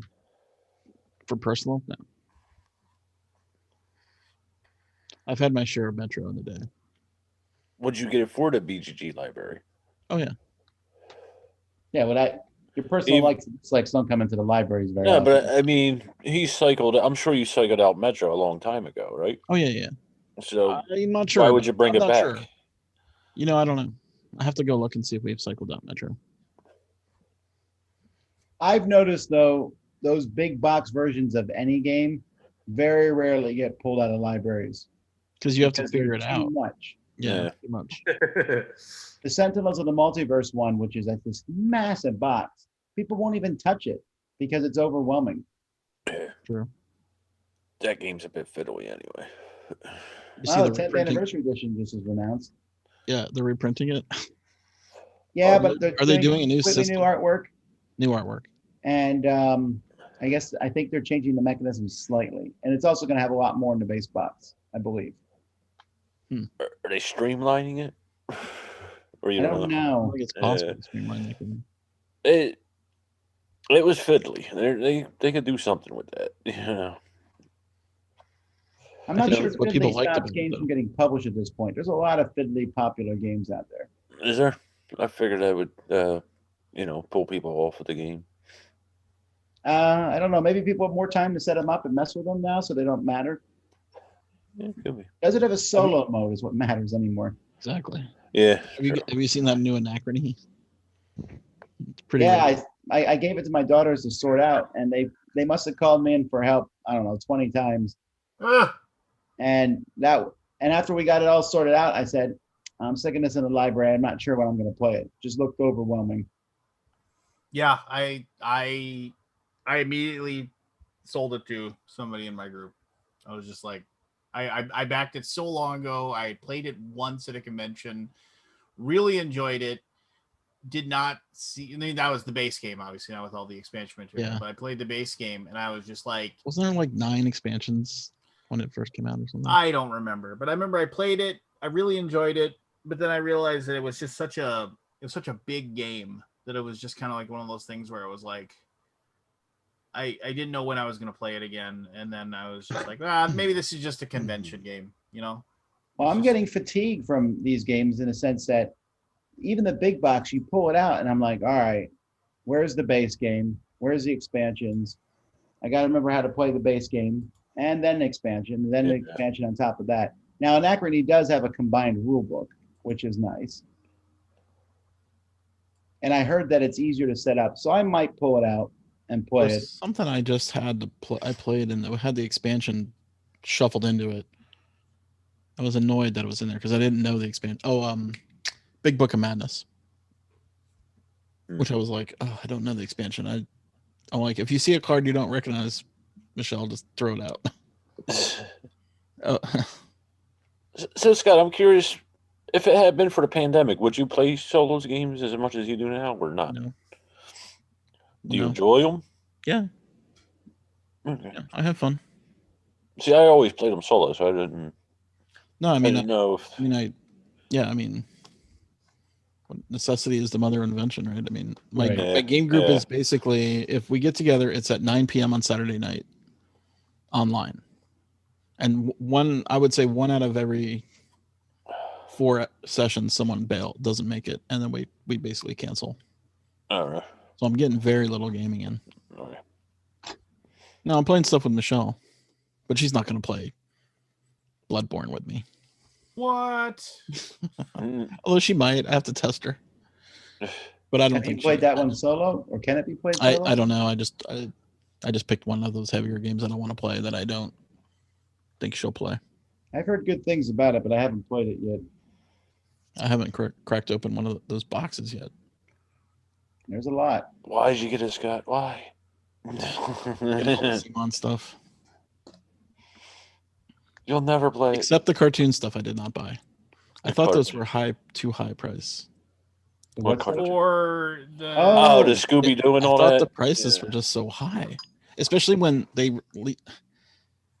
launched Marvel United for $25 in Target or whatever, like the Walmart version. I think that Walmart thing hurt them to some degree. At least a couple people I knew were. It made me mad. They said they weren't going to buy the game because hey, it might show up in Walmart. I mean, I don't know. I mean, who knows what they're going to do? But I have a feeling those games will show up in Walmart. They're exactly like that Marvel United style game. Yeah, it feels like it. It does feel like it. They're mainstream cartoons. Telling me it's going to be a Kickstarter only thing? I think it's a little weird the mixing of them because the people who like Looney Tunes probably aren't as big of fans of the Teen Titans Go. Like my kids like Teen Titans Go, but they don't like Looney Tunes. Or that at least it's not that they don't like Looney Tunes. It's not a thing for them. They weren't my kind of games. No, I'll probably try to get them I'll see when they come out, see what they cost. I'm sure they won't be costing. I mean, were they $50 each? Like full 50? That was expensive. Seemed like it. Yeah, it's tough though. But even like with the library, putting games in the library is almost depressing at this point. It is. Yeah. I got this amazing library that's just sitting there for years. Yep. But it will get played again. It will be played again. It will. It will rise again. Uh-huh. But here's the thing though, Grant, what's going to be tough is the library by nature gets culled because of constant play. Yeah. It's going to be interesting when we open these libraries back up. Same thing with VGG and my library. When we open these back up, there's going to be, for people coming to the con, instead of there being like 100 new games, there's going to be like 1,000. And normally we can figure out pretty quickly, oh, this game was hot for a New York minute and now let's get it out. Now we're going to have hundreds of games that suddenly aren't hot or never even got a chance. Yeah.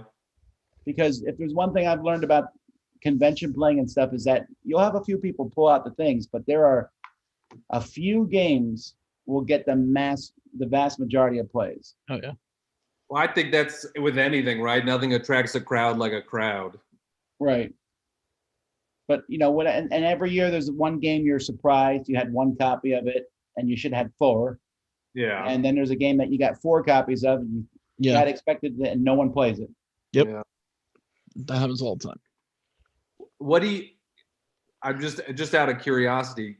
Can you guys think of the game that epitomizes that the most? Like, we thought this was going to be so popular and nobody checked it out, or nobody played it. Nobody was. Well, at my last con, Dice Tower West, last year, it was Oceans from North Star. I thought Oceans was going to be really huge.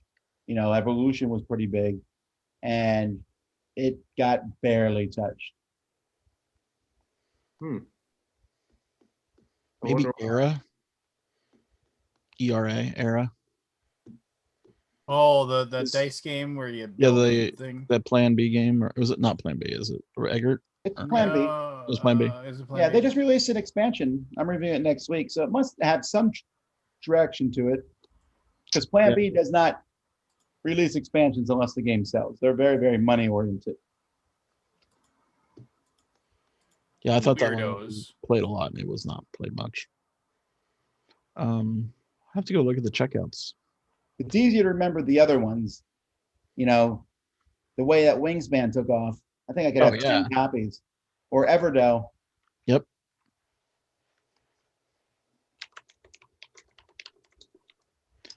But nowadays, I'd rather err on the side of caution. If there's not enough copies, you know, you could always go to the publisher at the con maybe and say, hey, can I quick have a copy or 2?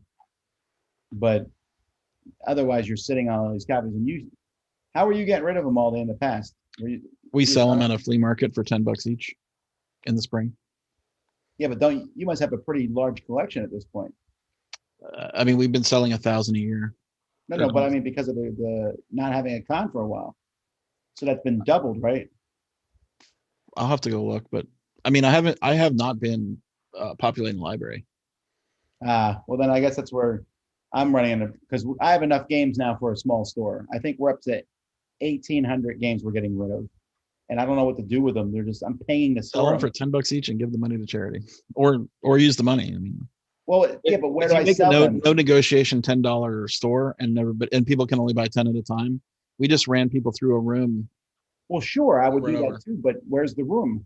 That's the problem I'm at. Oh, wait, like a conference room? No. I'm saying with the coronavirus, they can't be sold. Oh, yeah, really. yeah, yeah. You have to sell them through the mail, which then adds shipping and packaging and all that jazz to the thing. Yeah, that's not worth it. I thought about that too, but I'm like, that's a full-time job just to run a shipping system for that. And I'm not sure the margins are that great. Here, well, I know Tim needed games. Will he take those? Oh, we're definitely making a huge dump to there. Shipment is going out there to Tim. So yes, but there's a lot of games that I don't. Some of them I'm going to feel bad about selling in general because the game is that bad. We did an auction, I don't know, 3 years ago at Dice Tower, and of our extra games, and we stood up, and it was like the bluntest auction. I'd be like, "Yeah, this game's garbage. Who wants it?" And we probably made a whole lot less money than we could have made. Point the salesman you are. We just put everything in a room. We walked around the room like 2-3 times and cherry picked. Right, like anything that was at 50 in my mind, I took out and sold separately, which was maybe like 40 or 50 games total, maybe out of 1,000 or 2,000, and then everything else we just said $10. And then you put a limit, you said, on it. Yeah, you can only do 10 at a time. I guess that keeps someone from Because buying then out the whole place. Yeah, because otherwise there was people that were just going through and mowing it down. Like, I mean, What it's about still games that aren't worth 10, though, like card games and stuff? Everything's 10 and then the second day was 5, and then the third day was like I think it was 10 for 5, or you had to buy 10 for $10. It was mostly gone by the third day, and like took an hour. Yeah, it's always just 2 hours each day, and then 1 hour in the third. Everyone's culling their collections, but the cheaper a game gets, I don't think I've ever had to throw a game away. And I still remember some away. The year that you gave out the free games that people had already gotten, and the stampede for them. People want physical stuff. I mean, it's just. I have absolutely I forgot thrown about the games stampede. away. Yeah, I've thrown games away where I was like, I don't feel comfortable giving this to someone else. Well, no, I mean, like, I'll take over, Lance. Thanks for throwing it to me. Updating. Oh, you froze up, Lance, there for a minute. Oh, okay. When I had stacks and stacks and stacks of games, and I would just have my buddies come over, and I'd be like, yeah, just whatever, and then they grab 15 games, and they'd say, how much do you want?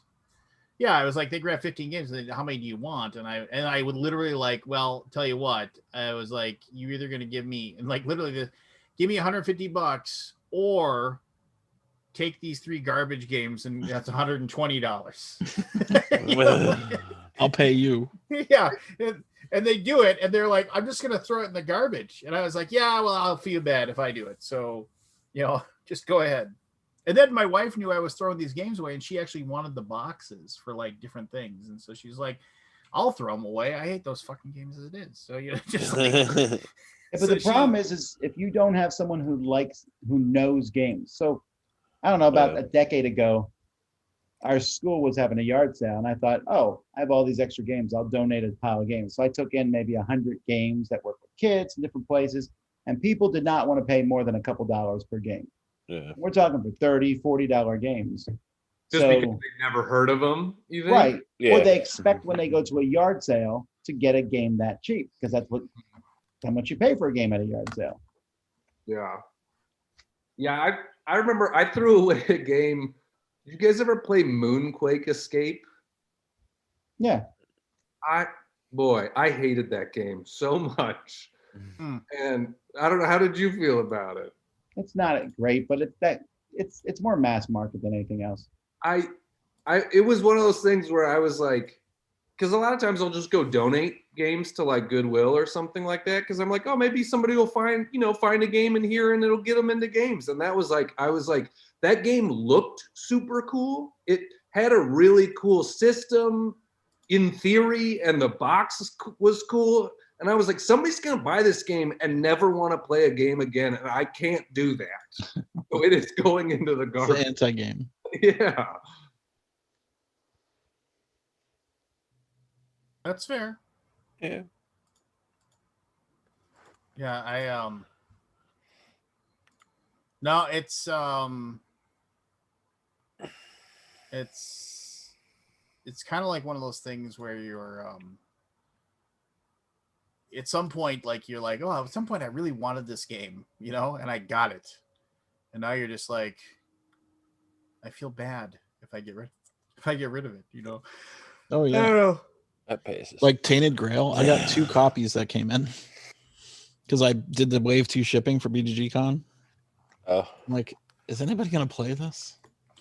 Well, those big campaign games are harder to get people to play at a con. Yeah, anyway. especially that one because you. Well, I'm interested when cons do come back. Let's say next year, or well, in 21, later this year. Will people play games from 2020, or what do you think? They'll just go. That drops in half. The top. Tough question. I would say the top like 10% of the games are get 90% of the play. I might argue it's even a lower percentage than that, Aldi. Top 5%. Yeah. 90%. Yeah, you might be right. So people will play Lost Ruins of Arnak, Dune Imperium, maybe Dwellings of Elder Vale, and then the list drops off sharply. Calico, right? Yeah, the list. I mean, even though so many games came out last year, it's like it's going to be only like 5 or probably 10 games total. We'll get most of the play, or people will want to play them, and if they're not available, they'll drop to their next. I think that this past the 2020 Essen releases is possibly going to be the most forgotten about slate of games ever. I can't even remember. We did 5 days of demos. I can barely remember what we did. I'd have to go look. Well, Praga might be the one because people do love Vladimir Suchin. Praga's that's a hot game room game. Cloud Age, possibly, but again, by the time cons come, both those games might be like, yeah, forget them. We got the new one coming out. Especially what Jeremy was saying earlier. Said it wasn't great. Which one? Cloud Age. I liked it. Did you? Okay. Yeah, but he doesn't like Wingspan.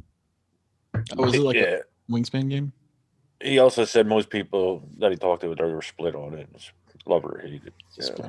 Split review. Yeah. Is it like Wingspan? Where you? No. I'm just kidding. It's. Oh, you're just saying like he doesn't like certain types of games that it everybody feels likes. Closest to me of Selenia, maybe. It doesn't feel like Pfister's other games. I liked it so far. I want to play it some more before I solidify a final opinion on Carnegie will be on there. Yeah, but that's not going to be out till then, isn't it? Oh yeah, that's a Kickstarter game. Kickstarter It'll be out till right 2022. Yeah, I don't know. It's going to be slim pickings. Yeah, that's what I'm saying. No, but 1,000 games have come out, so a majority of those games will never see major content. I want to go through my Essen list real quick here and see if there's anything that you think might be sticking around.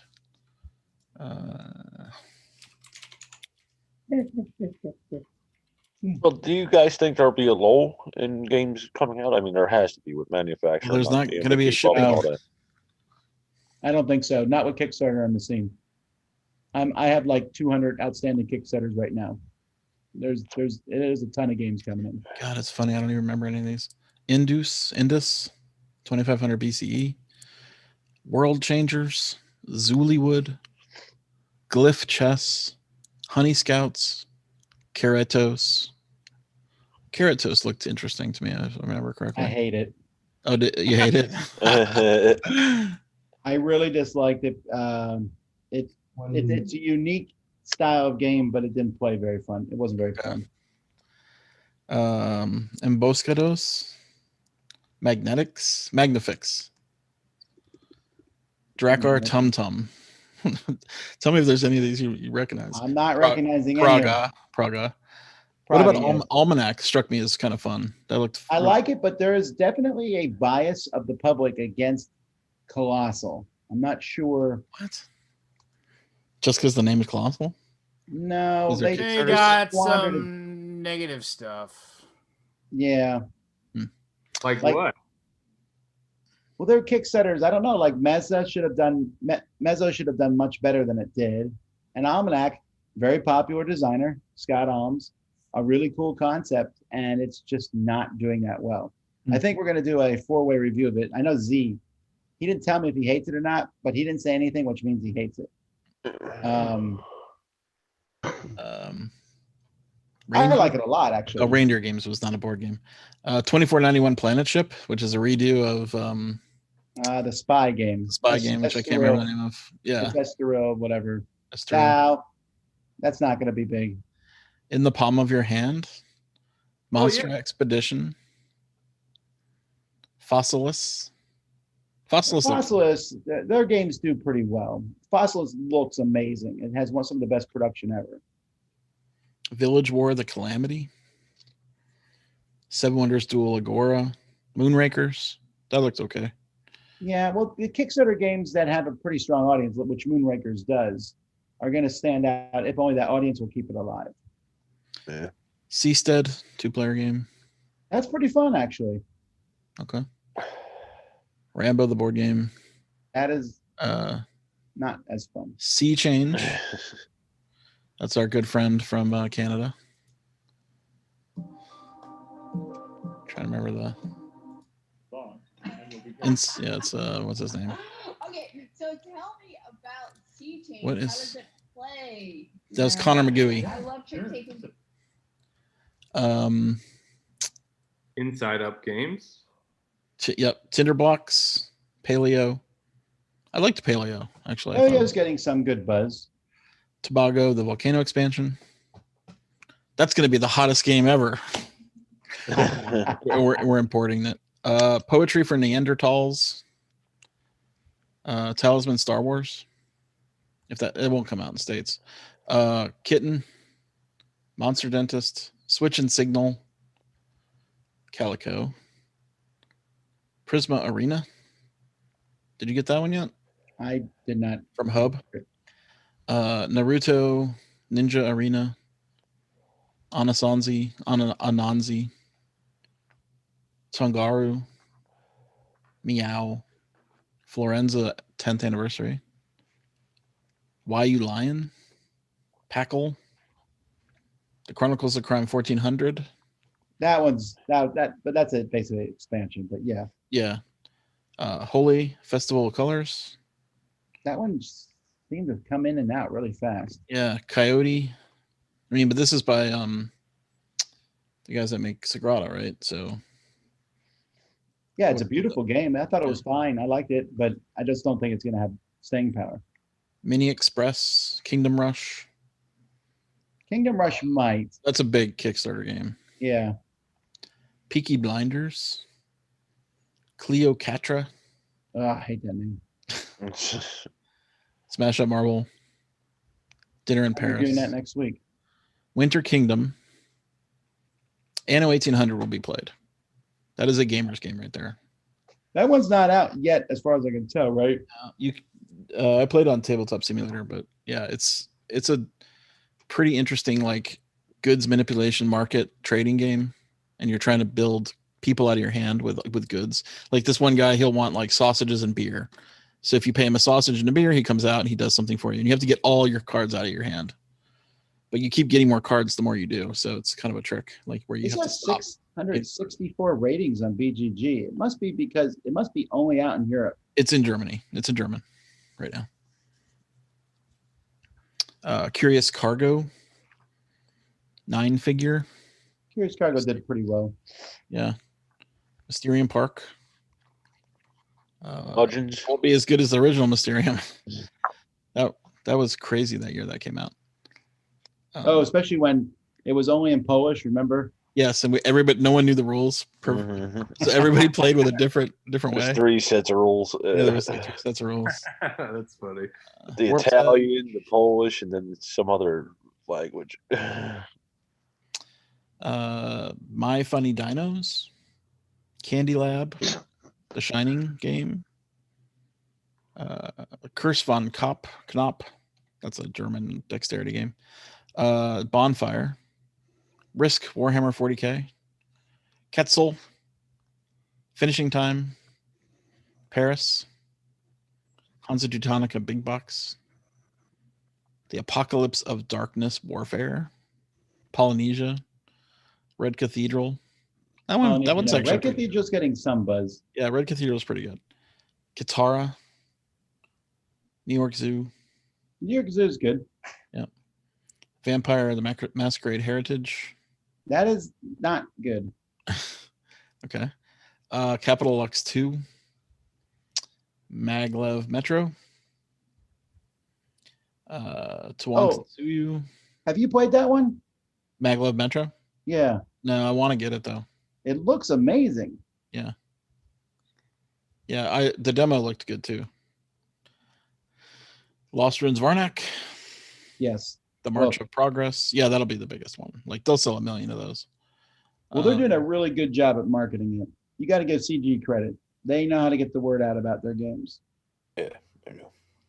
And they took the coronavirus with everyone stuck inside, and they managed to get their games out everywhere. People still talking about them. Yeah. Meeple Towers, Silver. This is a side note here, Lance, but the upgraded resource cubes for After the Empire. Yes. Do you sell those in bulk? I'm not kidding. I think I would buy 1,000 of each. What about them? Because they're really cool. They're textured wood and stone, but they're also cubes still. So they could replace cubes in, I don't know, 1,000, not that many games, but a lot of games. And they're really great. They're some of my favorite components ever, actually. I can definitely ask the boss. Yeah, I don't think we've ever considered it. So. Yeah. So what do you think? Like 5 to 10 games out of that list that are? Yeah, not a ton. Not even 5. Maybe not even 10. Probably 5 or 6. Oh, that's kind of normal for any year, though. I mean, out of Essen? Yeah, I don't know. I feel like there's at least 20 games out of Essen. Like we make a hot games table of 25 games. Yeah. Yeah, but you think the following year anybody remembers that? I mean, no, they don't. Yeah, that's what I'm saying. The pandemic didn't make anything special there. Right, that's what I'm saying. And since there's going to be at least a 2-year difference between all the cons, yeah, it's going to make the hot games area a weird mishmash. Do I put a game from a year ago, but the fact that no one's played it? Yeah, or they haven't played it with other people. Right, with other people. Yeah, it's going to be an intriguing thing. I just think there's going to be a huge drop off. Are we going to have another Essen this year? They said they're going to do it. But I think it's too early to call. I think it will happen. I just think it will happen in a smaller way. I still wouldn't be surprised if Gen Con happens. Well, they're doing a spring thing. Yeah. They're doing a spring spectacular. They didn't put it. Yeah, I know. I'm definitely keeping an eye on it. The amount they're charging for that is astronomical, considering their online audience is not their in-person audience. They don't seem to notice that. But they also didn't mention who the talent was. They're like, yeah, we'll show your game off, but it matters who shows your game off. It does. It does matter. Oh, yes, hey, we're just talking about you. No. Yeah, what's the game you said he hated? Cloud Age. Cloud Age. Oh god. Oh god. It's like you never left. Oh my god. That piece of garbage. You still want to talk about that thing? Oh my god. We were just going through all the games from Essen and like what games will be played at a convention theoretically this year. No. Cloud Age was a maybe. My theory is that almost none of them. None of them. No, Arnak is going to get played. Dune Imperium is going to get played. So those two. So I think you know what? I think both of those, especially if they have like any announcements of an expansion, are going to get like a lot of love. They're going to get a lot of love. Well, especially if stuff's available. It's impossible to buy anything right now. There's nothing in stock. Nothing's in stock. No. You're right. Nothing's in stock. But sometimes like when we come to conventions, like on this side of the town, like even if they are Euros, like by big designers, they don't always get a lot of like attention. It's like, oh yeah, that Euro's coming, but it's like one in a yeah, like you know, it's really like I realized this when Black Angel came out, where it was like everybody wanted Black Angel, right? Yep. And then like they sold out of what they had the first day, and the next shipment that came in the next day, it was there. at Gen Con. Yeah. Yeah. They sold out of everything they had the first day. Yeah, they had a couple hundred first day. Yeah. And then after that, it wasn't like they was people just line up. We were worried about not getting it. Yeah. So it was we like, didn't have to worry. yeah. So, yeah. I played Black Angel again. I thought it was all right. Yeah, I just didn't like it. Didn't have a staying power for me. Yeah, it didn't have the staying power for me. There's a lot of good games, man, that just need a convention. I mean, like In Search of Planet X. Yeah. Come on. Like, that would be one of the biggest games. That would be a top 10 game for a lot of people if they got a chance to play that at a convention. So you're saying a lot of games are hard to get right now? They're out of stock. Yeah, they're not much. They're just not much. Yeah. Will the reprint of these games affect the cons? Who knows? You know, like we were talking about the hotness and what the It'll stock. affect distribution and what people can buy. But I mean, will it generate enough buzz again because it was out of stock? I don't think we. I don't actually. You know what? I don't know. I don't think we know. Like it's going to be a weird thing because it's like there are some companies who have had 2-3 titles that people like that nobody can get their hands on, and then the convention comes and they go, "Hey, you know, I got Fossilis. I got not only do I have Fossilis, but I got my creature comforts, and I got Hall of the Mountain King, which came out right when the pandemic started. And I got so you go to somebody's booth, like Kids Table Board Games, and they got a slew of games for you to buy, to test out and try. And they're good games.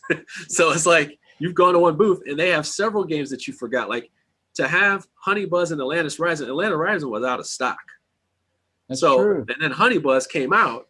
So it's like people still want the deluxe edition of Atlantis Rising. Little Insider, he had his stock stuck. So he couldn't even sell the game when it was hot. Like he couldn't even sell it when it was hot. And he couldn't even fulfill it was crazy. He was losing his mind. So it's like some of these things, it's going to be tough no matter what. I mean, it's not like pallets can come out of everywhere now. There's another issue right there. There's a shipping crisis. It's like so there's just going to be a weird stagger thing where some people are going to get a house advantage and then others are not. And it's going to be tough. It's going to be real tough. It'll probably be I'm thinking that, so Joe Blow, even think about the house for the first time in 2 years, it's overwhelming. He's not be able to buy all the games. Yeah, more than overwhelming. More than like picture like. I mean, like even like people with a big rollout to them, right? Like IV Studios, the IV company that has Moonrakers. Yeah. Like, you know, they would set up a booth that would look fly. Like, you know, they would set up the slick booth and it would be really high presentation. They'd have the Moonrakers, which is an absolutely gorgeous game. And it just so happens to be a good one.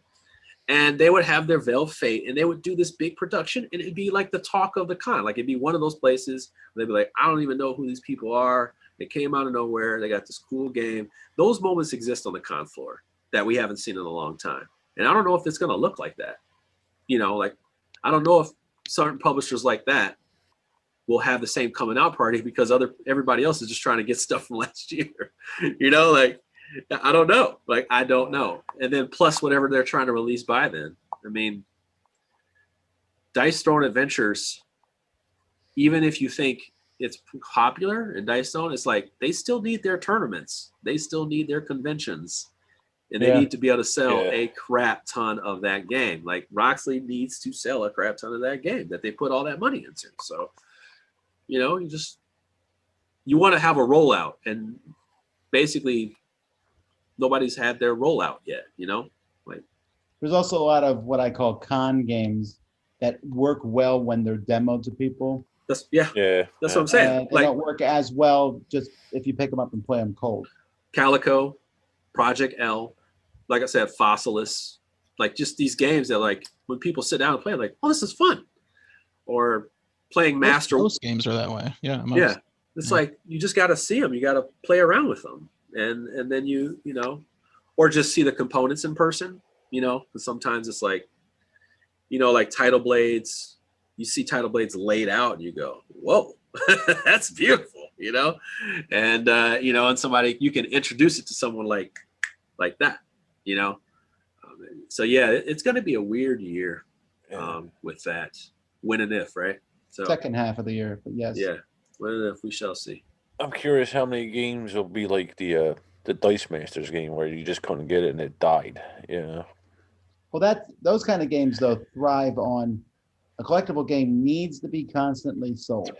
Yeah, that's true. The Star Wars one died too, and that one had That pissed way me more off so money. bad. Huh?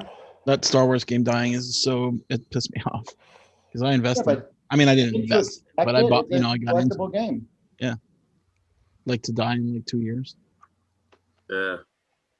What collectible game has done well, taking Magic, Pokemon out of the equation? Oh, that was my answer. Yeah. I don't know. Ruined it for Is there me. anything? I mean, Pokemon is a really interesting story. How it took them like 22 years to make it. You know. God, I wish I still had my original set. Yeah, you and me Retire. both. I had a full original set. I bought it in college, and I said, "This is not. It's not interesting for me," so I got rid of it. Lord, I was a Yu-Gi-Oh guy, so my nephew was too. Gosh. You're He the actually one. taught me the game. What is the foil Charmander worth right now? I had that. Oh. I just look it up, you'll be remember. sad. I just remember the excitement of running to the store with a paycheck and getting magic booster cards. You know, we drove around having to eat ramen noodles for the in Dallas, cleaned out inventory. Well, I remember the day he's like, I go, I want that antiquity box. He goes, packs are like $250 each. I'm like, nah, it's fine.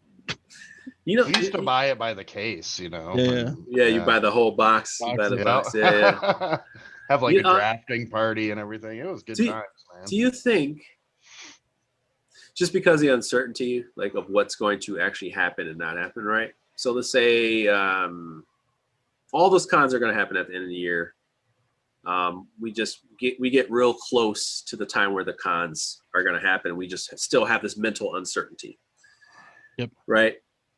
Do you think publishers that usually don't come to the States are going to come here and kind of take over a little bit, just in case, so they can get games in front of people? I think it's too risky. It's too risky. I mean, even if even if the cons happen, like we're not going to go. I mean, until it's safe. You know what I mean? I'm sorry, and I want to go. Believe me, but I'm not. I think you're in the minority. Like I front about other things, like you are in the more minority. People will go. They don't care, man. I think it's too expensive for the European or Asian, or I just think it's just financially it's too much. Coming overseas when you hold people's hand as they're dying in the ICU, like it'll change. People don't care, man. Yeah, people don't care, but straight up, people don't care. We'll see you there then. You know what I mean? Yeah. Like, trust me, I work in a hospital. It's ridiculous how much we have to fight people just to put on a damn mask to walk from here. Well, I'm just going to the bathroom. I'm like, bruh. Okay. Do you know how viruses work? No, I'm not even saying that. I mean, on a normal year, we don't have many European or foreign publishers come over. You know, there's Portal and Gen Con was transforming though, man. There was a ton. It is, but my concern is I think the end of the year, taking coronavirus out of it, it's top heavy now. All these cons happening in 2-3 months. Yeah, I can't go to all those cons. If I was a game publisher, man, I would not know what to do.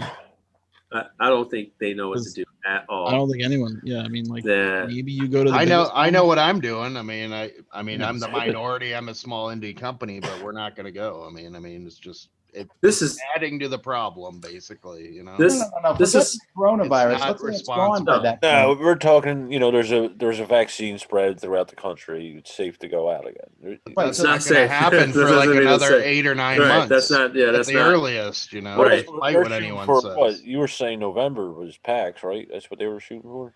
No, PAX is in December. It's like the first week of December. Okay. Yeah. Mm-hmm. We're in November. You don't understand. Yeah, I'm not sure.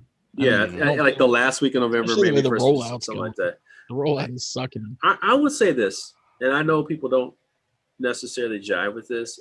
All I can tell you is that we're going to have a little bit of an issue with it's starting to show its head right now. Digital conventions are going to be a thing, and they got to be a better thing, and I think they are. And I think a full year of this, like actually people starting to invest a little bit more into how digital conventions work, because they are getting better. There's some ones that are pretty cool that I've attended. I think more people will be into it. And that might be the only way you get a chance to show your games to people. I 100% disagree. I don't think I would put like this. There's enough of you. There's enough of you to say that. But there are also a lot of people making way more digital copies of games right now, and it's actually becoming an issue because people are making some kick-ass copies that are not licensed of great games. Oh, you talk, yeah, but digital cons themselves aren't making money or bringing in a ton of people. I'm saying that's true. That's a no shit Sherlock thing for me. But it was also year zero of that shit. It wasn't even a full year. It was pretty much everybody making it up on the fly. Now people have gotten a little bit further into it, and we may not have another year of conventions. So as these times come, will you still have some digital thing where you can play these games? They're getting better quality ones out there now. More publishers are putting more of them out there now for free, not convention, and people are playing them. So if Jeremy, who's going to run the digital con? Essence was not very good. Gen Cons wasn't very good. Like I said, year zero.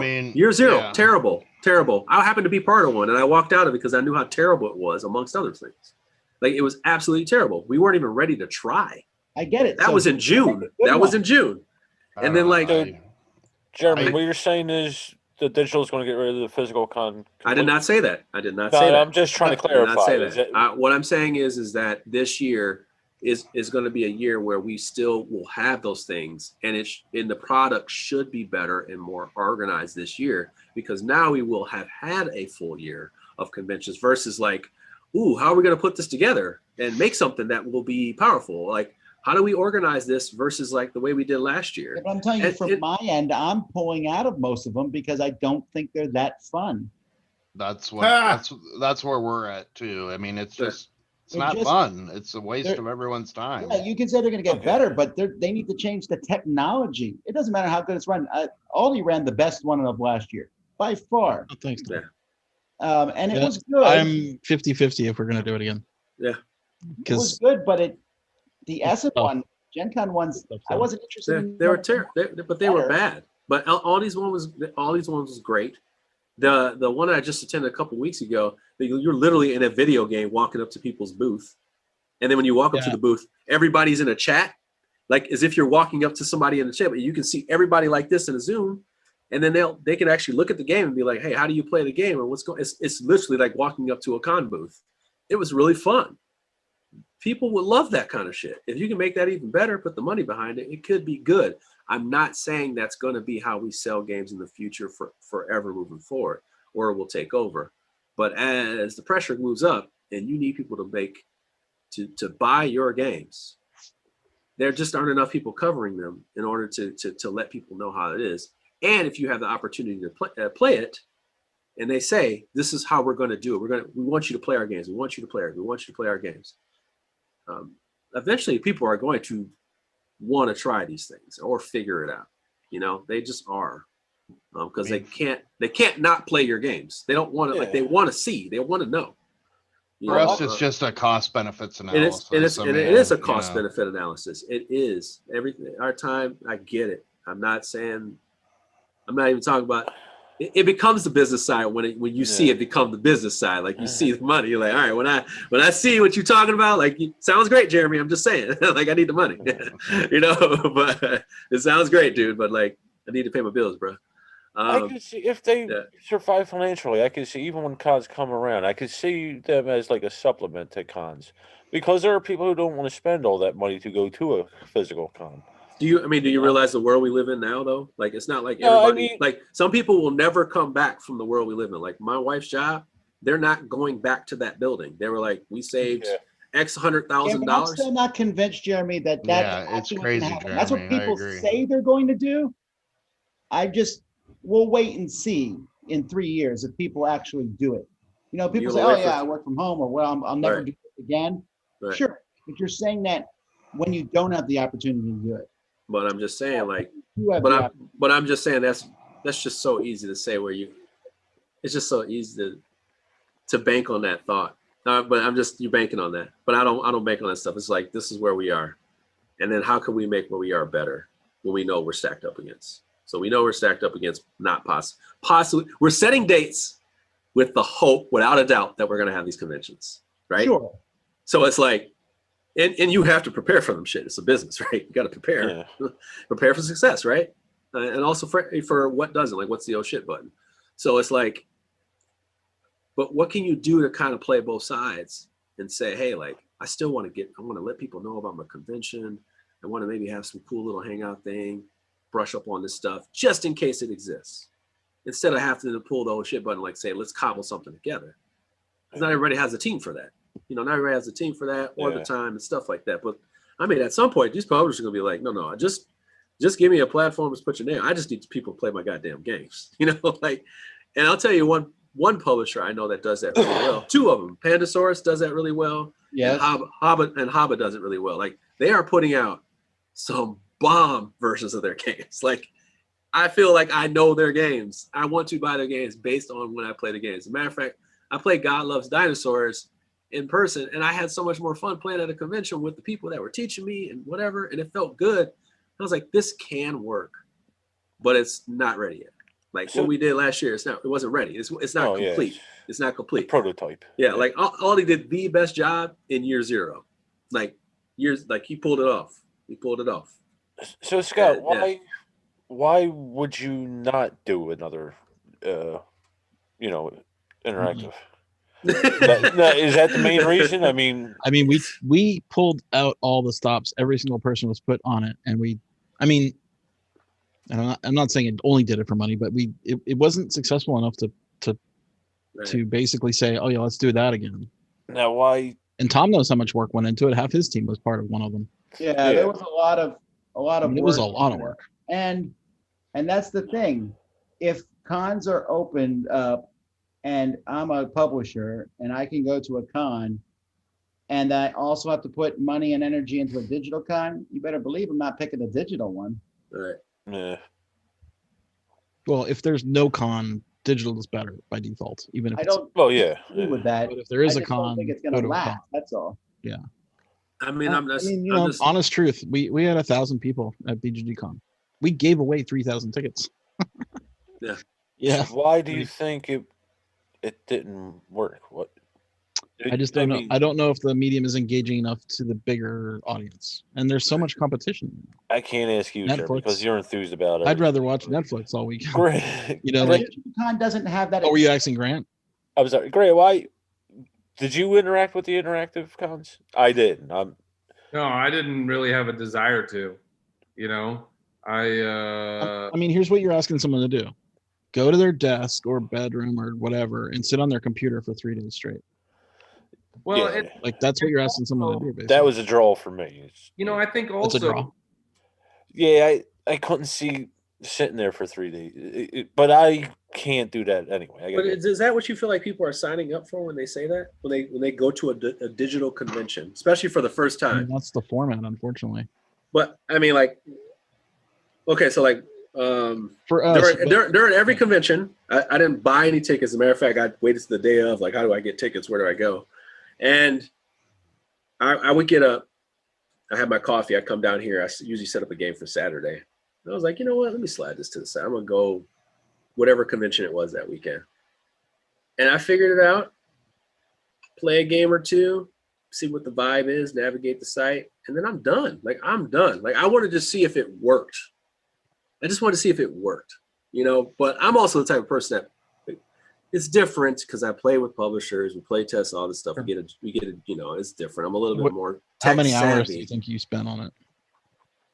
At your convention, I spent a half a day. Okay. I spent a half a day. 6 hours. Yeah, about 6 hours.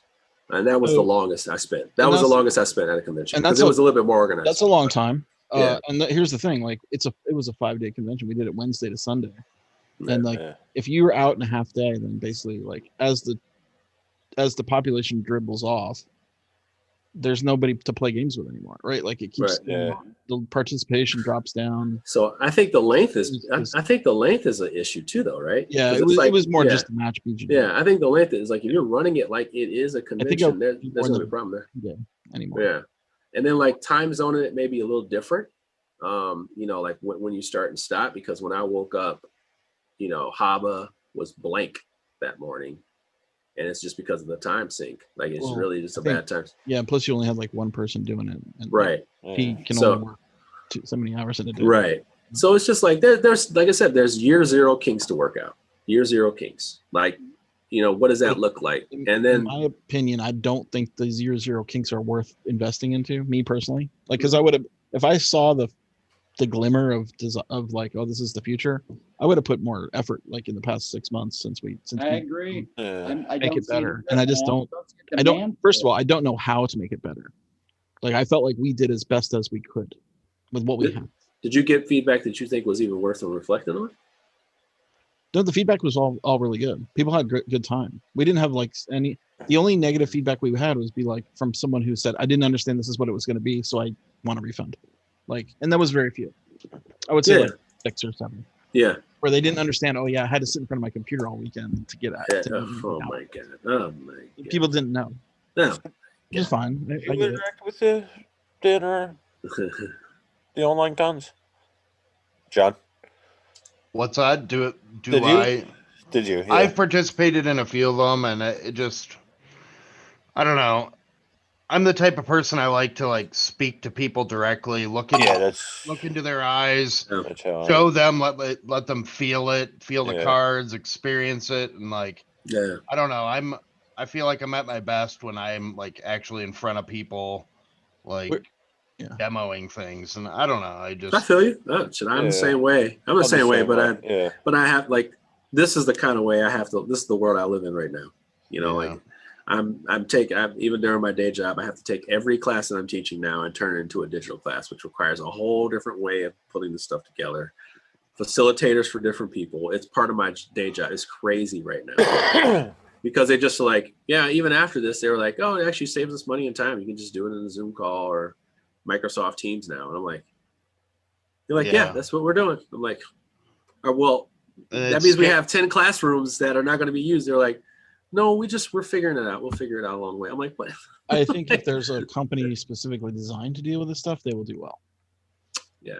But for me, it would be like splitting your attention in half to do a whole bunch of work speculatively thinking, well, this could be the thing. And I think Essen, the people at Spiel put in a huge amount of effort with their tech and everything. Yeah, it wasn't great, but it was something. And would you do well? RPG cons do well. Oh, that was good. Would you invest in? Would you allow, let's say, a group of? I'm really spitballing here. It's almost 2 a.m. Who cares? Would you take Tom? You're a gangster for being up so late. Look at you. No, I went to bed early and woke up just so I could be here. Right. Okay. I'm anyway, out 10 minutes myself. Okay. I'm done in 10. I was like, you're a gangster. You're awesome. You're awesome. But would you have a situation? Would you be into a situation where a publisher said, "Hey, I think Tantrum House is doing something like this. It's like, hey, we'll have 3 publishers. We'll have them do a sponsor weekend and we'll host it. Like just 3. Like not one publisher. Let's say Kids Table Board Game has 4 games. Another one has 3 games, and then they just go, hey, like we're going to be running a mini convention mid-year. We'll play some games at our studio. Plus, we'll have some digital stuff going on. Maybe one keynote.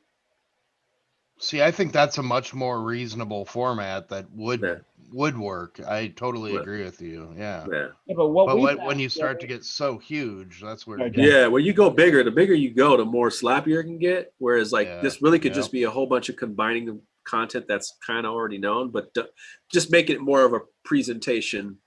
And a little scratch on your side, right? And Jeremy, we found that running just the show, essentially, the Summer Spectacular and the Winter Spectacular we did, those worked so much better because that's content that people can come in and watch. They do. And that's what people are used to doing online. Yeah. But So while you're saying that, I 100% agree with that. I also agree with like there's still more potential. Like I said, like having a keynote like that you guys are in on. So like the one that Portal had, you can have that as well. But just like Portal did, and it worked, you know, whatever. Who knows how it worked as far as the numbers go. I just liked what it was because I like Ignacy presenting things. Nobody's like that, man. That's true. Nobody's like him. Well, you either like it or it'll suck. Who says that in a presentation? I love him for that. Like, I love it. You're gonna love it or you're gonna hate just, like some people were just he like went on like some people are just gonna like it. You're gonna love it. You're gonna hate it. I'm like, okay. Anyway, but get more people like him. And you know how like during conventions, video game conventions, they would often say, hey, like this is the game. You can play it now. Boom. And then you have your digital version that people can play now. Or you guys play it, and that's kind of the reveal. Once again, like I said, it's just a different way of rolling these things out. Get a little publishing support, so it's worth your time. You get a little bit of money, and then you pull that off. I'm just trying to figure out how to like. I think we're all just gonna like think this is just gonna happen, and I just don't think it's gonna happen. Like I hate to be the bearer of bad news. I just hate. I don't see it. I don't see it. Like I haven't. I work at conventions. I work in a hospital. I work in a hospital. We have to like we're on top of whatever the current hospitals have to do. We have to like because it's veteran based. It's straight federal. Like it's everything is like whatever they're doing. No, we can't do that. We have to do this, and we have to. It's like a thing. It's just a thing, right? And even then, it's just like. Man, this shit can come unglued like any minute. Like just the way it's like we've heard disaster. It's just like, oh my God, we cannot let a disaster happen. Like there's like creaks, there's cracks in it. You're like, oh no, this would be so bad. So I picture that on the scale of how our population activates and like on the scale of what a convention could be. I mean, even 10,000 people inside of Indianapolis Convention Center is a thing, right? It's 10,000 people walking around, and that's not including employees, not including people who are in booths. It's like, even if you went to the... They're going to charge us our money if we don't show up. Yep. Yep. Of that you can be assured, yeah. Yeah. I mean, at least people who want to go will be able to get a booth. There'll be a lot more open slots. You won't have to share a booth. There'll be a lot more open slots at your own risk.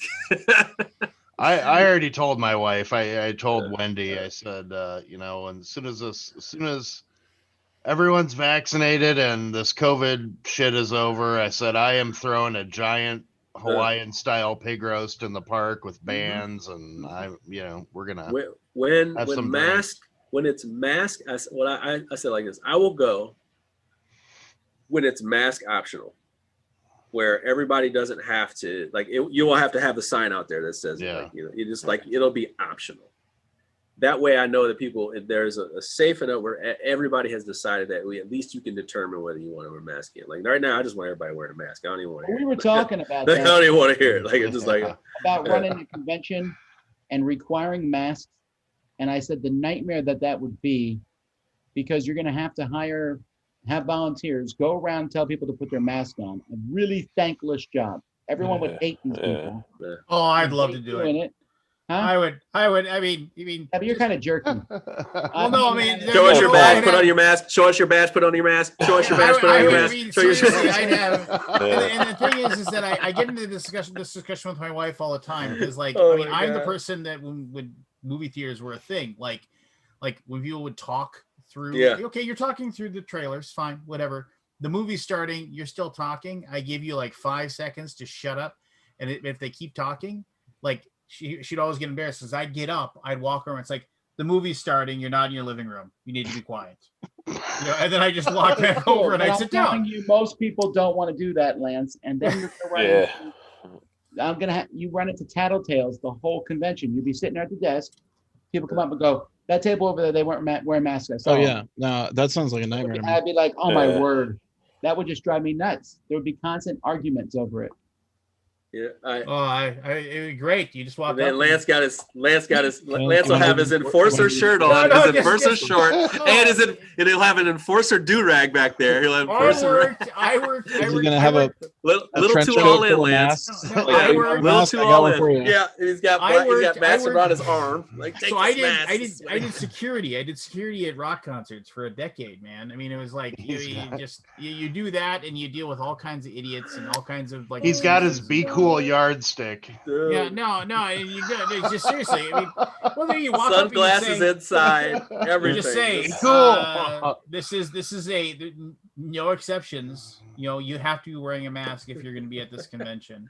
Are you sure you take out and you write down their name. If I wear your mask, go with your badge. Wear your mask, go with your mask. Where did you get those? Those are awesome. I would. Oh, these are my shades of infinity. These are my shades of intensity right here. All I'm saying is that I would not have a problem with it. I understand. My wife says all the time. She's like, "You don't get it, do you?" It's like you look like somebody that might murder somebody if they talk back. You know, so it's like it's easy for you. Well, you gotta just open your eyes real wide when you're talking. All right, see you, Tom. Where's your badge? Show us your badge. Have a good night. I know we already have badge. Wear your mask. Show us we already your have badge. badge checkers. They'd have to turn in the mask. But yeah, what are you gonna do if someone doesn't want to wear one? I love it when people leave like that. It's awesome. Pack up your bags. You're leaving. You know, my God. And I'll take. There your would be badge, people too. that would take that. They would go to that bitter end. You know. You know how crazy that would be the first day. You know how people would make a ruckus about it too. Yeah. It's I don't need that stress for a beginning. You know, I mean, it would just bring out a crowd that, of course, would start it. Like they would start it. You know what I'm saying? And that's the thing. It's like I don't have to wear a mask. Yeah, right, I don't have to wear it. It's my right. And like, dog, you know what? First of all, I'm gonna direct all y'all to the side door. We can kick your asses out right there. But stay over there. We'll listen to you. We just want to make sure we kick your asses out together. Go. I just can't understand. I wish I could understand what the hell is wrong with people. But I just can't. I've been sitting here thinking, why do these people act this way? And I just cannot wrap my head around it. When I was talking to Richard, I was just like, it's just because people don't care. They don't think about anybody bigger than them. Like, it's just themselves. Like, they don't even think about other humans that they live with. Yeah. They don't. They just don't, you know? And they're like, yeah, I do. I love and care about people. I'm like, well, you're just making the chances higher, you know? Like, I got my shot. I got my shots, but that doesn't mean I'm going to go around licking poles and people, you know? Like, hey, man, give me the, you know what I'm saying? Yeah, brother. No. Oh no! I was so mad. I was so mad. I mean, it was crude. It's super crude. But like, I don't even know what Cassandra was talking about. But she was talking about like 3 inches of something, right? And she said, and at the very beginning, she's like, you know, I'm only getting 3 inches here, and I want more. And I was like, where's my button bar? Where's my button bar? I was just like, I could make a really terrible joke right now, but I won't. No. I was just like, I need that 1.5 seconds of audio at the very beginning of this thing, and I'm just gonna keep that. You know, it's like, you know, like the Skeletor. What, you know, like I can hit the button. Yeah. You say something like, I don't like Cloud Age. What? What? Yeah, man. Oh boy. Yeah. I forgot about that. Yeah, but nobody else caught it. I guess my wife said, you know, she's like, why? She's like, why do you go to be 12 years old at any given time? I was like, it's the way I'm made. It's who I am. It's not my fault, I swear. Honey, I never changed.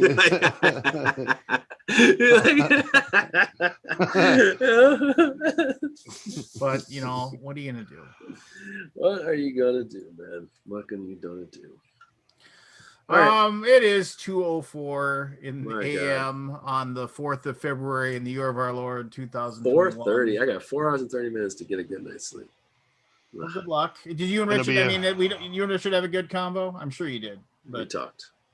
Good. We talked. Mm-hmm. Excellent. Well, yeah, man. Just Yeah, I mean, not that I'm looking for brownie points for you saying, but I did the same thing. I threw all my. I mean, it was the one that made me sad was Zolkin, because I love Zolkin. That was the one that was the one where I was like, damn it. Oh well. Do you know how good? You know how great Teotihuacan is. Oh, Teotihuacan, yeah, it's like a fantastic game. It got better with the expansions. It's a fucking epic game.